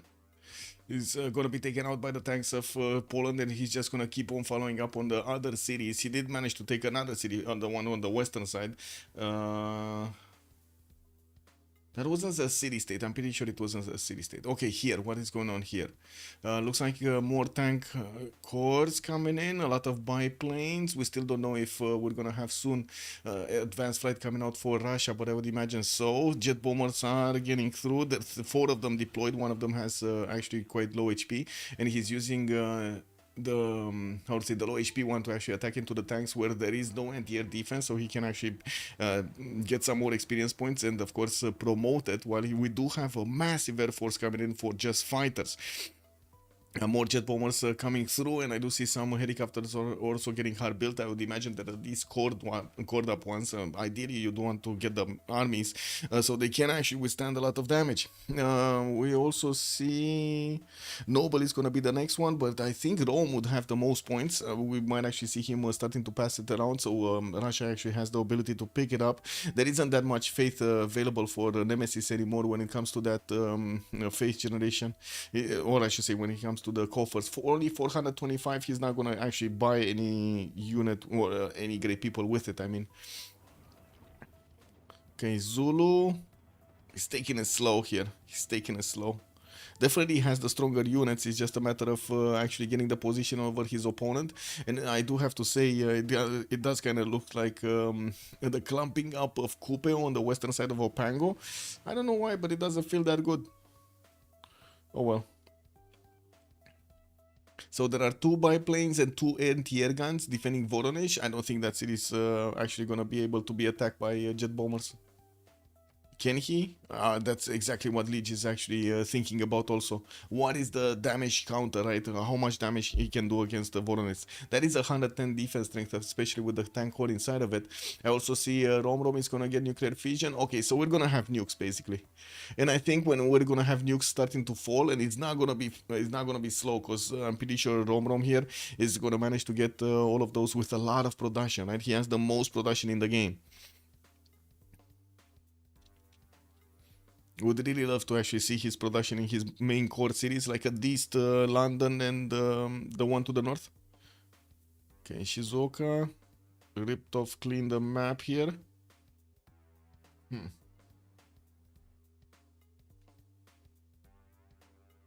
Okay.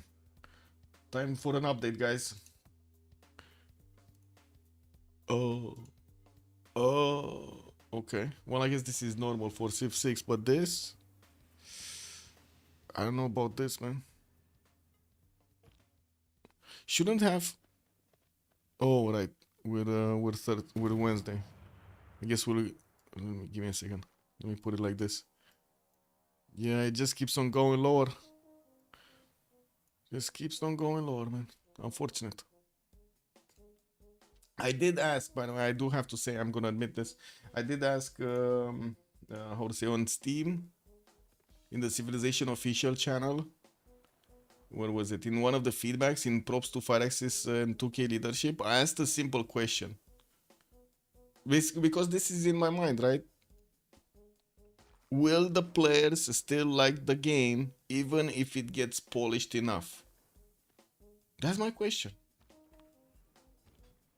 Because a lot of the players did say, oh my god, you know, like there were how to say, the UI is bad and that's the whole reason that the game is not working. But then the UI got a little bit better and the players are still not coming back. So is that actually the issue? That's the question I have in my mind. Is that actually the issue, the UI? Or is it something else? I don't know what. Is it something else? Ooh, wait a second. Yaroslav just got taken down. That was so quick. We got cities dropping from Russia. Of course, not Voronezh. He's gonna still have the ability to also attack into the north over there with his helicopters. I do also notice Einstein did get picked up by Babylon.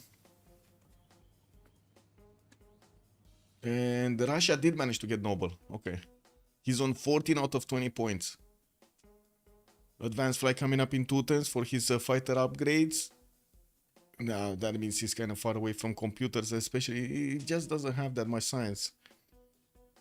It looks like also the jet bombers are starting to attack into Saratov. That only has a single oh, he can even take down Saratov. You see that helicopter? It can get through. Okay, never mind. I do see Russia did move one of his tanks there, but I'm pretty sure the jet bombers are gonna get the ability to attack into the tank directly. There we go. That's exactly what's happening. Actually, he's attacking into the tank,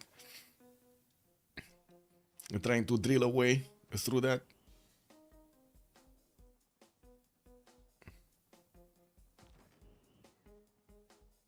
Oh my god.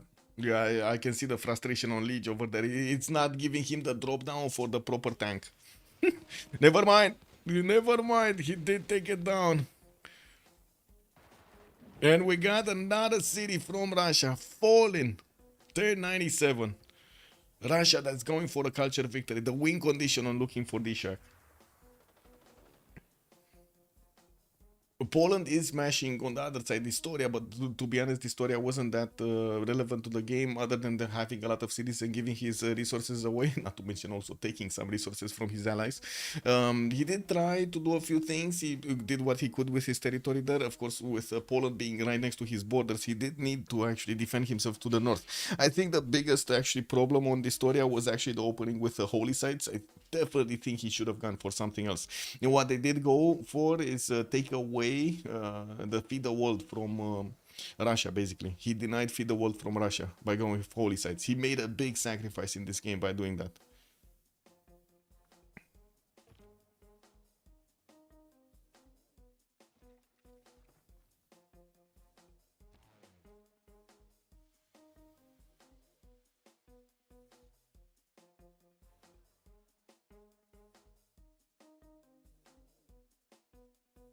Okay, a cat be getting also taken down. Looks like Fukuoka is left alone. Okayama is also going to be on the chopping block next. A cat is one of Zulu's cities, if I remember correctly. And I guess, yeah, he's going to lose some production points over there. Also, his ability to do the full damage against steel walls with melee units, which, I mean, it is what it is. Against walls with units. That's not going to work anymore. It's fine. We got Rom also getting lasers next turn. He's going to start getting very close, first of all, to GDRs. And second of all, he's going to get jet fighters, making their range a little bit longer and also making them a lot stronger than counterparts. We do need to see where Seasteads is. I'm pretty sure that's what we do have over here.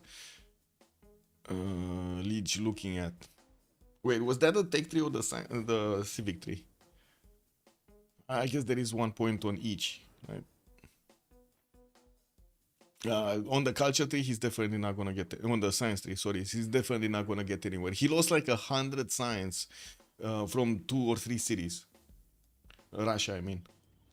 He's down to 167 with 579 points of 618 actually points of culture right now, but he does have 1500 gold in the bank. Advanced flight next 10, he's probably gonna upgrade all of them. Coco's getting his also synthetic materials, and Sedition is going for spaceports. We also have Rom going for spaceports right now. I mean, I guess he could try to put a spaceport down. I was thinking we're gonna have actually LDK going for spaceports, but I guess it's fine like this also. We still have like 15 turns from this Congress, and with 14 out of 20 points for the Diplo victory, there is a chance if they do manage to actually slow down the attack, but I don't think they can save or slow down the attack right now. It kind of seems like Age of Steam is just going to keep on rolling through. Doesn't it seem to you like that? Voronezh, yeah, okay, it's gonna be a bit harder, but now with more jet bombers and also with a lot of stealth fighters, he's gonna start taking down Voronezh's defenses and will take that city down also. Olonets is in range, Astrakhan is in range, actually getting attacked there. More helicopter armies are also getting deployed from his main cities, while he's getting a Manhattan project in 5 turns. That would mean we're basically like 9 turns away, 10 turns away from seeing the first nukes on the map. We're 1098, so yeah, we don't have GDRs at this moment in time, I gotta say. But we will have nukes in just a few turns.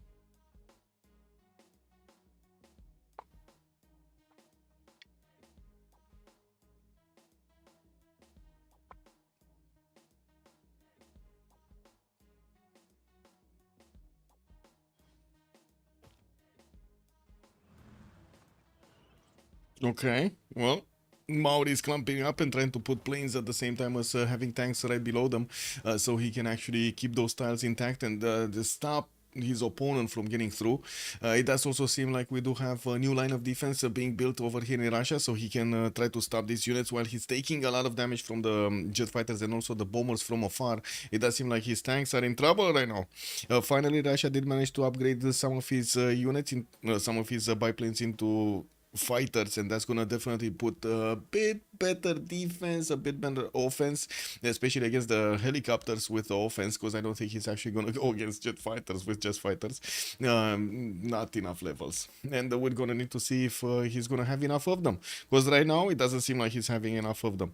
I did also see Rome deploying some fighters to help out the defense of Kupe on the western side, while we're gonna need to see if he's actually pulling off anything else in his territory there in the south, if he's going for a victory condition or not. He does have 542 points. He might actually start getting his spaceport down so he can try to get the projects for the space victory. He's on 722 points of production. Not bad right now.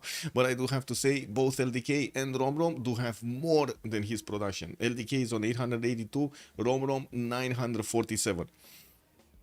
And even if, from the beginning, I was thinking actually maybe we do have a chance for looking for DShark to actually win this. It does seem like, yeah, Ulyss is bringing this back. Rom carrying the game over here for them. Not to mention LDK defending the culture victory like a boss over there. Look at that, 744 culture points on LDK. At the same time as he has 400 science and also 882 points of production. Definitely a lot bigger numbers than even Russia has. Oh, Babylon is very mad. Did you see Babylon face? Very mad.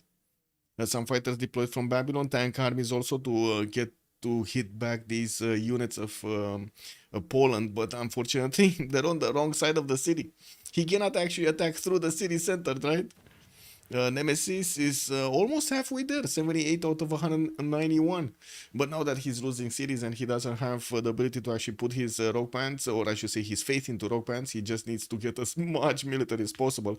Honestly, I kind of feel like he's not gonna get this culture victory. Does anybody from chat thinks he's gonna get the culture victory anymore?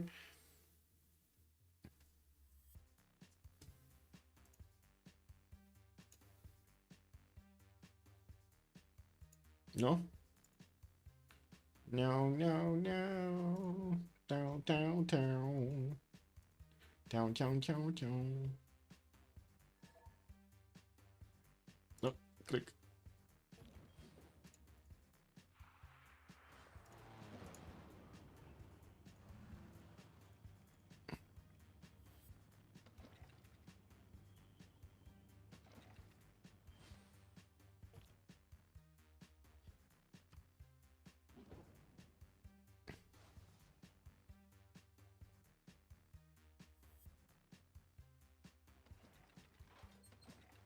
Okay, so City of Fukuoka finally taken down. It's gonna take a little bit of time, probably 2 or 3 turns, but it's gonna go down. We do have LDK getting also his synthetic materials right now, and I do see he does have a good amount of territory to defend on the western side with good chokes to actually keep away the Polish units. The Polish units without fighters, without bombers are not that atrocious, and I'm pretty sure we're not gonna see Ranash over here managing to get 2 GDRs anytime soon. It's gonna take a while with his 200 something science, 225 science. And we do have Rom also about to actually get his nukes, and I do see he's starting to attack into St. Petersburg directly, where yeah, there's a single fighter actually deployed over there, no more anti-air gun to hold the defense. I think he did also take another city, no? There was another city here somewhere where this helicopter is. Yeah, he did take another city here.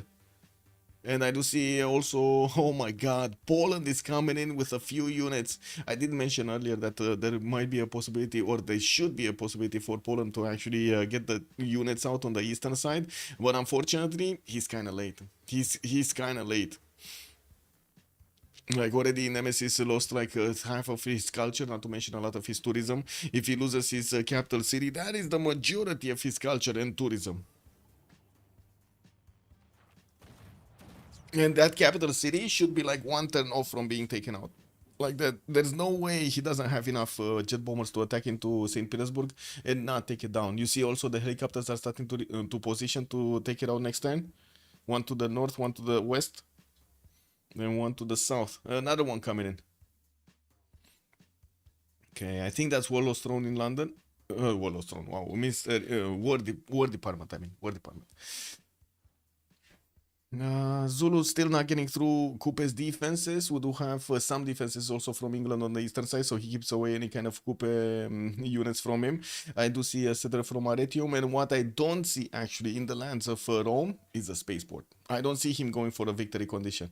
He's more concerned about Coupe not dying than actually him getting the win, and of course I'm pretty sure they're very concerned about their actual win condition, which was Nemesis, Russia, to try to get the culture. Or the Diplo. He actually has, he holds both of those victory conditions. We do need to see also if Rom is going to manage to get his spaceports down. He was focusing on getting his nukes, and of course we're going to need to see if he's going to start nuking down the territory of Russia soon.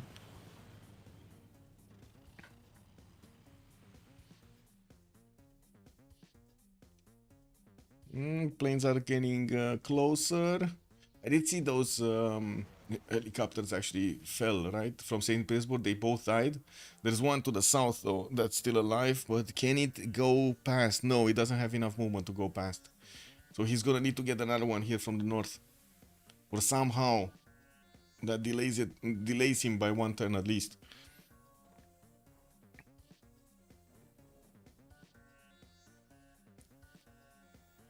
Oh man, the graphics on the railroads just look terrible, I gotta say.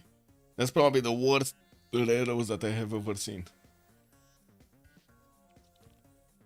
And I'm pretty sure it's because of the lighting, right?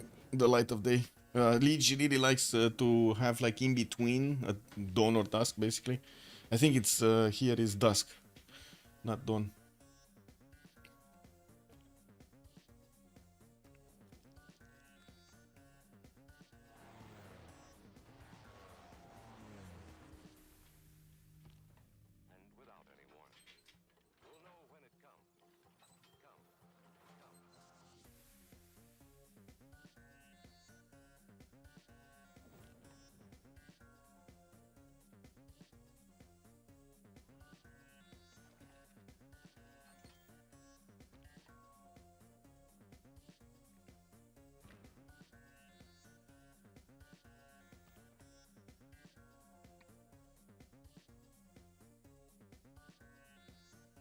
Okay, well, Zulu's military is just going into the grinder in Kupe there with enough fighters to actually take out those tank armies. It doesn't seem like Zulu will have the strength to get better at war here.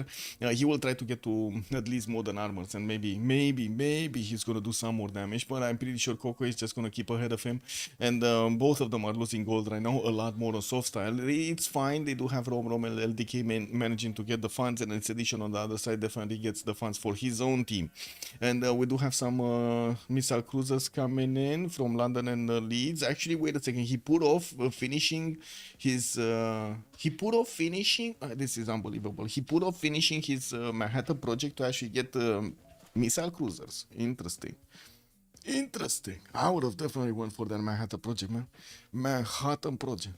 Sedition also 2 turns away from nuclear fission, getting his democracy in 2 turns. While I do see LDK going for that. Oh my god, I forgot again. The one with the destroyers. Combined arms.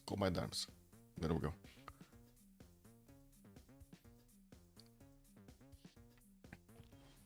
Yeah, doesn't seem like there's much action happening between Kupe and Age of Steam. I'm pretty sure Zulu is keeping all of the attention of Kupe on the side of the south here.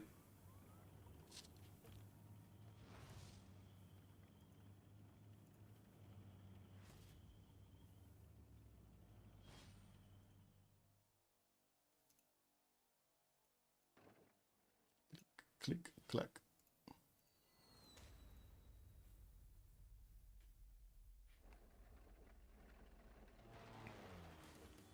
Okay. More fighters deployed, starting to attack and getting experience points from attacking into the Zulu units. Another 2 cities have been taken out from Japan. He's down to only 2, Takamatsu and Gifu. And yeah, Gifu can be taken over, but now it does have a tank. And of course, we do have quite a few fighters and tank armies defending over here for Babylon. So I don't think he will be able to, looking at the army composition here of Poland, I don't think he's going to be able to actually take the last 2 cities. So he's probably going to need to either retreat and try to help out. Oh my god, Voronezh did get taken down. And look at that Statue of Liberty, man. It's radiating. I don't think it got nuked, but it's radiant. Do you see that? It's actually, oh my god, it's lit. It's quite lit. Anyway, St. Petersburg also is getting massively defended by fighters from Russia. We got like 6 fighters around it, and more are being deployed with a lot of tanks also. I'm pretty sure nukes are just gonna wipe it down. We do need to see nukes actually from missile silos, right? So they go through the fighters. If I remember correctly, can somebody double check this? Correct me if I'm wrong. If I remember correctly, the missiles, so jet bombers get stopped by fighters, but then nukes from submarines or missile silos do not get stopped by fighters. I think that's how it is, right? Wouldn't really make sense to actually have a fighter get there. Anyway.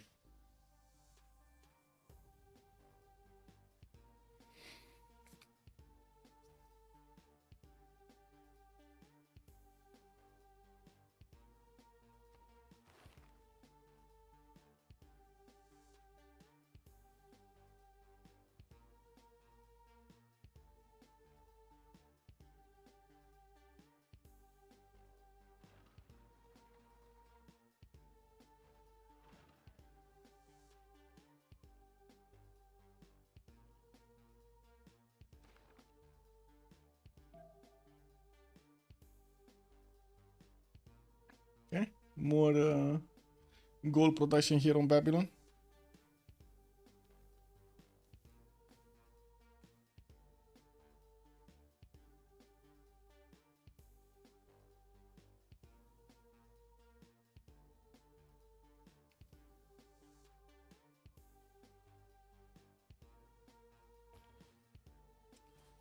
Oh, satellites coming up on Rome, but I didn't see any spaceport, and of course, it usually takes quite a bit of time to actually get the spaceports down. I'm pretty sure the nukes are gonna need to be built here so he can actually do the next attacks. He did deploy some of those jet bombers to the northeast of Voronezh, getting a little bit closer, and of course, having airstrips. He does have a military engineer, so he will have the ability to actually build a missile silo if he gets the nuke. I do also notice 88 out of 232, that's not gonna happen. Nemesis also needs another 10 turns to get for the Congress. He's 14 out of 20 points, and he's still alive. He's still alive for the moment. Fighters from Poland getting through. We do have units also from Rome getting through. He did manage to get a decent amount of defense on St. Petersburg, and I think only a nuke can, or a GDR can actually punch through that. Wait a second. Is that an aircraft carrier in Ashuna? He's gonna get an aircraft carrier in that little puddle over there? Okay. And we do have a lot of jet bombers, but we don't have the moment in Babylon any kind of spaceport from what I can see. He does have some flat tiles saved up for the spaceport, so he's gonna have that opportunity later on. While a sedition is also gonna go for lasers in 2 turns. We do have conservation in 4. Nemesis, smart power, okay. And we'll see. LDK is also getting his stealth tech on Babylon. He was just building quite a few bombers, so I'm pretty sure he wants jet bombers. I think the question is, where is he gonna go with them? Against Poland? He's just gonna get... Because honestly, I was thinking he's just gonna go GDRs over there. They would be a lot faster and more efficient to actually go through his opponent territory.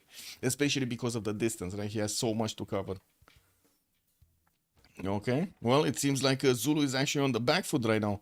We do have Cooper managing to get enough of those artillery to actually attack into one single unit. Not to mention he has a lot of fighters that right now do not go into any kind of anti-air defense of his opponent. That is terrible, right? We got like 4 fighters over here deployed in the air that will start to attack into those tanks. And slowly but surely the tanks are going down. It doesn't seem like we do have a lot of production here on Zulu to make up for the units that he's losing. He's trying to get some anti-air guns. These anti-air guns are extremely expensive. And I think also we're gonna need to answer a question if Coco did manage to get to his nukes. I don't think so. He's going... I totally forgot how that's called. Science something. He's going towards labs. Not scientific theory. What is it? Anyway, this is what it is.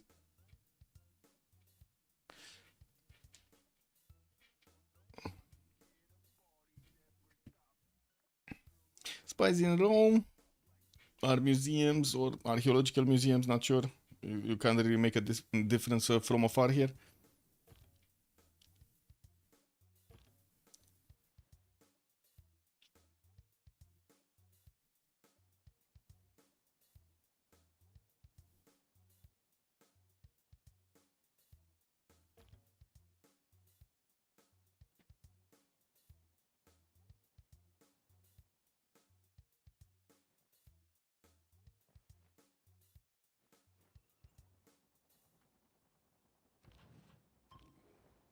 Wow.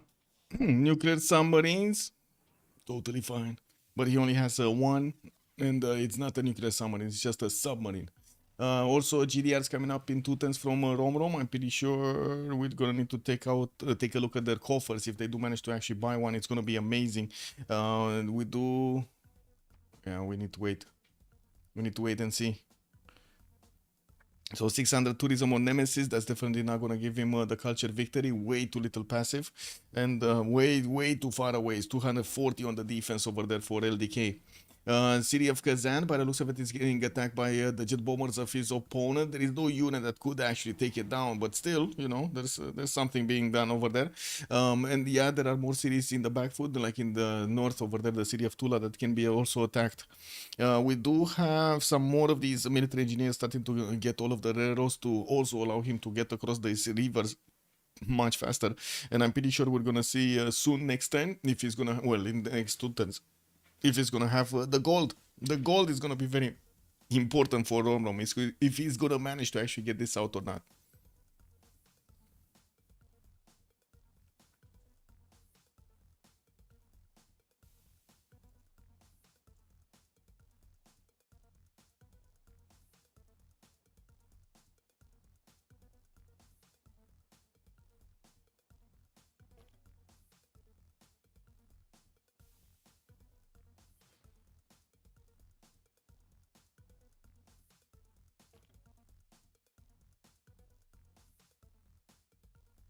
Okay, Babylon lashing out west side, big blizzard over here, smashing through, aircraft carrier also coming up next turn. He didn't build his, I would say, flood barriers here, and it looks like he might actually lose quite a few tiles. Tiles. I would really love to see Rom on his timing of actually getting the nuke. He was building Manhattan, it was 5 turns the last time, like I think like turn 98 it was 5 turns, so but he didn't then moved away and started building a missile cruiser, so I would imagine there will be a bit of a desync over there. We'll see if he gets it. LDK is 1 turn away from also getting his Manhattan project possible to actually get built in his territory. Okay, is there anything happening here? Because honestly, I don't see a quick way of actually getting you through the lands of the remaining cities of Russia without nukes, without the GDRs and stuff like that. So I guess we'll see. Okay, jet bombers just getting some more experience points from attacking tanks. We do have some new helicopters showing up on the front line, and Novgorod is a bit too far away. We do have also the repositioning of the stealth bombers in the city of Voronezh right now, slowly getting closer to the front line.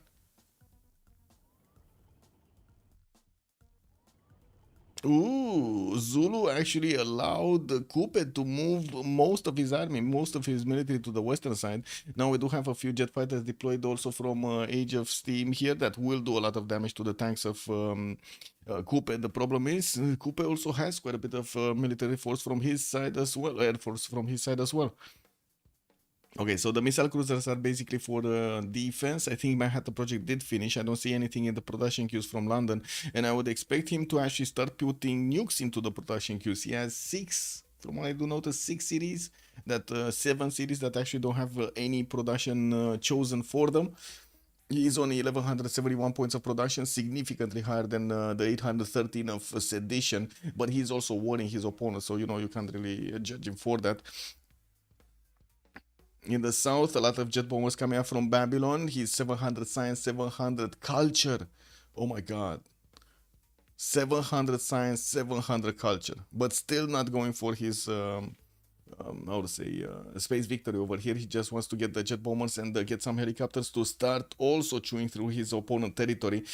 He will need to choose between going northeast, going towards Kupe, or going west side towards Poland. That's gonna be quite a ways away. He might actually want to get to liberate the capital city of Hojo, so he gets another 100 Diplo favor points from that. That would be quite a win, since they do need to fight for the Congress points. Not that much time to get there, though. There's not much time to get there. There's like 6 turns remaining, 7 turns remaining from this Congress, from this era. And there is a significant danger that we might actually have a Nemesis here getting enough points. I don't know how the Diplo favor looks like right now. I would really love to see this. Okay, there we go. Okay, so they do have the Diplo favor. They have the Diplo favor to actually force this somehow, or try to force this somehow. But if they don't get it in this Congress, there's no way they get the win, right? I don't think there will be a way. Like Rom and LDK are way too strong at this moment. Man, their masters are starting to actually rip apart the t-shirts they have on. And imagine at the Hulk, they're just exploding from all of their fibers. Yeah, Kyoto's getting defended by some of the units of Poland. Poland deploying his air force north. Also, you do see the 3 jet bombers that got deployed right in the face of Novgorod. Novgorod is not defended by a single anti-air unit, not a fighter, not an anti-air gun, nothing. So I would imagine we might actually see that city also being taken out quite quickly. There are units that are trying to stop this from happening, and of course we're going to need to see if Age of Steam is just gonna wiggle his way into his opponent's territory without breaking a sweat.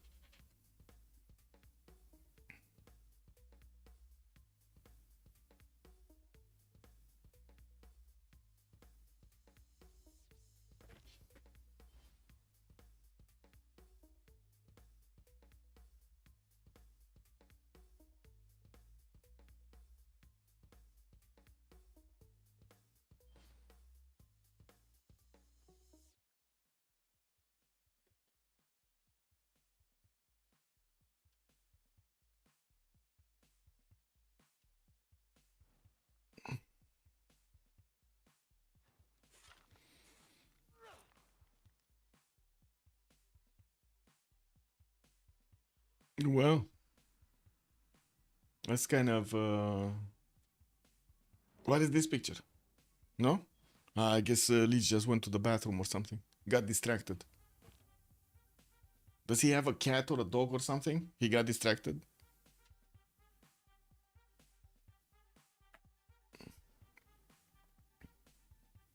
Yeah. Poland getting more airports for that aluminium. Okay, Leech did click on some buttons. And we do have GDR starting to come around from the series of Age of Empire here, Age of Steam. I do see one coming up in 11 turns from Voronezh, but I'm pretty sure it's going to be way faster if he gets them from his capital series. He was two turning jet bombers. I would imagine it's going to be around that 3-4 timer. 2-3-4 turns timer on from his capital. And at the moment, I don't see the jet bombers actually attacking into Novgorod. If I would have to guess, I'm pretty sure they just got in that airstrip from the north of Kumasi. So that's why they're not actually attacking into anybody. It would be quite interesting to see who has Kumasi, if it is Age of Steam or not, as in can he pass through the borders of Kumasi or not? That's my question. Because otherwise he's going to need to go north. If he does have Kumasi, he can actually go south. So, you know.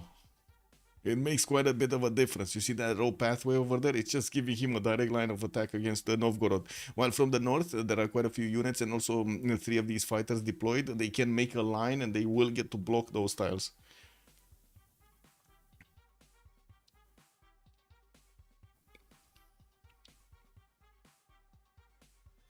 Okay. Rollovers are taking quite a bit of time.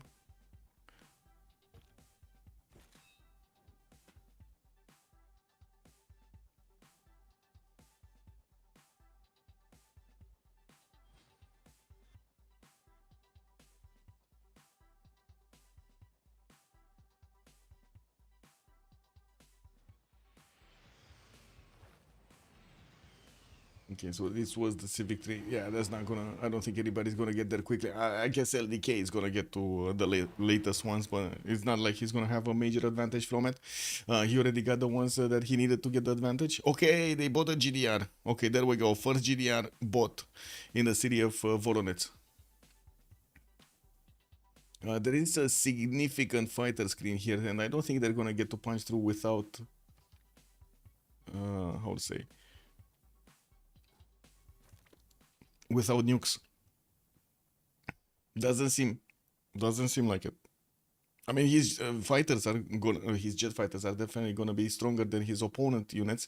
The question is, does he have enough of them? Because he focused as much as he could on jet bombers, not really his fighters. He had like 4 or 5, or maybe like a total of 6 deployed on the west when he started the attack, and then all of the units that were subsequently added were just only bombers.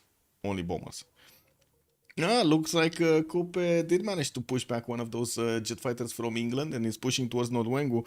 There are also fighters coming out from Babylon, and yeah, Babylon not gonna be that sad about this. He's just gonna start getting his own GDRs out, and he was building nukes, so I wouldn't really be surprised if he's just gonna drop a nuke, you know, one of those little cherries on top over here on the armies of Coco, and just calm him down.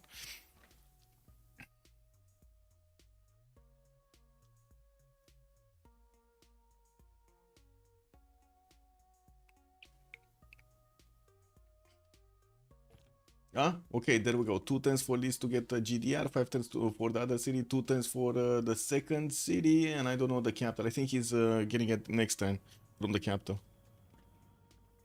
Okay, Novgorod is starting to get attacked now that these jet bombers did actually get their movements up, and they will have range to attack into these cities like Smolensk or St. Petersburg from that location. Then they do have a long way. Now the big question is, can he drill a hole to Kazan with the GDR? I think so, right? I think so. Okay, that's 1 unit down. And probably the city, right? It kind of looks like he's gonna take the city next turn. He's gonna step on that military engineer. Maybe the tank is gonna try to block him. But the tank is just gonna die if he tries to block him. it's a bit too far away for these jet fighters to actually attack into the fighter line of Kazan. They could into St. Petersburg, but the other planes are kind of weird. And I do have to say, I always found it funny that you can actually attack planes behind the line of planes, and the line of planes is not actually interacting. How that does work. And yeah, there we go. GDR just got next to Kazan. Probably next turn he's gonna take it. He does have a tile right next to that city center.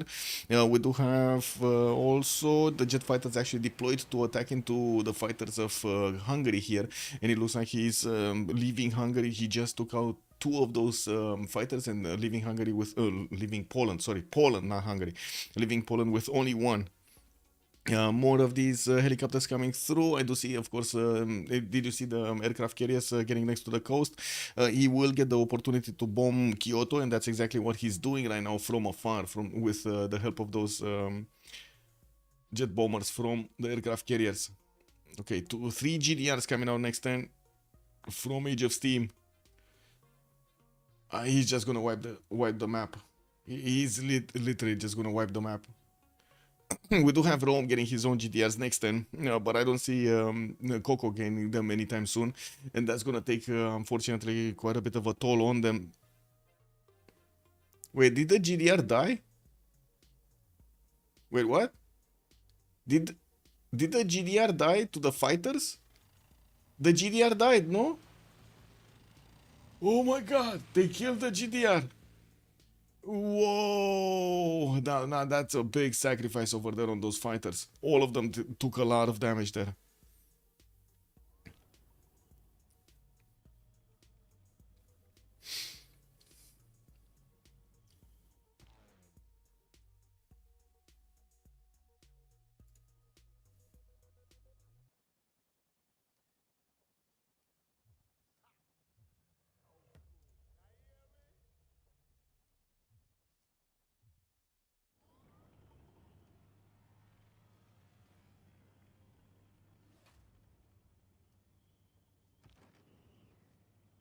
Okay.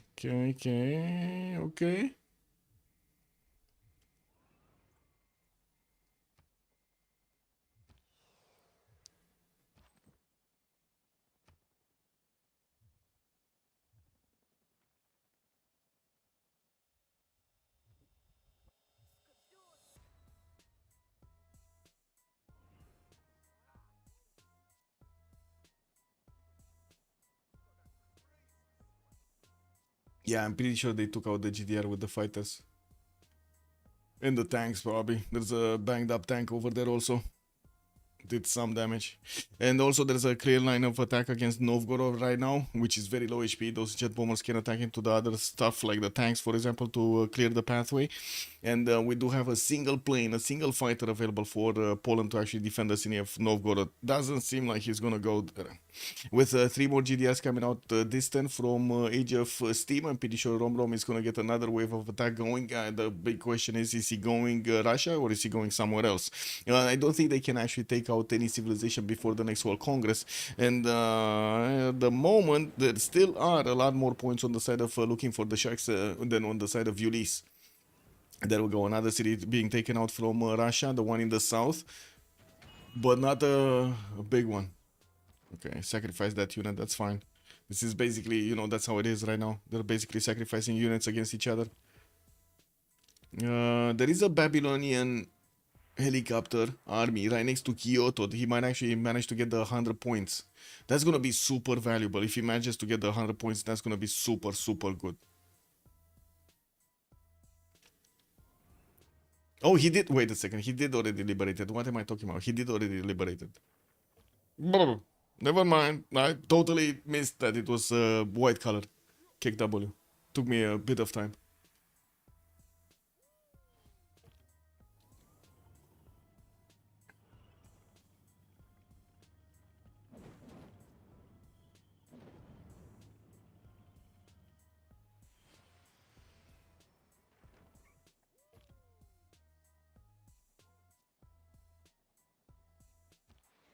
Okay, GDRs using the arrows to get faster. Very funny, by the way, mechanic. What are they using them? How are they using them? Like roller skates or something? That would be really funny to see. Can you imagine like a giant robot, 200 meters or something in the air, just roller skating on railroads? Man, not with these railroads.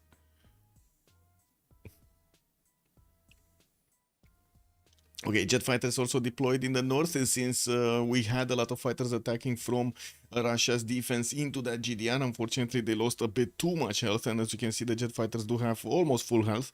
We're gonna see pretty sure destruction of a lot of fighters over here next turn when they're gonna start shooting. We didn't see new fighters actually deployed, or I should say jet fighters deployed in Voronezh, and I do also notice, I think they're going into Kumasi to take it down, because he just got some of those helicopters in there, and he couldn't do it before. He couldn't actually enter those borders before. So maybe it flipped with his, like who is the Suz of that city center, or they declare war on it anyway. It doesn't seem like they need to defend the culture victory anymore, especially since they've taken out Russia. Okay, Kupe still not getting actually through Nodwengu. I do see Mogadishu is also getting those GDRs, so it looks like Egypt's team is just retooling everything in his empire to get as many GDRs out as possible. Actually still didn't get, or we don't know if he got his Manhattan project finished or not. Could have, but it's not the same of did. Okay, telecommunication next turn from Rome. GDR's coming up from Rome also. Rome, he does have a railroad to actually get to Kazan's defense. And yeah, there we go. Fighters are starting to attack into fighters. So we do have the jet fighters winning the day. 3 of those units from Russia have been taken down.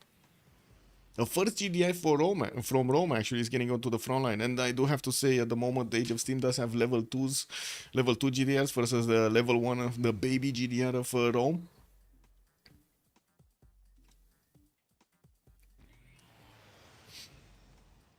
Aren't GDRs, wait a second, aren't the jet bombers actually good enough to attack into GDRs and take them down? They should be, right? You could actually take them with enough, like 6 or 7 of them, you should be able to take down a GDR. A level 0, not the one with the anti-air guns beefed up.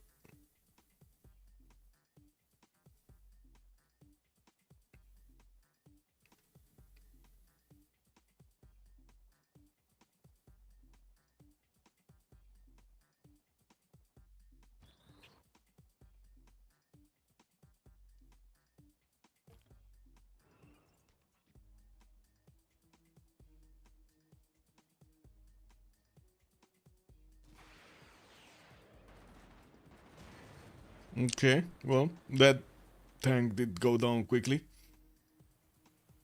Could have pillaged it, didn't pillage it.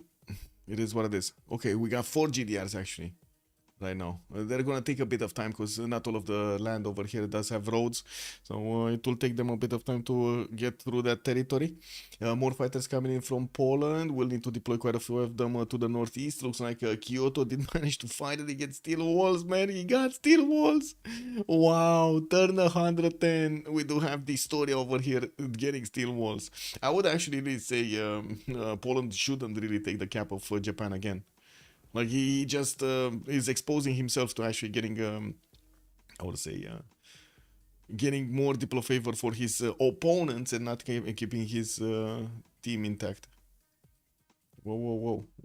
Okay, the GDRs are getting through. 2 of them, 3 of them, getting very close to Kazan. We got the tanks next to, but I'm pretty sure he cannot save that city anymore. There is a GDR here, and as you can see, the GDRs do manage to do enough damage against him, slowly but surely. They do have the ranged attack anyway. You gotta be careful with these to actually attack with the ranged attack, otherwise they do take damage in return from the melee. And that reminds me, I should actually watch Pacific Rim again. Did you guys enjoy Pacific Rim, by the way?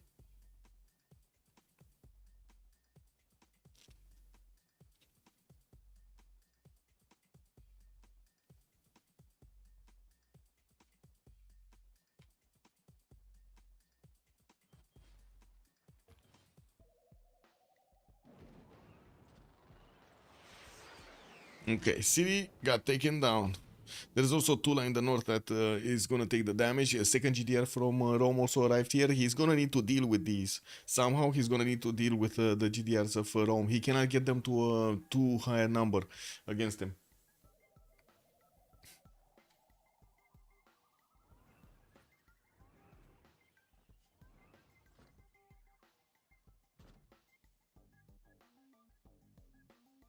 Okay. Starting to take care of them. Slowly, slowly. Okay, never mind. That's a little bit faster. Boom. First GDR taken down. Rome is gonna need to put more on the board. And as you can see, oh my god, all of that army of Poland is just getting cleaned off by the units of Babylon. He's starting to go on the offense. He did build a lot of those jet bombers on his side, not to mention the fighters. We're going to need to see what he's gonna do there.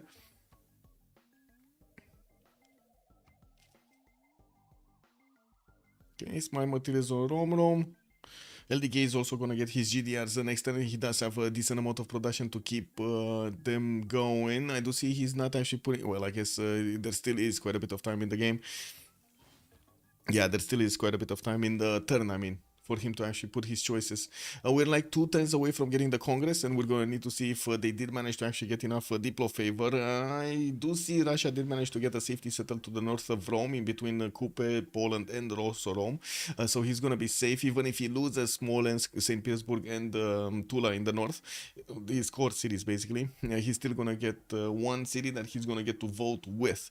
And I'm pretty sure he's not going to lose these cities in the next turn or so, or 2 turns, basically, until the Congress. So he's still gonna have quite a bit of Diplo favor on his side, so he can vote in the options. The big question is, can he actually get it? Can he get it? Can he get it?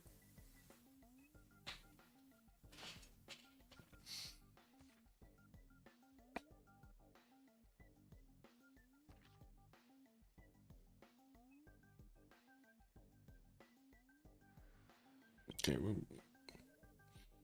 we're watching Civic that is very, very late in the game. Barely discovered, unfortunately. This is what it is. And this is the...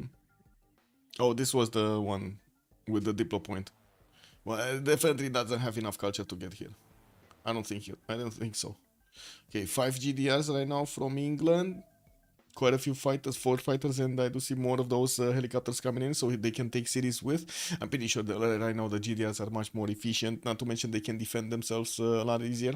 And we do have a GDR also being sent. One single GDR is being sent to the cities of Poland. One single GDR, man. Incredible. And it does seem like he's taking on the Polish army and winning.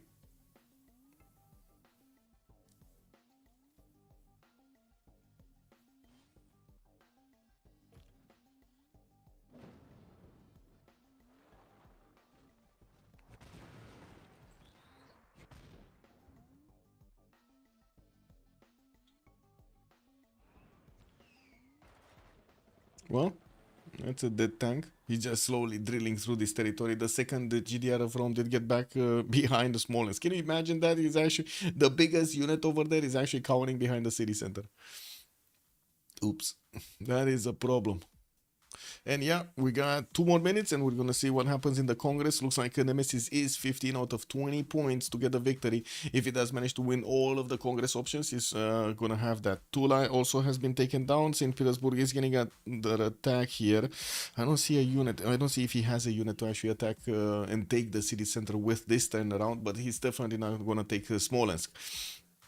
Most of the GDRs did handle the army on the west, and it does seem like also a jet fighter from the northeast that did get taken down.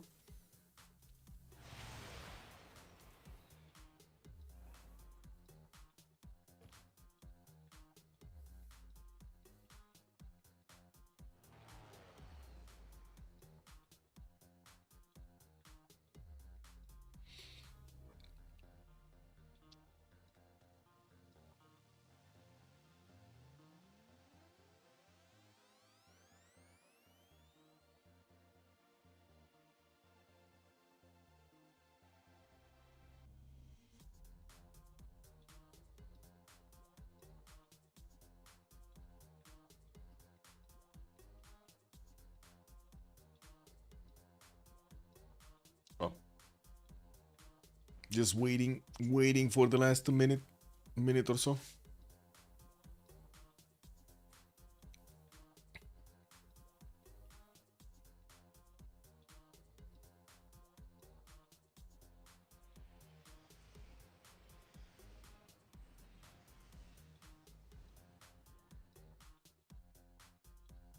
Okay, army of GDR is also coming out from Rome. Is it gonna be enough? Doesn't seem like it. With also Babylon starting to get to produce them, I'm pretty sure Rome and LDK should have more than enough strength between them to actually attack into all of the empires of looking for DShark. So first of all, Poland and Russia are basically right now nullified over here. Poland does barely have 200 science on 187, and talking about GDRs with that amount of science is gonna take forever. While we do have already Age of Steam pumping out at 1,000, 1,100 points of production. Okay, so let's get it to, let's leave them 2 minutes and let's see if they do manage to get this win.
Are they winning?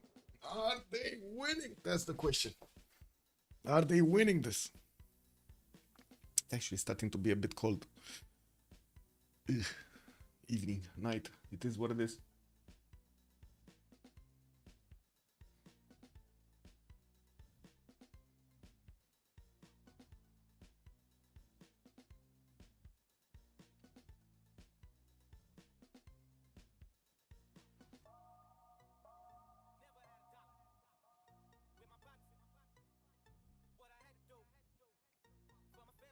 Still 20 seconds for them to put their points in.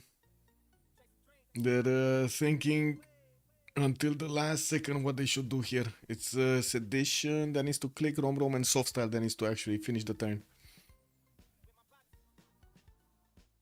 And I guess the question will be if he actually, if they, looking for DShark, will want to keep on going after they do not get the win, or they get the win and of course the game is gonna be over. 5 points. They need 5 points. Oh, wait. 19 out of 20. No, he doesn't have it. He doesn't have it. 19 out of 20 points, boys. Just 1 point off. And now all of the GDRs are just gonna run everywhere. So the question is, can they stay alive in the next 20 turns? I kind of doubt it. So minus 50% nuclear, 100% to military city states, and then Diplo. Man, 1 point. 1 point. They're missing 1 vote. Smallest is also going to be taken out. No more culture victory shenanigans here. We do have Dystoria, well, claiming his capital there. I do also see a closer city from Babylon. It's getting in, yeah, the city of there, which is going to give him, there's the GG right there. Yeah, that was the question. They answered. They didn't manage to win the Diplo. 1 point off. They almost had it. Almost had it. If only they made Potala. So this was also only Potala Palace difference. Potala Palace difference. He couldn't build it. He just couldn't build it. It was faster on Babylon. Or was it, no, Age of Steam. Age of Steam did get it faster.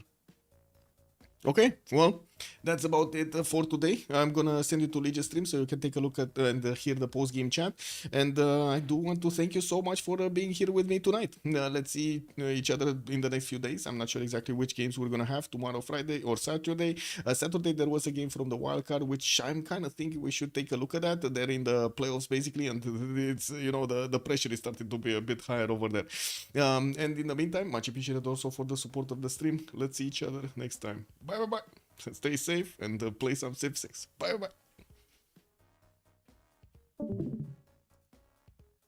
bye.